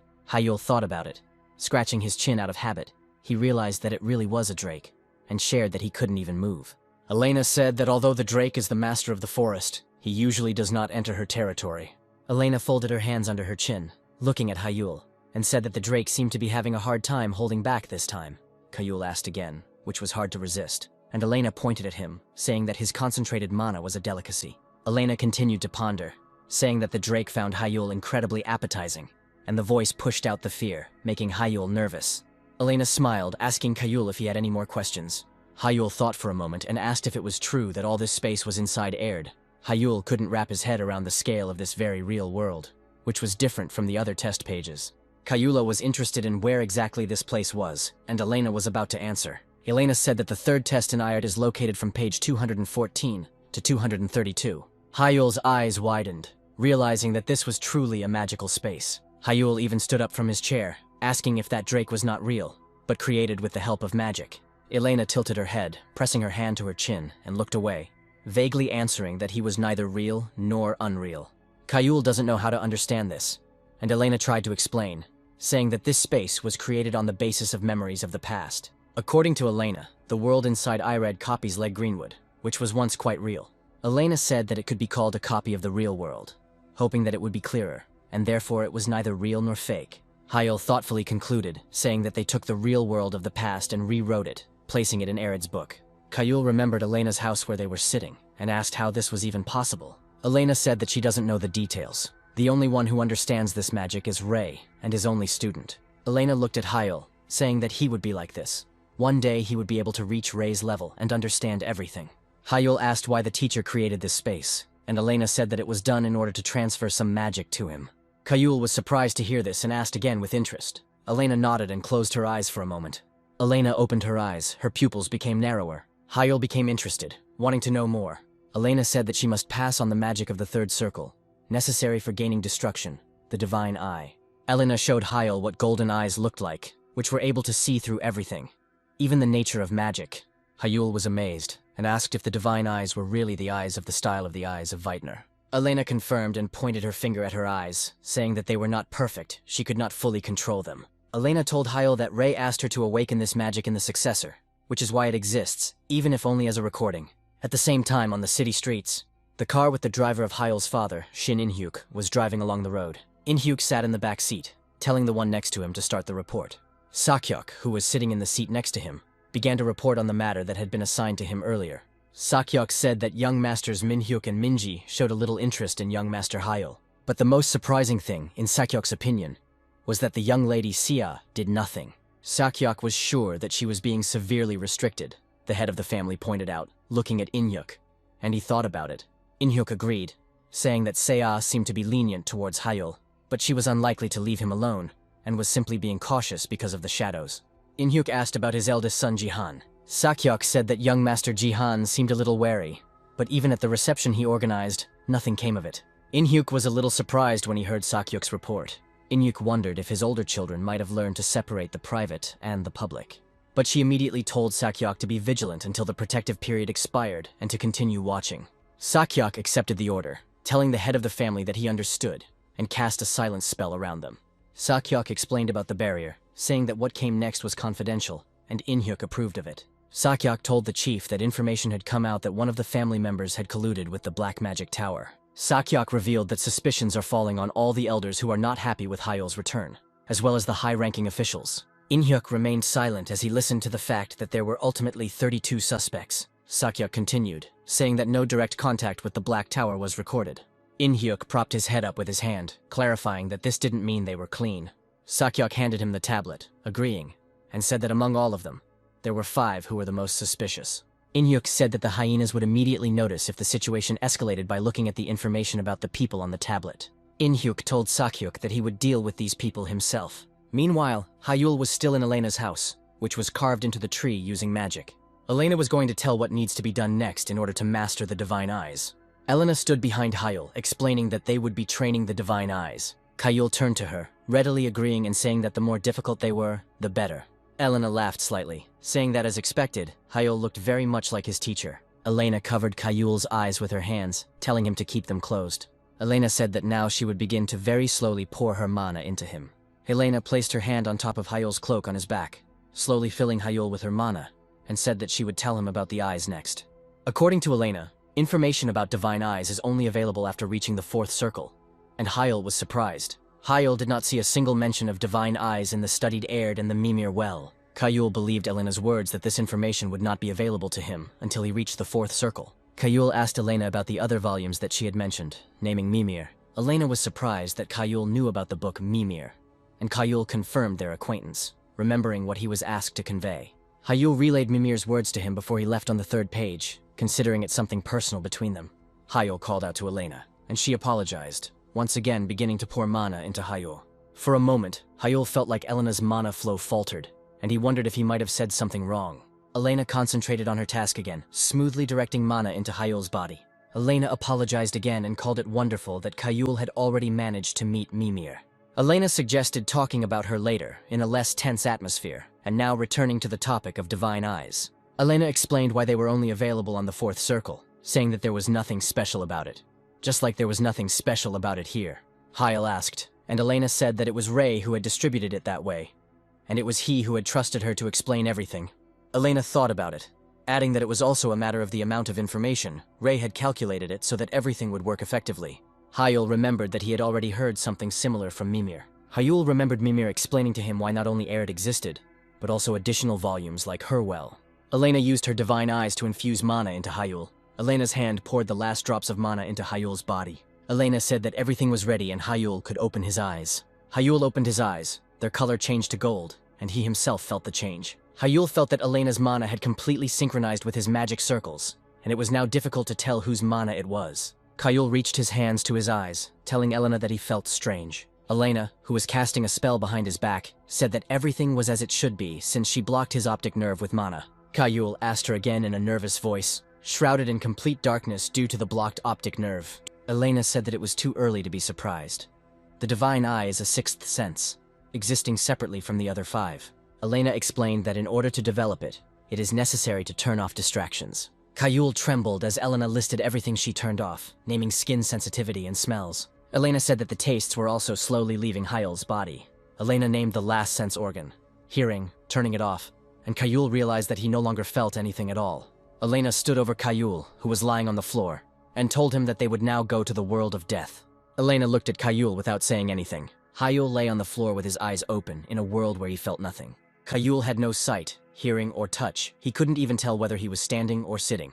Hyul felt that his body was completely deprived of external stimuli. He had no sense of smell or taste. Hyul couldn't tell if his body was functioning. Moreover, Hyul wondered if he was even alive. He was not just scared, he felt horror. It was different from the sensations he had experienced in absolute darkness, as if he had been covered by absolute loneliness, where nothing could be felt. Hyul could compare this state to hell. Hyul tried to stop his hands from shaking. Hyul reassured himself that this was just training, according to Elena, and now he needed to train his sixth sense to see mana with his mind. Hyul realized that this meant he could still see mana, remembering the feeling when Elena opened the divine gaze in him. Hyul closed his eyes, concentrating on seeing the mana. Hyul forced himself to focus, to learn to see mana with his mind, as his training required. At the same time in Elena's house, Elena looked at Hyul with surprise and emotionless expression, not understanding how he managed to do this. Hyul lay on the floor, remaining calm after the sensitivity was turned off. Usually, everyone who experienced this spell went crazy, succumbing to panic. Elena knew better than anyone how terrible these spells were. She planned to just let him test them first and then immediately cancel them. Elena herself acquired this spell only after she went through it step by step, gradually getting used to the sensations. Elena looked at Hyul, who had been under the spell for 3 minutes now, and looked as if nothing was bothering him. Elena was surprised, especially by the fact that the forest was already resonating with Hyul's mana, and realized that they could continue. Particles of forest mana flew into Elena's house, resonating with Hyul's mana. Elena was shocked by this, saying that it was amazing. 20 minutes had passed since the start. Hyul was stable, and his mana circles were rotating as expected. A completely stable state. Elena was amazed at the successor that Irid had chosen, knowing full well that Ray had known in advance that he was capable of enduring. Hyul raised his voice, asking Elena if she could hear him. Elena looked at Hyul in surprise. Hyul lay with his eyes open. Their color was golden. He asked if she could remove the blockage of feelings. Elena agreed, carefully removing the spell. Hyul immediately sat up, saying that he could finally breathe normally. Hyul stood up and began to stretch his muscles, surprising Elena, who asked if he would be okay if he was going to move so abruptly. Elena asked how Hyul was able to cope with the seal because it was an indescribable horror. Hyul agreed, saying that just thinking about a world where he was deprived of all his senses gave him goosebumps. Hyul closed his eyes and said that he desperately convinced himself that this was just training, and that it was safe. Hyul suppressed his fear with self-hypnosis, and only in this way was he able to focus on the vision of mana. Elena was surprised, saying that such fear was not easy to suppress even by self-hypnosis, and Hyul admitted that he almost broke down halfway. Hyul said that although he understood that it was part of the training, his body did not respond to what it did not understand, and for a moment, darkness overtook him. Hyul felt the hell called loneliness, the feeling of despair and death, and then his concentration was almost broken. Hyul shared a thought that flashed through his mind, saying that it was still better than the events of a year ago. Hyul told Elena about the moment when he realized that he was incompatible with artificial intelligence. Hyul continued, talking about the day when the path to great magicians suddenly ended. Hyul admitted that his father and family turned away from him then, remembering everything that happened a year ago. Hyul had experienced one hell, and compared to that feeling, the loss of all feelings seemed more bearable to him. Hyul and Elena went out into the forest from her house. Elena was surprised, asking again that Hyul considered sealing feelings more tolerable, and Hyul confirmed.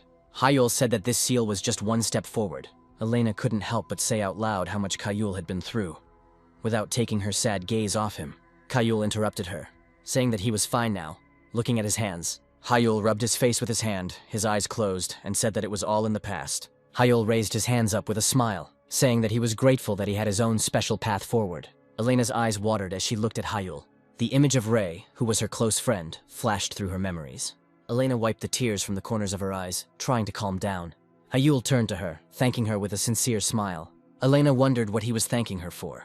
And Hyul explained, saying what he saw in the darkness that blocked all his senses. Hyul shared that he saw Elena's mana, and she seemed very gentle to him. Hyul thanked Elena, whose mana made it easier for him to remain unconscious in the darkness. Hyul wondered if it was because he was under her sense-sealing spell. Elena was surprised to hear her mains described as gentle. This reminded Elena again of Ray, who had once said those words too. Tears were gathering in Elena's eyes again.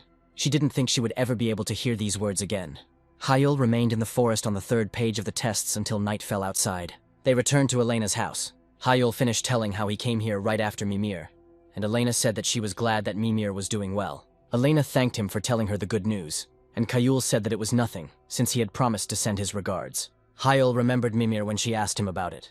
Elena said that Hyul must have heard something about her and the Greenwood Forest, since he had already met Mimir. Hyul said that he had not heard anything, mentioning some promise between Elena and Mimir, which is why Mimir did not tell him anything. Elena was amazed that Mimir still remembered that promise, but said with sadness that she could no longer keep it. Hyul became interested in what this could mean, and called Elena with a questioning intonation. Elena apologized to him for having unnecessarily spoiled the atmosphere of their conversation over tea. Hyul assured her that everything was fine, and Elena decided to change the subject. Elena said with a smile that since Hyul mentioned the promise, Mimir really liked him. Hyul didn't understand what this meant, and stupidly asked again. Elena looked at Hyul, placing the bowl on the table, asking if she was wrong. Hyul scratched his head, awkwardly saying that he had a pretty good relationship with Mimir, and asked what exactly that promise was. Elena noticed that Hyul seemed bothered by the promise, but apologized and said that it was a secret. Elena said it was just between the two of them, remembering their shared past, and remarking that she wouldn't even tell Ray. After Elena's words, Hyul had a new question. Hyul wondered if this was a promise from the past, so did that mean that Mimir had once been real too? Elena noticed that it was expected from Mimir that she did not tell him, and decided that she had no right to answer this question. Hyul understood her perfectly, saying that it was okay if she didn't want to talk, since she had given her word. Elena thanked Hyul for understanding them. After a while, Hyul got ready to leave, saying that it was time for him to go back. Elena came out to see him off and said that Hyul needed to continue training until he mastered the Divine Eye. Hyul asked if he could ask a question before he left, and Elena agreed. Hyul asked what the relationship was like between Elena and Mimir. Elena thought about her answer for a moment before saying that they were friends. Elena said that they are defending Waitner's style together with Ray. Elena compared them to constellations that, even being far from each other, are still connected. After visiting the 3rd page of the test, Hyul immediately headed to the Mimir well. Hyul said with a smile that he was already back. Mimir asked in disbelief if he had really returned so quickly. She was lying on the sofa with her toys. Hyul said that he had classes tomorrow, so he came early. Mimir asked Hyul with disbelief if he had been training on the 3rd page. Hyul laughed, saying that of course he had. Hyul showed Mimir how to use the magic of the Divine Eye. Hyul said that judging by the lazy mana he could see around Mimir, it was a success. Hyul said that he was still not a master, but he did not shirk training. Mimir caught his face with her hands, saying that it was strange. Hyul looked at Mimir closely as she spoke, saying that he shouldn't be so calm, and was surprised at how cold and unperturbed her mana was. Mimir smiled slyly, asking him again, and said that she was actually quite a cold person. Hyul and Mimir drank tea together while discussing how Hyul's meeting with Elena went. Mimir couldn't believe that Hyul had gone through the seal of all feelings and remained okay.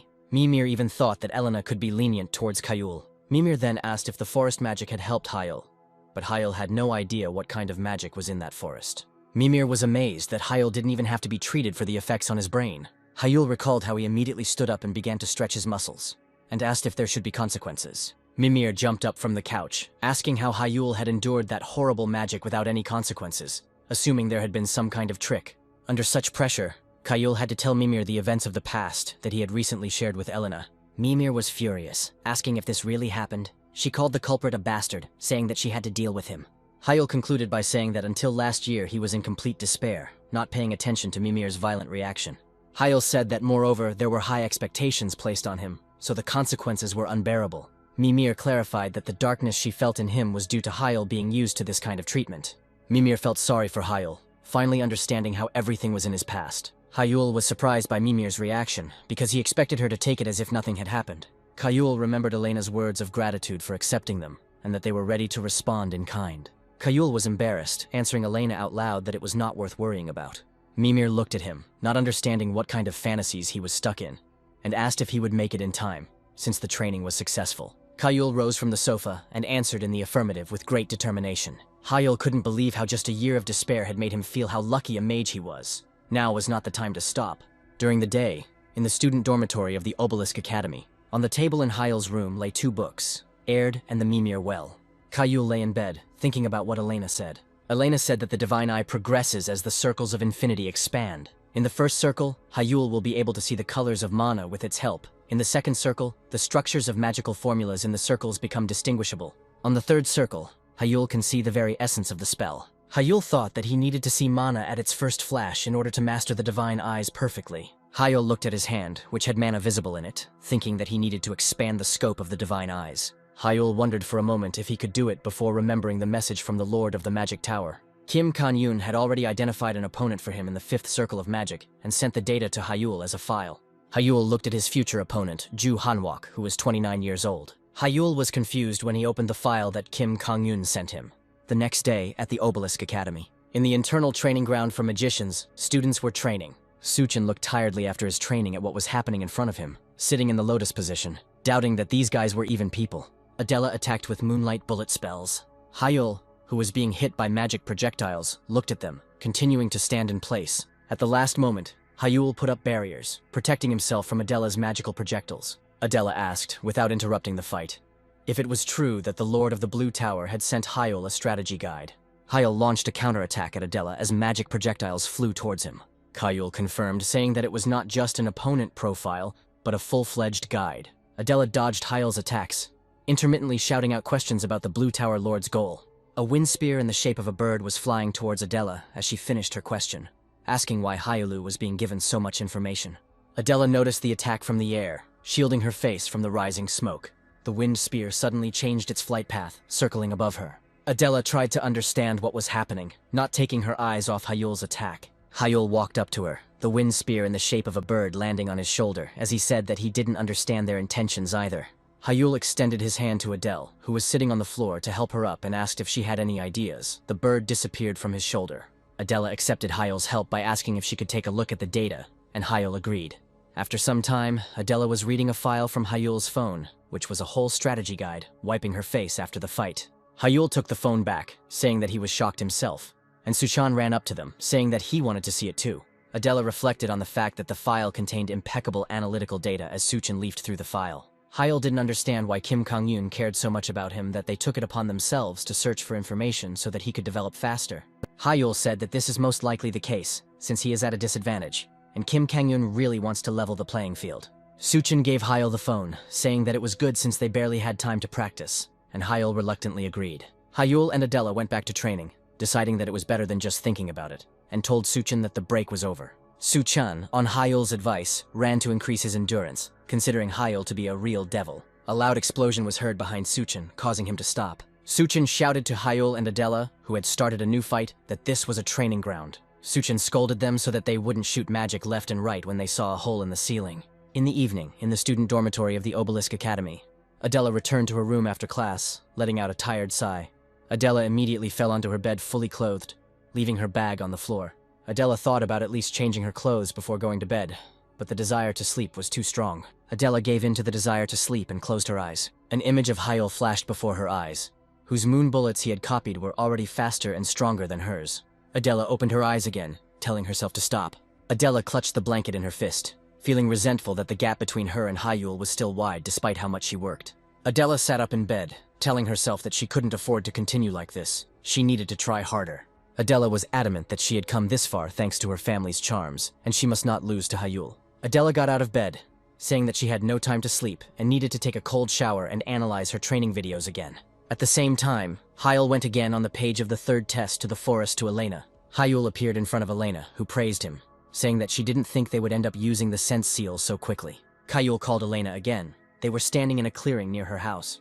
Elena pointed to her eyes, telling Hayul that he seemed to have fully mastered the ability to see mana. Hayul agreed, admitting that he gets headaches if he looks for too long, but can now see mana at any time. Elena suggested that Hayul move on to the next training session, creating a magic circle in front of her. Hayul looked at the magic circle, listening to Elena explain that he would need to observe the spells with his divine eyes. Elena said that after observing, Hyul would be able to naturally comprehend the essence of magic and see the gaps in it. Hyul asked again about the gaps, not understanding what she meant. Elena explained that every spell has its weak spot. Elena told Hyul that he should use it to break the spell and make it disperse. Elena still held the magic circle in front of her, saying that this was the essence of destruction. Hyul was amazed that the magic circle itself could be erased. Elena continued, saying that permission is the work of the divine eyes to the maximum, to nip the spell in the bud. Elena suggested that Hyul try, saying that she was sure that he would quickly get the hang of it. Hyul took a closer look at the magic circle that Elena had created. Hyul could see Elena's mana flowing from her hand. Hyul became interested, trying to see more. Hyul felt the mana with a strong and warm aura, but no matter how much he looked, he couldn't find a single gap. Hyul concentrated on the task at hand, thinking that he needed to find a hole in the magic circle. Elena prompted him, telling him to activate the divine eye and analyze the structure of the magic circle itself. Hyul obeyed her, activating the divine eye and putting in more effort. Hyul thought that theoretically ideal magic formulas do not exist. Hyul read in Mimir that magic can be taken apart brick by brick, and because there are no perfect formulas, Whitener's style of destruction always works, because gaps are inevitable. Hyul understood that he only needed to see the very essence of magic, listen to the echoes of mana, and grasp the gap in the teacher's precepts. Hyul mentally walked this path and understood. Elena looked at Hyul, who managed to understand something while holding his magic circle. Hyul realized that magic would cease to be magic if he could grasp the gap. He extended his hands towards Elena's circle, using destruction. At the same time, at the Obelisk Academy, the conference hall announced the end of the preliminary meeting for Olympiad participants. Hyul's father, In-hyuk, sat among the listeners, and at a distance from him was Kim Kang-yoon and his secretary. As In-hyuk was leaving, the Lord of the Blue Tower, Kim Kang-yoon, stopped him and greeted him. Kim Kang-yoon said with a smile that he didn't expect the head of the House of Magicians to personally attend the meeting. In-hyuk replied that he could say the same about the presence of the Lord of the Blue Tower, since he shouldn't have a reason to come. Kim Kang-yoon replied that he was just an invited sponsor, and In-hyuk asked him again about his role as a sponsor. Kim Kang-yoon corrected himself, saying that for now he is only a potential sponsor. In-hyuk said it sounded like the Blue Tower was ready to send its masters to organize the Olympics. They walked out together, and Kim Kang-yoon confirmed his words, saying that the matter was under consideration. But In-hyuk said that the fact itself was surprising. In-hyuk asked if the Blue Tower had the ability to share its masters now, looking at Kim Kang-yoon. Kim Kang-yoon looked at In-hyuk, saying that their affairs were fortunately settled, and he thought that the upcoming Olympics would be worth it. In-hyuk was surprised, and asked again if the Olympics were really that worth it. Kim Kang-yoon said the Korean team, led by Hyul, could well snatch gold for their country. In-hyuk stopped when he heard his son's name and asked the Lord of the Blue Tower again. Kim Kang-yoon said that he is sure that In-hyuk is looking forward to it just like he is. In-hyuk rubbed his chin, clarifying that this meant that his son had offered a deal to the Lord of the Blue Tower. After Kim Kang-yoon confirmed, In-hyuk asked what Hyul offered him in return. Kim Kang-yoon crossed his arms over his chest, thinking about his answer. Kim Kang-yoon recalled his conversation with Hyul on the phone, and said that he promised to win a gold medal for engineering, and asked about In-hyuk. In-hyuk adjusted his coat, saying that Hyul had also promised a gold medal, and in return, asked for maximum support until then. In-hyuk said that his son is completely different from last year, and now seems very confident. Kim Kang-yoon asked if In-hyuk accepted Hyul's proposal unconditionally. In-hyuk confirmed that it wasn't difficult on his part, which was completely different from sending engineers because of a boy's words. Kim Kang-yoon continued to smile despite In-hyuk's pressure, realizing that Hyul was just like his father, Kim Kang-yoon, who would gladly invest if Hyul satisfies the condition he set for Hyul. In-hyuk asked what condition the Lord of the Blue Magic Tower had set for his son. Kim Kang-yoon said that Hyul must defeat the 5th Circle Mage in a one-on-one fight. In-hyuk chuckled, saying that the Lord of the Blue Tower had made a good condition. Kim Kang-yoon asked if In-hyuk would come to watch the fight, and said that everyone would be glad to see him before they parted ways. Hyul, meanwhile, was still on the 3rd challenge page, continuing to train. Hyul fell onto the grass, exhaling and saying that he was tired. Elena brought tea for them, telling Hyul that he had worked hard. Elena put the tea on the table outside, saying that all training was like that, and Hyul agreed. Hyul said that Elena worked as hard as he did, and he was able to get this far only thanks to her. Elena only said that she hoped she hadn't put him too much pressure, because this was their last meeting. Hyul said that thanks to the teacher's cloak, everything went smoothly, getting to his feet. Elena gave him a cup of tea, saying that it would help relieve fatigue, and Hyul accepted it with gratitude. Elena said that Hyul was a little different from Ray, who hated anything that required physical endurance. Elena remembered with a laugh how Ray grumbled and whined when it came to physical effort, because he was supposed to solve everything with magic. Hyul said that a teacher-level mage could be understood by drinking the tea that Elena treated him to. Elena turned to Hyul, looking around her. Elena thanked Hyul for holding out until the end, and said that their training had come to an end.